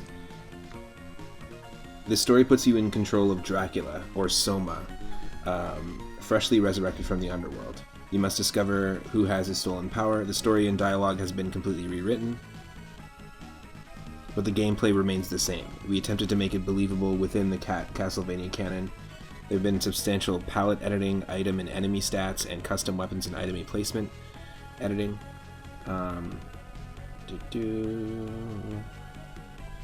Death is now an optional boss since the item you get for defeating him has been relocated. And that's it. Okay, so it's mainly just the same thing with some different story. Gotcha.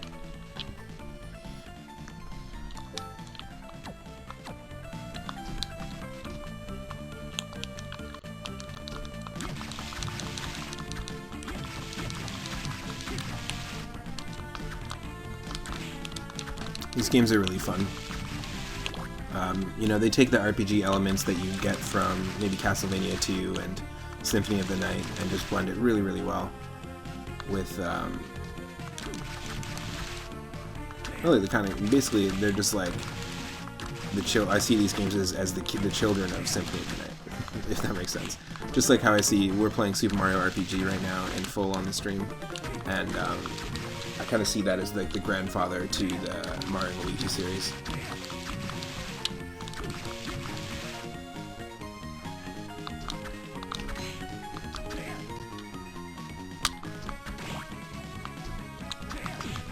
We're gonna get some really cool power-ups in the future too.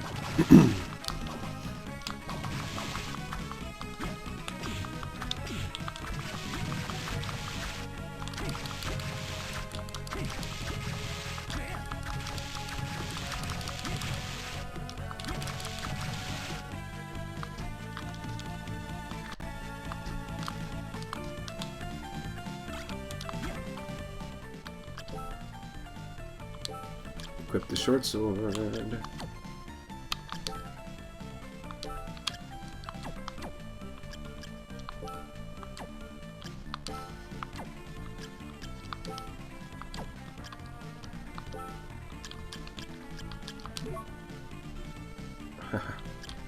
Cool.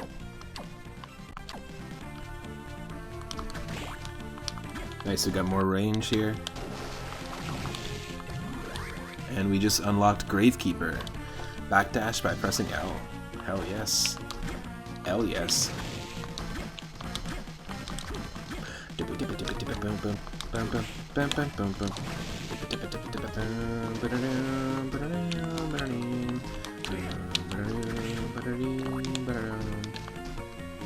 Come on.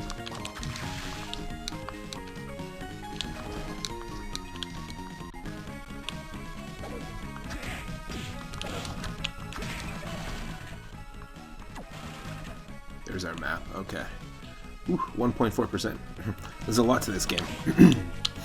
And you know what? I would totally consider playing all 3 of the Game Boy Advance games in full. I'm going to play this just for a little bit and then we'll spin that wheel. But right now, just because we're playing Super Mario RPG, it's just taking up a bunch of the time at the moment. And, you know, with the regular co-ops and these streams, we'll eventually maybe do the Castlevania games in the future. I played a lot of them on stream already, and we played a lot of really cool ROM hacks and got into like the second boss, or the second stage of the final boss, Dracula.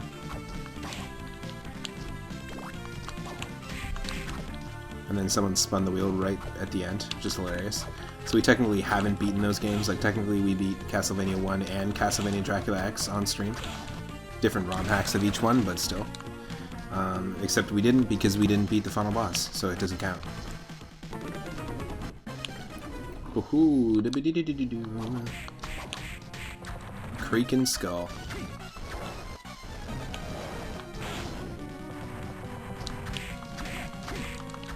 Whoa. I had a feeling that wasn't going to go our way.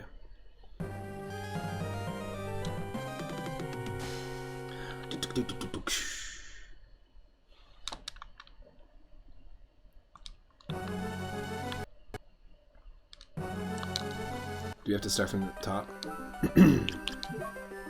Yep, we do.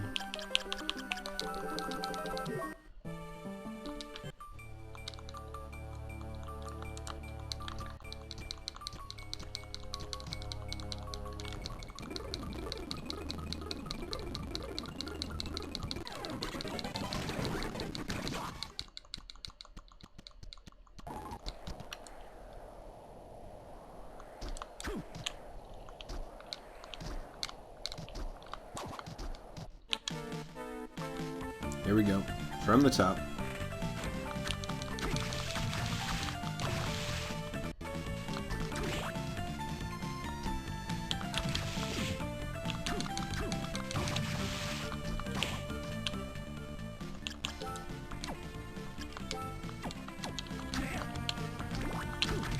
We didn't find a save room, so we actually have to just start from the very beginning of the game.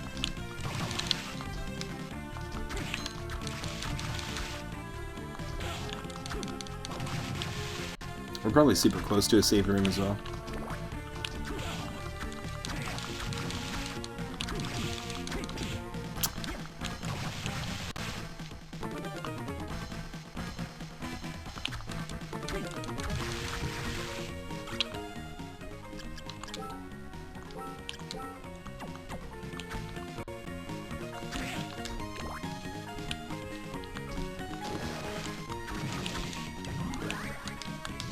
Got that Gravekeeper.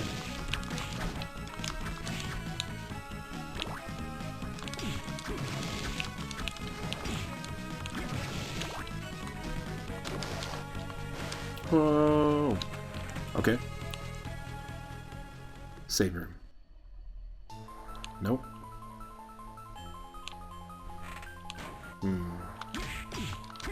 Now, is there a game like the Game Boy Advance Castlevania games or inspired by them? It's also roguelike. I feel like Skull is one of them that a lot of people have been playing. It came out this year. SKUL.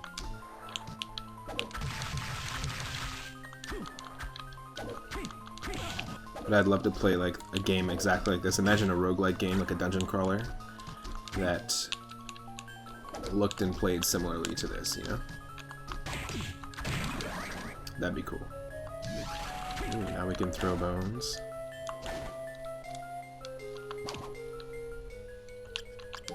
We have to change our soul set, though.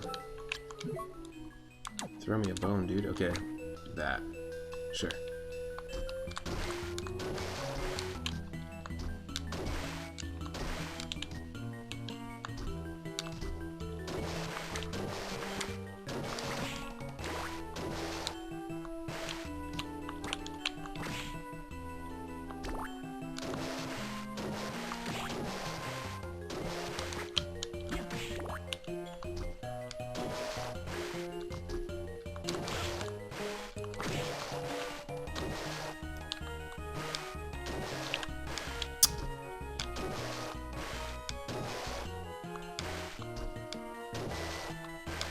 Where's this gonna lead us?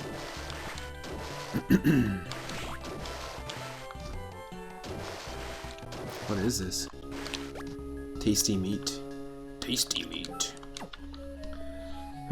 I do suppose it is breakfast.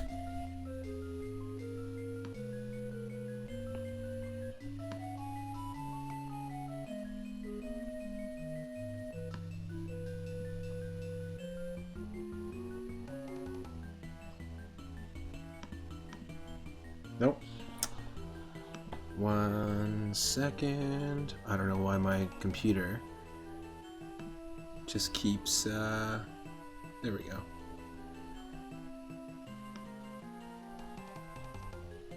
Keeps trying to, like, I find that like when I'm looking at my own chat on my stream, it just makes it very difficult to do so. Keeps trying to refresh the page and all sorts of stuff.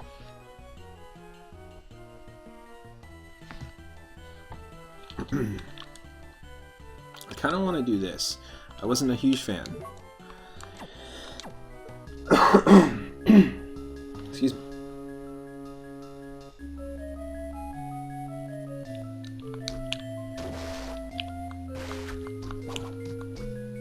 I just prefer the spears. Well, I guess there's nothing we can do here.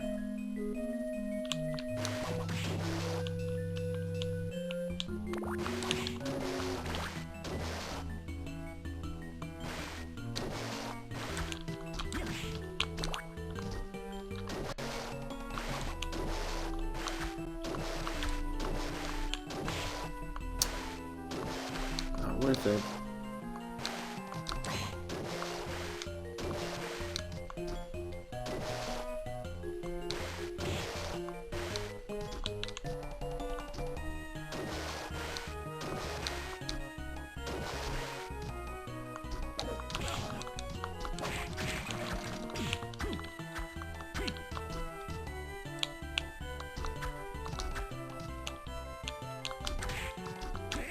Tiny devil. Yo.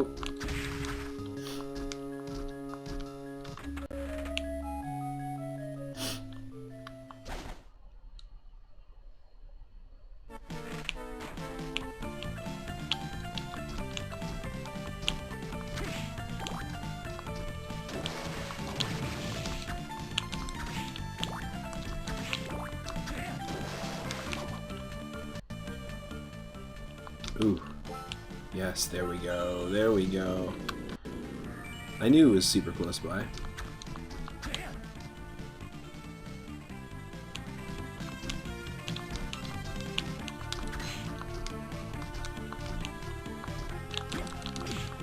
Whoa.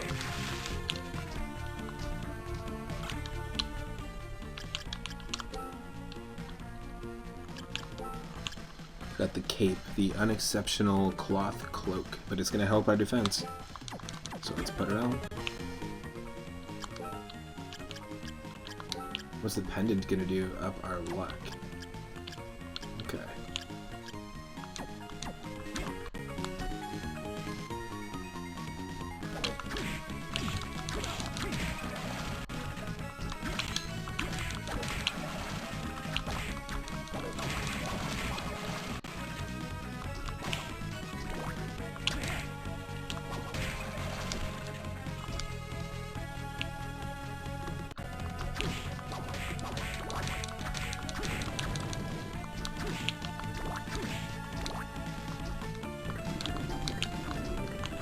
I don't know. Not going there yet. Whoa.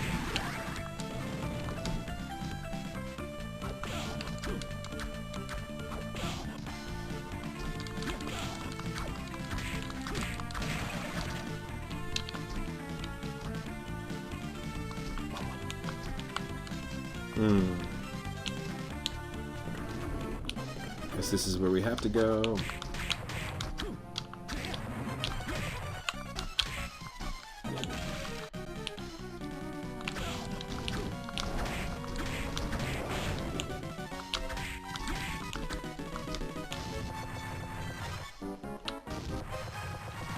Hit me. Let's go.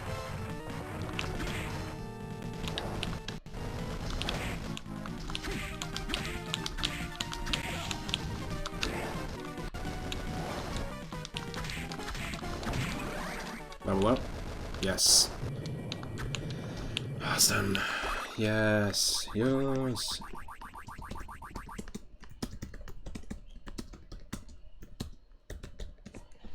Whew. God dang. And thankfully we got that full heal there.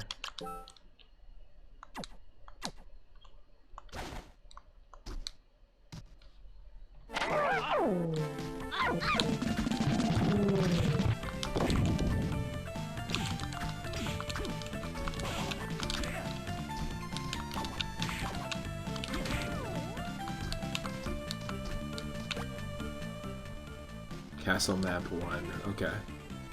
Ooh.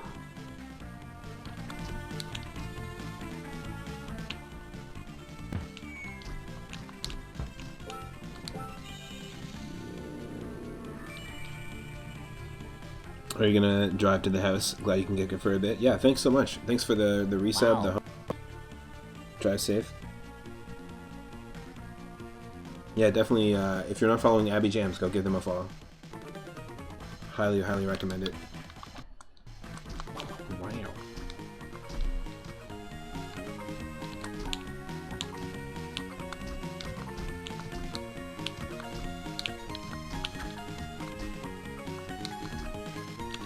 Whoa. This is the only, like, camera issue that I have with this game, is just moments like that. Where when you jump up, when the ascent of your jump brings you to a new screen and then the descent brings you back down. Just a little bit jarring. But not like that Gremlins game we were playing earlier today. That floopy camera action. Oh. Oh my god, something's happening to the emulator.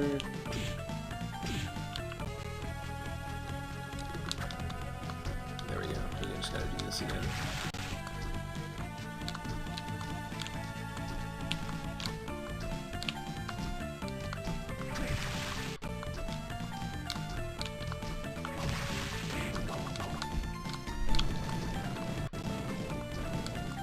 I don't know what the hell that was, but I'm glad that we somehow hit it by mistake. Interesting. Alright, we don't have a double jump, but I'm assuming we're going to eventually get something like that because we can't actually access that. Okay.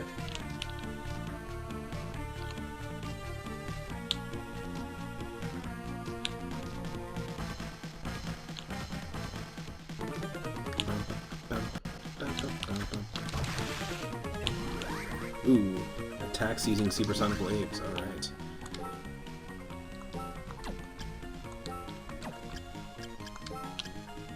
Let's try it.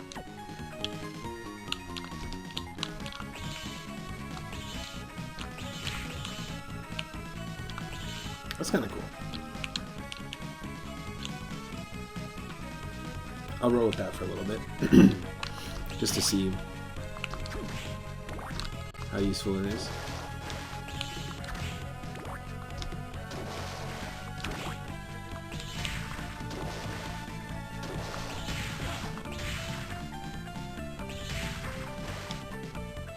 Pretty useful.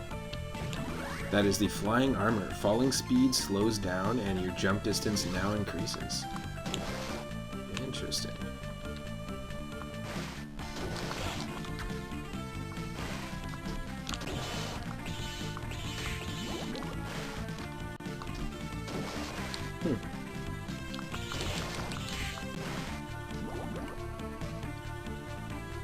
If you are on the Pacific Coast, this is the time to take a quick break. Ooh, look at that. Nice little secret. You know what? Giving me good vibes. Giving me good vibes when we can do that. Maybe we can break a wall and find something secret like that. It's always nice. It makes me think of games like Wario Land 2 and 3, where if you just like pretty much body check into any wall or ground pound anything, you're gonna find secrets. There's so many. There's just so many. I'm gonna actually... Let's go back to the good old spheres. The Mind Up restores 20% of your MP. Yes, please. Okay, just 1 second. I'll be right back. I'll be right back in a moment.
Okay, sorry for the extended nonsense. Okay, I'm back. There we go, let's keep going. Hopefully the music was good enough to hold your attention.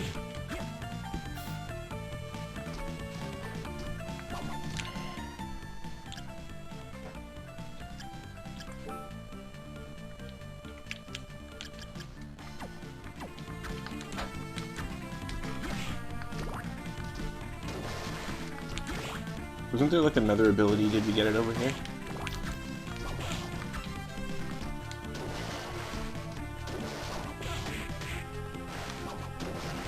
Yeah. Well, initially, I guess not.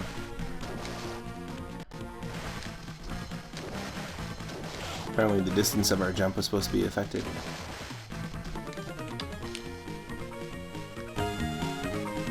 Okay.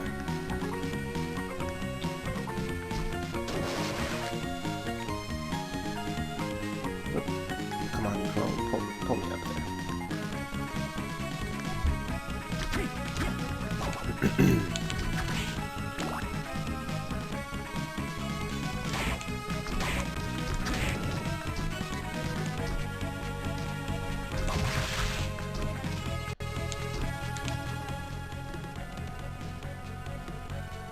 Can we go that far up here? No, we can't. We already attempted this. Or can we?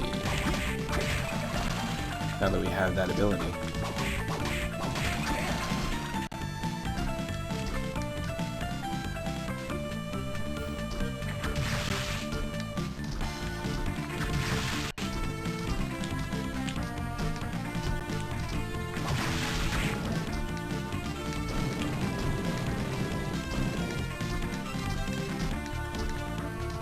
Can we? Nope.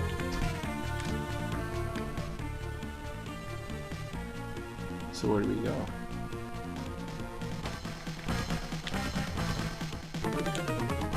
Now remember, anyone that's just joining, by the way, you can use 1,000 moonstones at any time to spin the wheel for the Retro Roulette stream. And if you do, then we'll spin the wheel and play a completely different spooky game. Or horror themed game. So there's a bit of interactivity. You can also redeem 4,200 moonstones to add any retro game to an ongoing list that we will play on Sundays. And I play the games in the order that they are redeemed. Yeah, we did this already. No, we can't go that way. This is just a secret room, right? Yeah, okay. So there's only one. There's gotta be only one way then. That's off limits. That's off limits at the moment. So let's go up and to the left. Whew.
Oh, we have to equip it, that's why.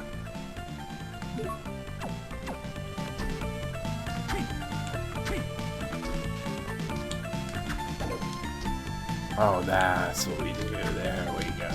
There we go, Johnny. I knew we could get that, the wings somehow. And I think you can eventually get like this power up or something like in Symphony of the Night as well. Like glider wings.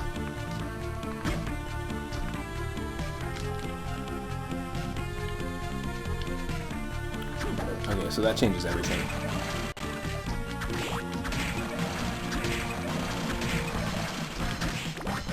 That changes everything.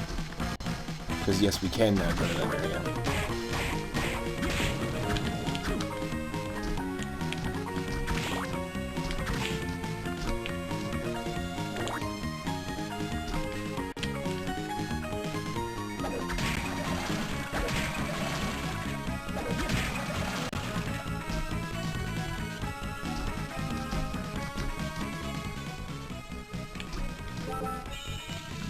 Heal me up. Thank you. So this ROM hack that we're playing basically, there's no change at all to Aria of Sorrow except for maybe the location of some items. It's called Call of Chaos, Castlevania Call of Chaos. The only thing they did was just rewrite the story so that Soma Cruz that you're playing as here is actually Dracula. So you're playing as Dracula,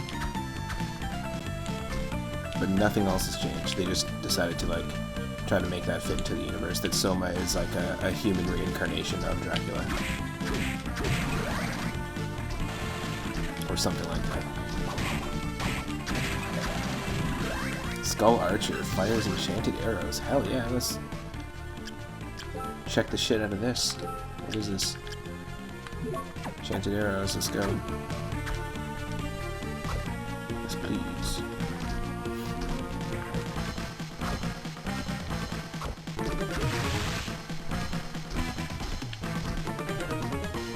Oh, that's pretty cool. Hard to aim.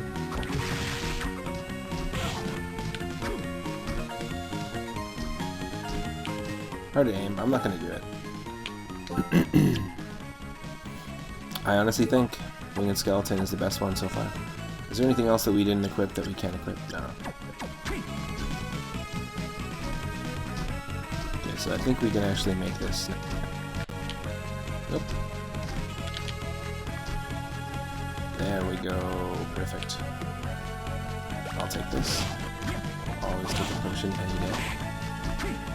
Just like I was saying earlier when we were playing Castlevania Bloodlines, it's really cool that Castlevania, all the enemies that appear in each game are the same.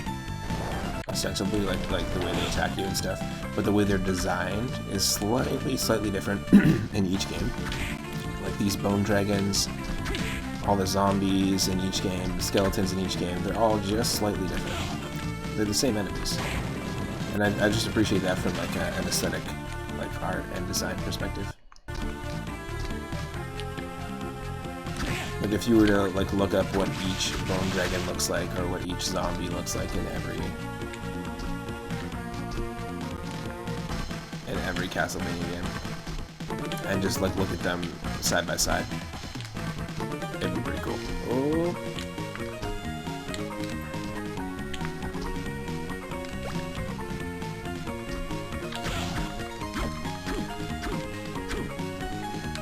Let's just fight him on his level here. Skeleton Knight.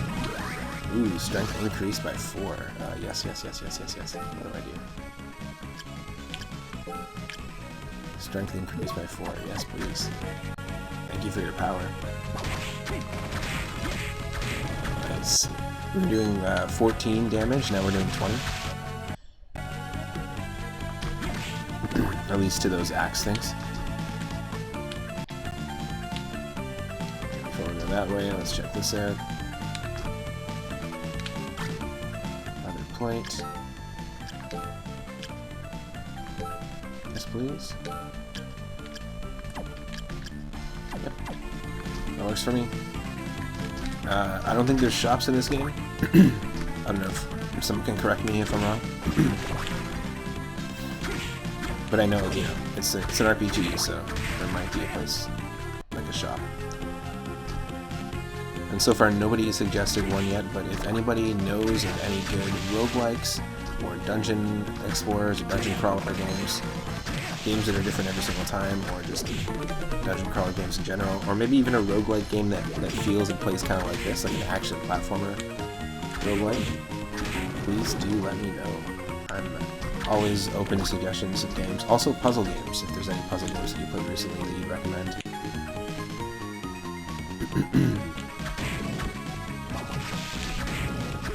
No, like these ghosts appear in the original NES Castlevanias. Zombie soldier, what's the hand grenades all about?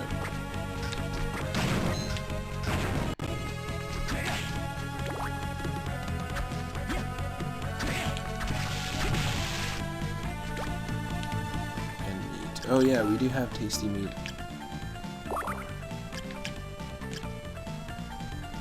And poachers.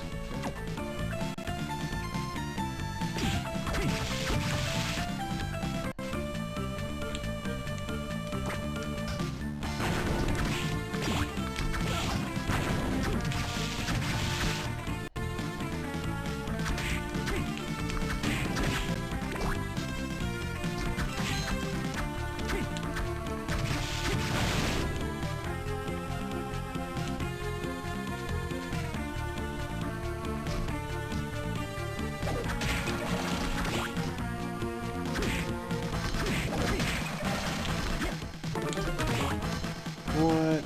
Okay, keep going.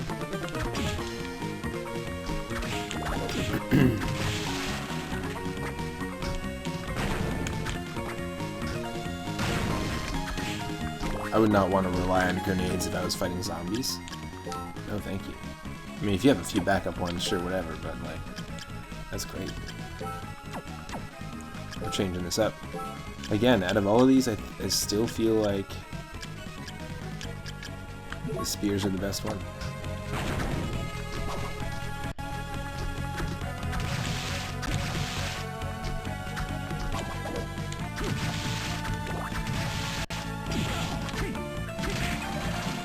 It's much quicker than the arrows, and it's a range shot as well. And easy to predict, like where I'm gonna go and that kind of thing. Where it's gonna land.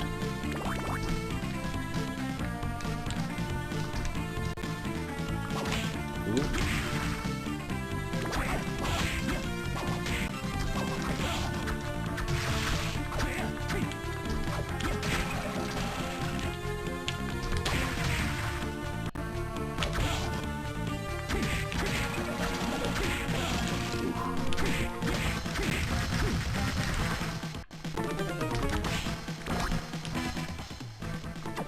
Need more MP, if we can find it somehow. Oop.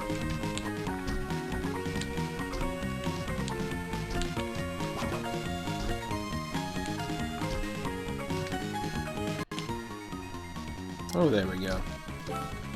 That'll do. That'll do. We have a save sound effect as well. It's actually from Final Fantasy VI. So we're only 8% through this game. This is a crazy, crazy long game.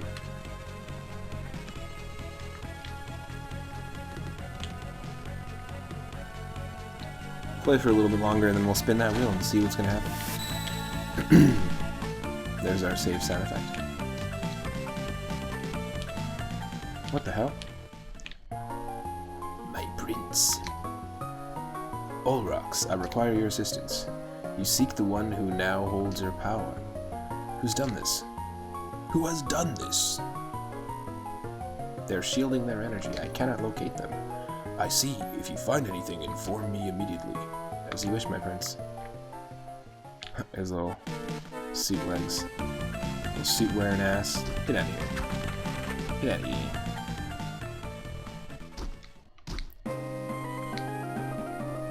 This game is really fun. Highly recommend it. And at any of the Game Boy Advance Castlevanias, if you get a chance to check it out. It sounds like in the chat people are saying that there's going to be a port of the 3 Game Boy Advance games coming to modern consoles soon, so that's pretty cool.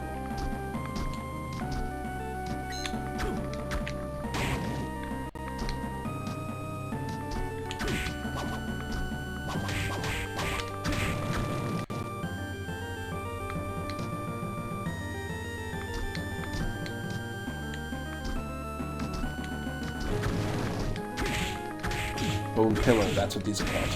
I always forget their name.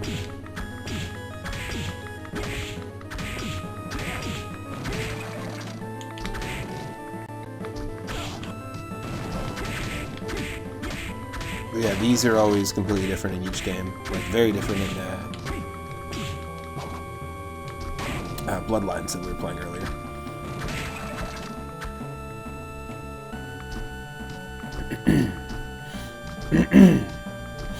Excuse me. Oh, this is cool. Got some bells.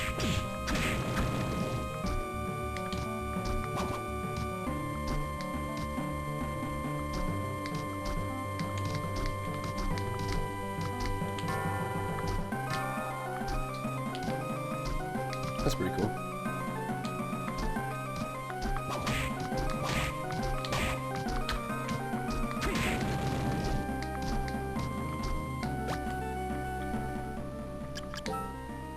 Use a potion. Use a potion. Use a mind up.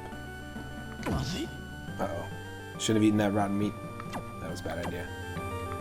No.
Okay, the bamboo sword. What the? The short sword is still better? What a waste of time. What a waste of time.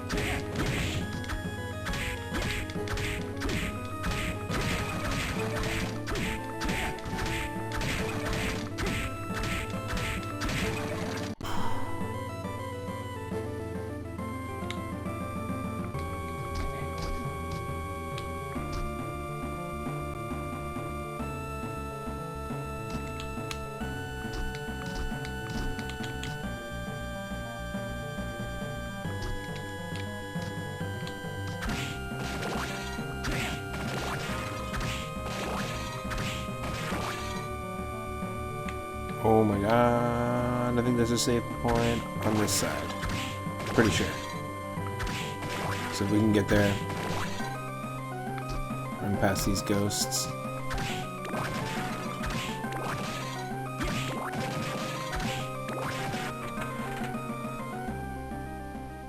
Right? Isn't there a save point?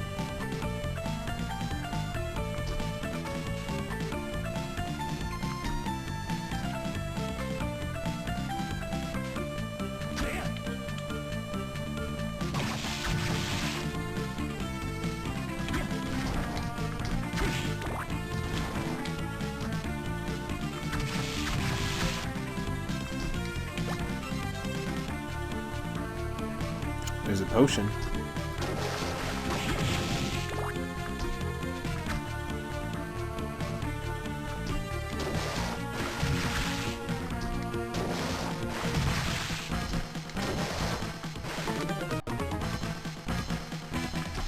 I don't even know where I'm going or what I'm aiming to do. It's kind of what a Metroidvania is all about. It's sort of more about the exploration.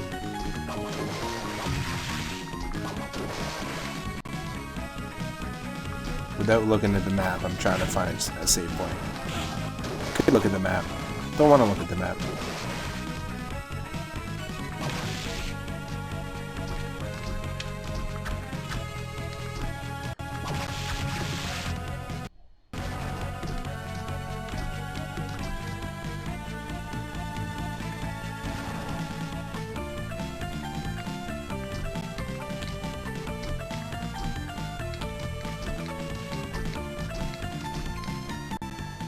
There we go. See, we could figure it out. Well, I think at this point we should spin the wheel. Let's see what we're gonna get. There's all sorts of different spooky games out there.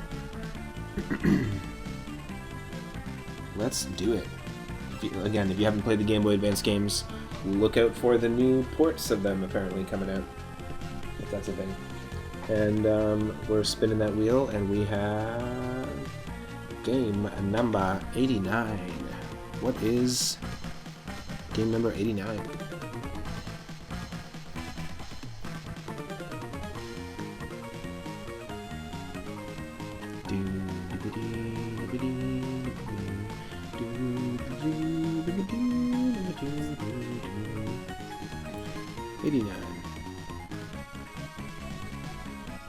Come on. Damn, this takes forever to load.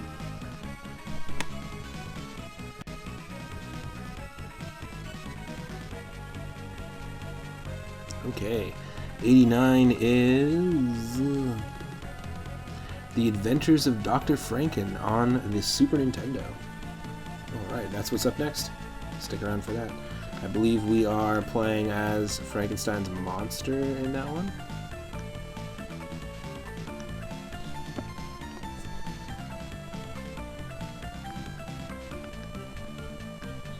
Here's some more Super Bomberman music. Stick around.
By Hudson.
Oh my god, sorry for the delay here. I just had to refresh a whole bunch of things, but that happens every once in a while.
Okay. Thank you so much for your patience.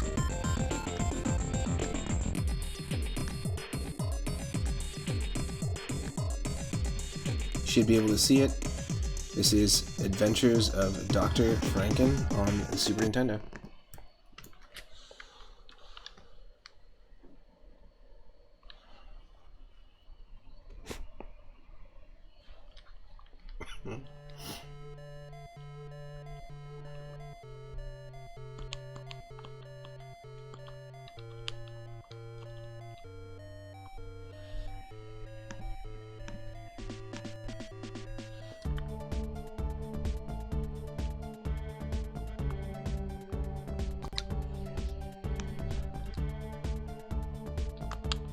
So we're playing as Frankenstein's monster, who is wearing sunglasses, so this is the most appropriate sound effect.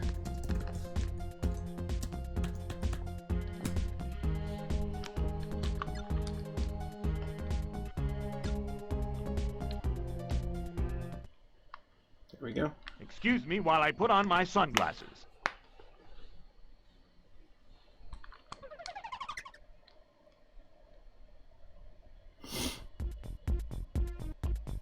Anyone hear of this game before? I've heard of it, I've never played it. There's a prototype for this game near the end of the NES's lifespan. They did make a prototype version where this is going to be available on the NES as well.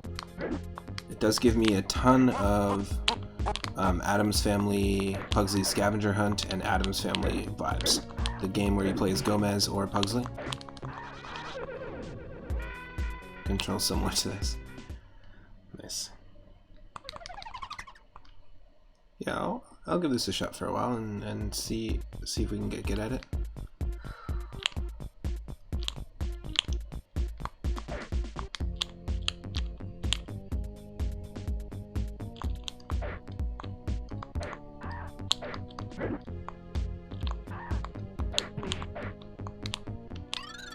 What was that? FBC? Oh, we have other moves? That's cool. Okay. Fireball charge. Okay. And I love that he's got these Disney-ass shoes floating underneath Death's cloak. It's pretty hilarious. Next follower brings us to 550, by the way. Just so you know, if you're not following the channel, click that follow button. You get to be number 550. You get to help the channel to grow.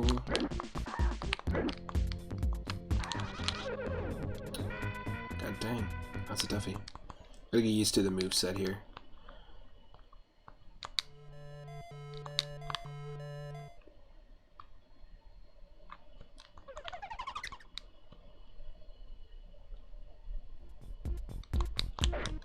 Certainly very different than Castlevania we were just playing.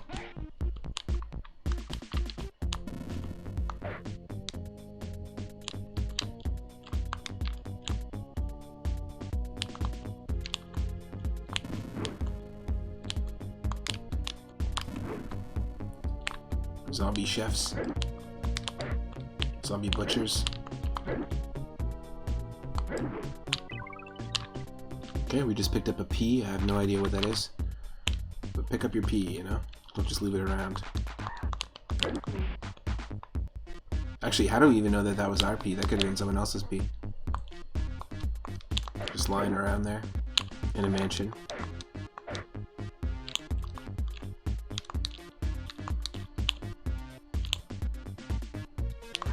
I love how he's got sandals. Like he looks like he's going on a beach vacation right now. Ain't nothing beach vacation-y about this.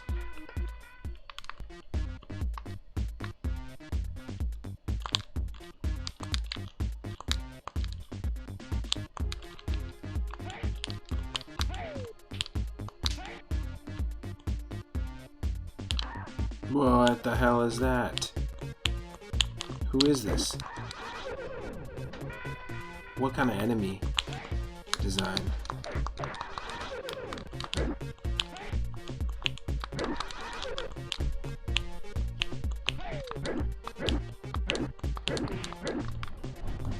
Okay.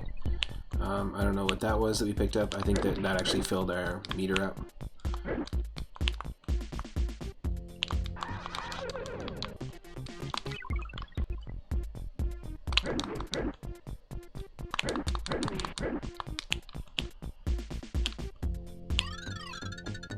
I have no idea what that is that we just picked up either.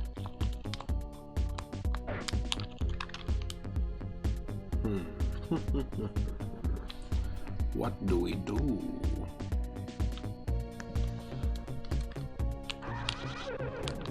Oh, that's our health. Okay.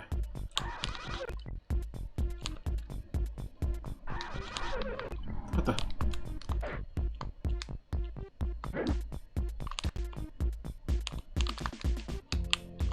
Oh, someone else's pee. Maybe it's my pee. Who knows?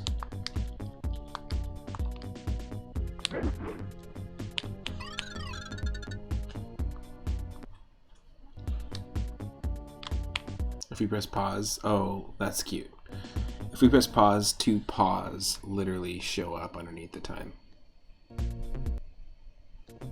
Okay, that's funny. Stupid, but funny. Yes. Cha-cha-cha-cha-cha. Yes, please. Oh, we didn't get everything, did we?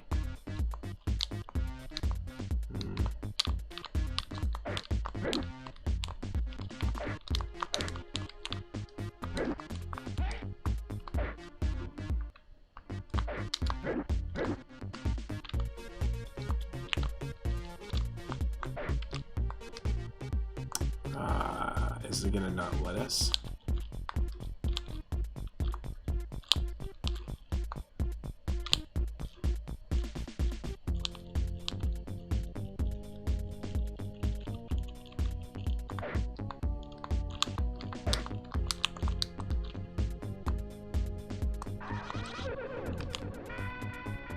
Damn. You need to get everything. You need to get it all.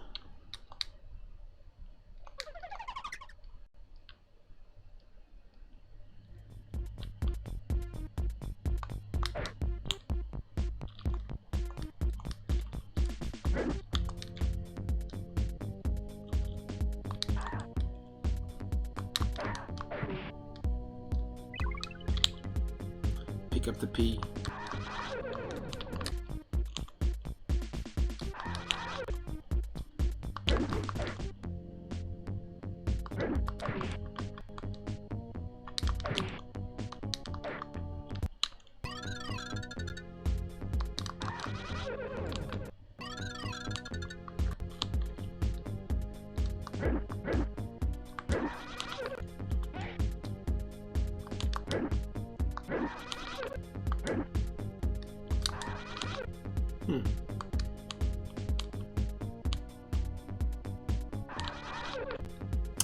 Come on. I mean, this game definitely is giving off those Halloween vibes, that's for sure.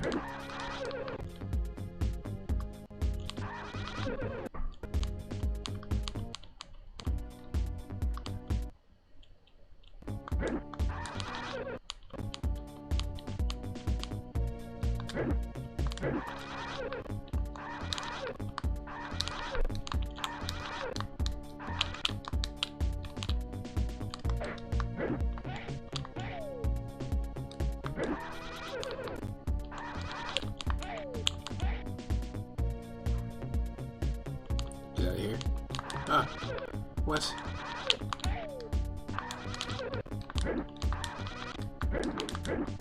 There we go. Man, this game sucks.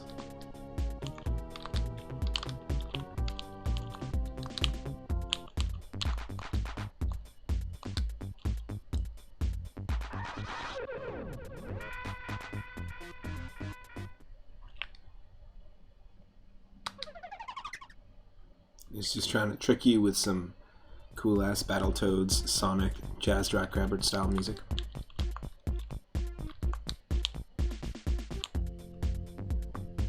Which is just basically like Jane Fonda workout music, if you think about it. 80s workout music.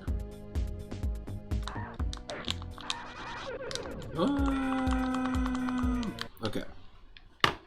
It's happening. We spinning the wheel. It is happening.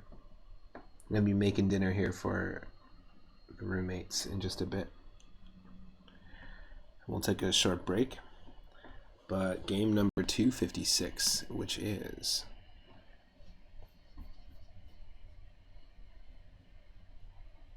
a specific color scheme, but also... Ooh, I like this Dr. Franken sprite down here, though. That indicates our lives. Bottom left. I approve of that. 256 is... No, not 356.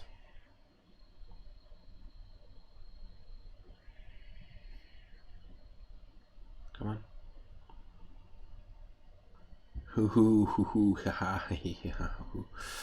Ghosts and Goblins on the NES. We played some Super Ghosts and Goblins on the Game Boy Advance, and we did end up beating it using like a ton of save states, though. It's a tough game. But we're going to try the NES version. Let's give it a shot. Stick around for that. That's a pretty spoopy game. Going to the NES, going even more retro.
My experience with the original NES Ghosts and Goblins is like playing at a friend's house once on a weekend when I was a kid, and it was super difficult. Never owned it as a kid. Played it years later. Got it years later, but when I was like a young kid, it was very difficult. I think I might have been maybe like 8 or something, or 7, like around when Pokemon came out. So I think I was around, might have been 8 or 9.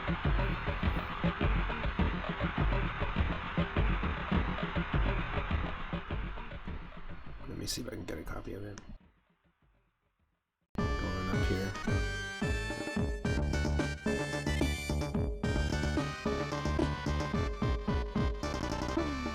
Sorry, I always have to reset a whole bunch of stuff in between games here.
Okay, so now you should be able to see it. This game is from 1986, folks, so keep that in mind. It's going to be a toughie.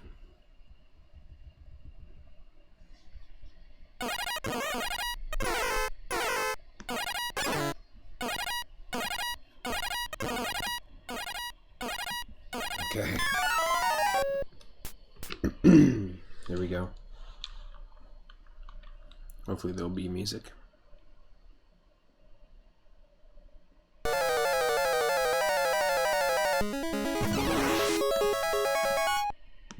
My apologies about the noise, the volume. There we go.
What the? Do we have to beat that thing, or can we just keep going? And is that Firebrand, that demon there, is that the Firebrand of Demon's Crest and Gargoyle Quest?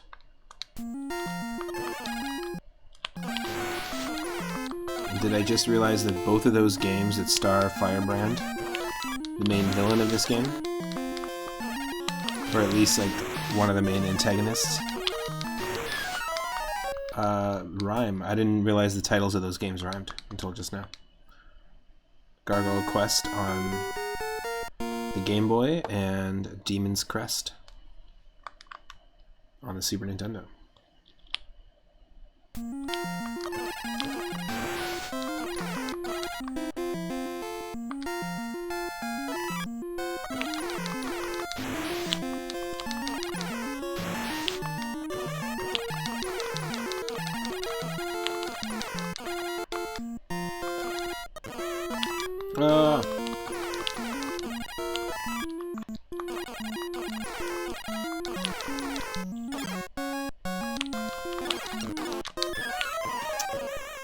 Straight to bones. Yeah, it's crazy, like, just how difficult this game is. And if you beat this game as a kid, like, on the NES, all the power to you. Holy shit. And it's two-player? Two-player, I'm assuming, is just back and forth, like Super Mario Brothers 1, I imagine, or Super Mario Brothers 3.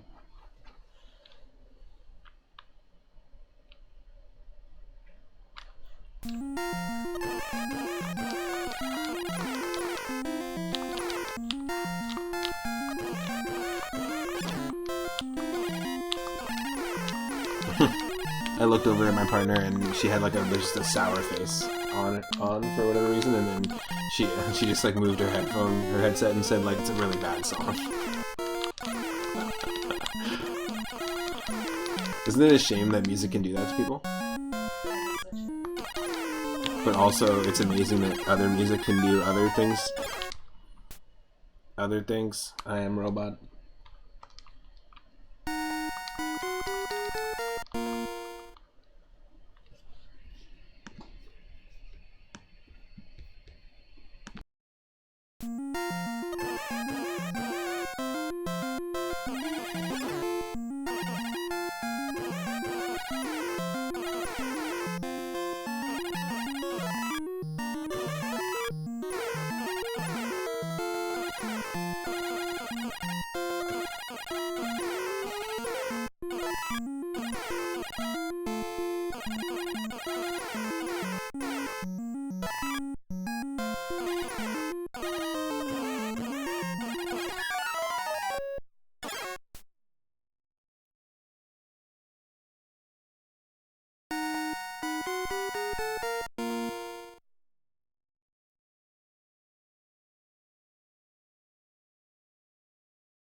Grandmaster Farmer, you're taking off, heading to bed. Thanks for dropping into the stream, as always. Hope you have a good day. Or a good night, I guess.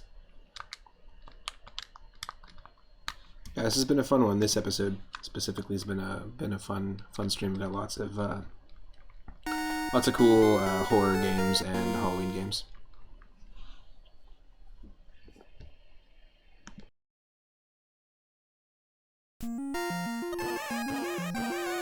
I like that.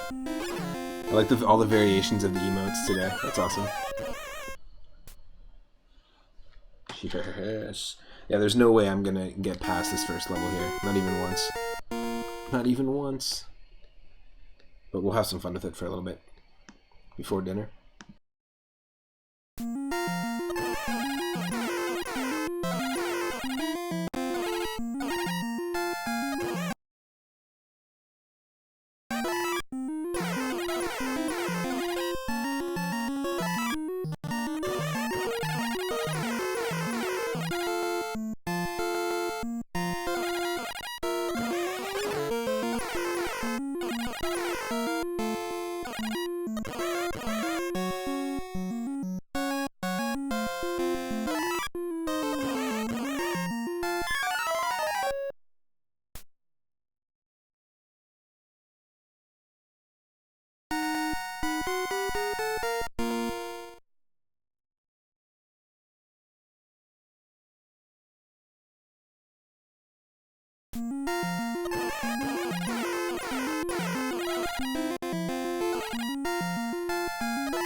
I think it would be really funny is in a game like Paper Mario The Thousand Year Door, that giant password that you dropped in the chat.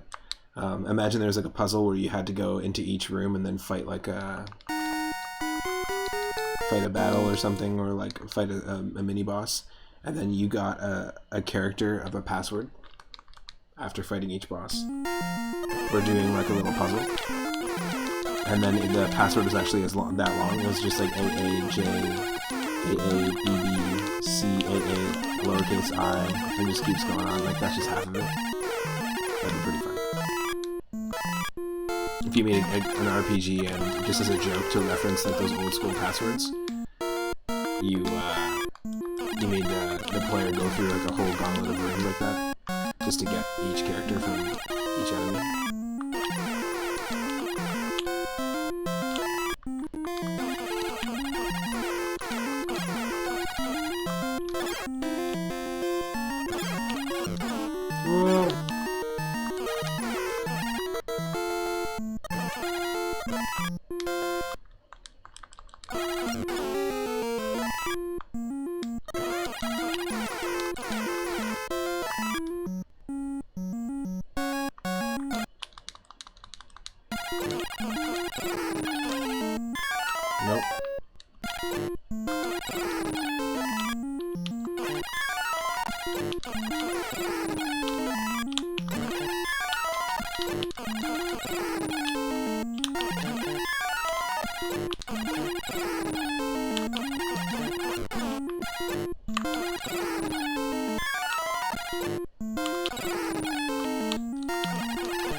Yes, okay, we got him.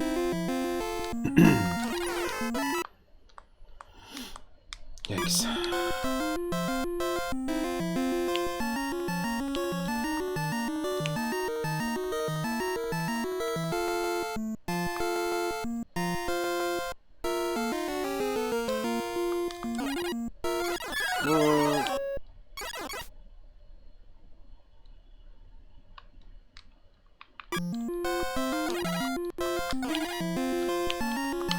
After dinner, I'm going to be streaming a little bit later tonight too, so if by chance you're in my time zone, Pacific Standard Time, then you might be able to catch me a little later. We'll be doing a retro roulette, but we'll be doing animal and creature themed games, so we'll be using a different wheel, but the same format, so you can come and spin the wheel, come hang out. And we'll probably play games from all over the place, from Atari 2600 to N64, who knows? Who knows what we'll end up playing.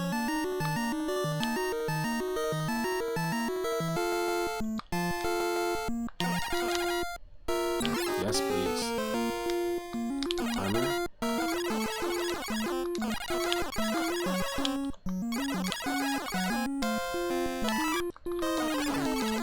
I don't know what that was that we picked up. A pinwheel? Interesting. Never seen that before. At least not in Super Ghouls and Ghosts.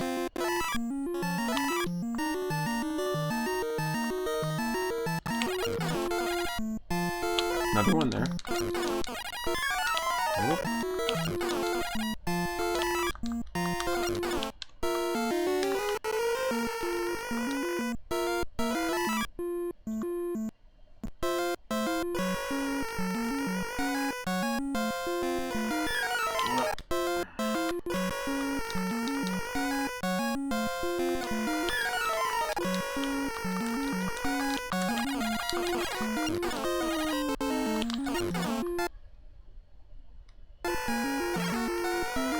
Oh shit.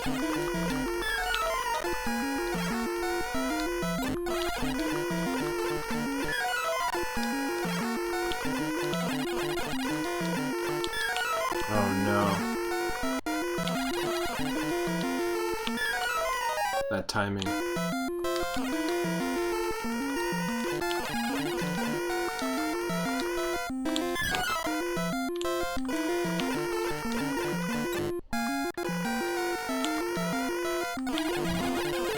Yes. Screw that guy, and there's my key. Safe. I love that he does that at the end. Safe. Okay, you know what? I said I wasn't going to get past the first stage, but you know, we did with a handful of save states. Yep,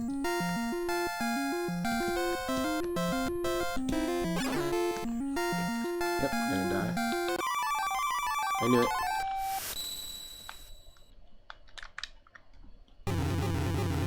Safe.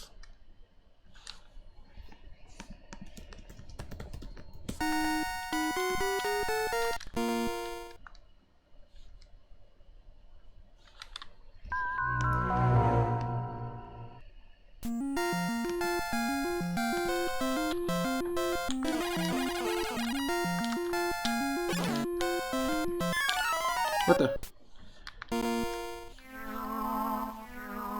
Why is my controller glitching out on me now?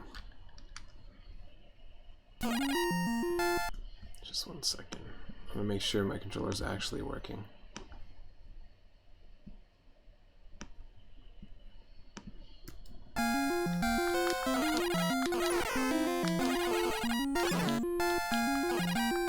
Damn you. Damn you. Damn you!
for it, go for it.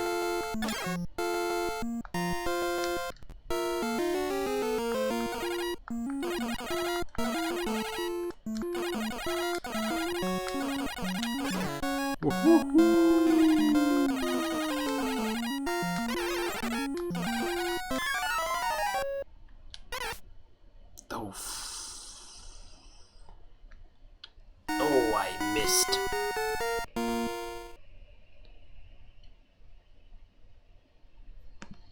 Just one sec.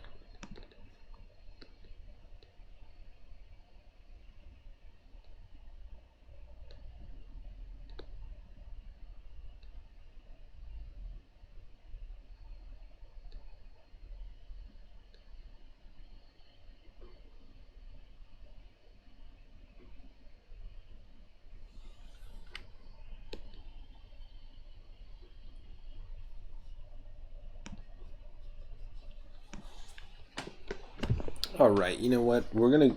I think what we're gonna do is we're gonna raid somebody, and then we'll get started on dinner, and then I'll come back and we'll be doing another episode this evening. It won't be too long, probably in like an hour and 45 or 2 hours maybe.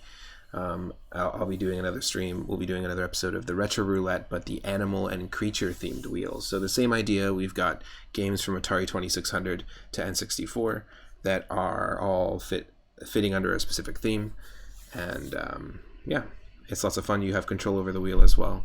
I want to say thank you to all the people that have been hanging out as well on the regular, everyone that shows up every single day. I want to thank Horza BG and Abby Jams for resubbing. Horza BG for resubbing using Amazon Prime, because you know, if you do have Amazon Prime and you're already paying like monthly for your Amazon Prime account, then you can support automatically any Twitch streamer that you like. It doesn't have to be me, but thank you so much, Horza, for doing that. And yeah, feel free to pick a Twitch streamer every single month. That's what I do. I just kind of move it around, and yeah, it's pretty cool. It's something that you should do because it's just included already anyways. Might as well, and it helps streamers out. Also, Abby Jams, thank you for resubbing for 4 months. Thank you, Little Mixer, for the recent follow. Thank you, Michelle Butterfield, for resubbing for 8 months. And thank you to Broomhatter, Mirbear 00, and Paper Gabe for the follows. Really, really appreciate it. Let's go raid somebody. I think we're going to go raid Miss Kylie, who's raided us before a couple of times, who's currently playing some Legend of Zelda Phantom Hourglass, so stick around for that.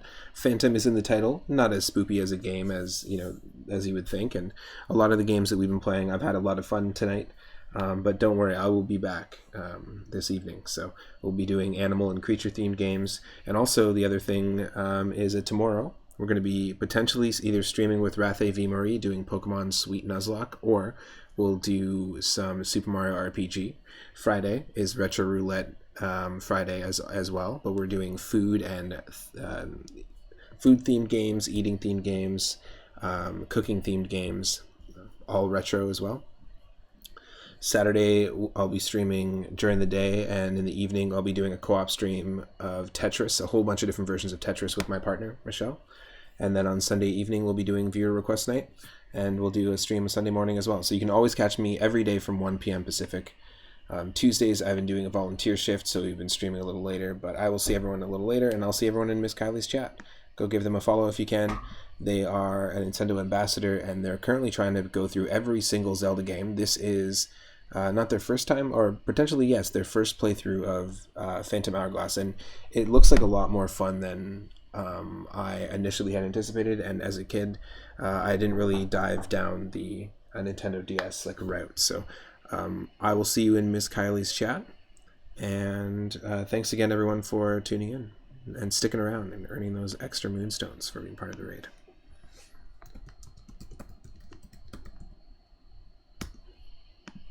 If you're watching on YouTube, consider clicking that subscribe button. I'll see you in episode 17 of our spooky, horror, and Halloween-themed Retro Roulette stream. Take care.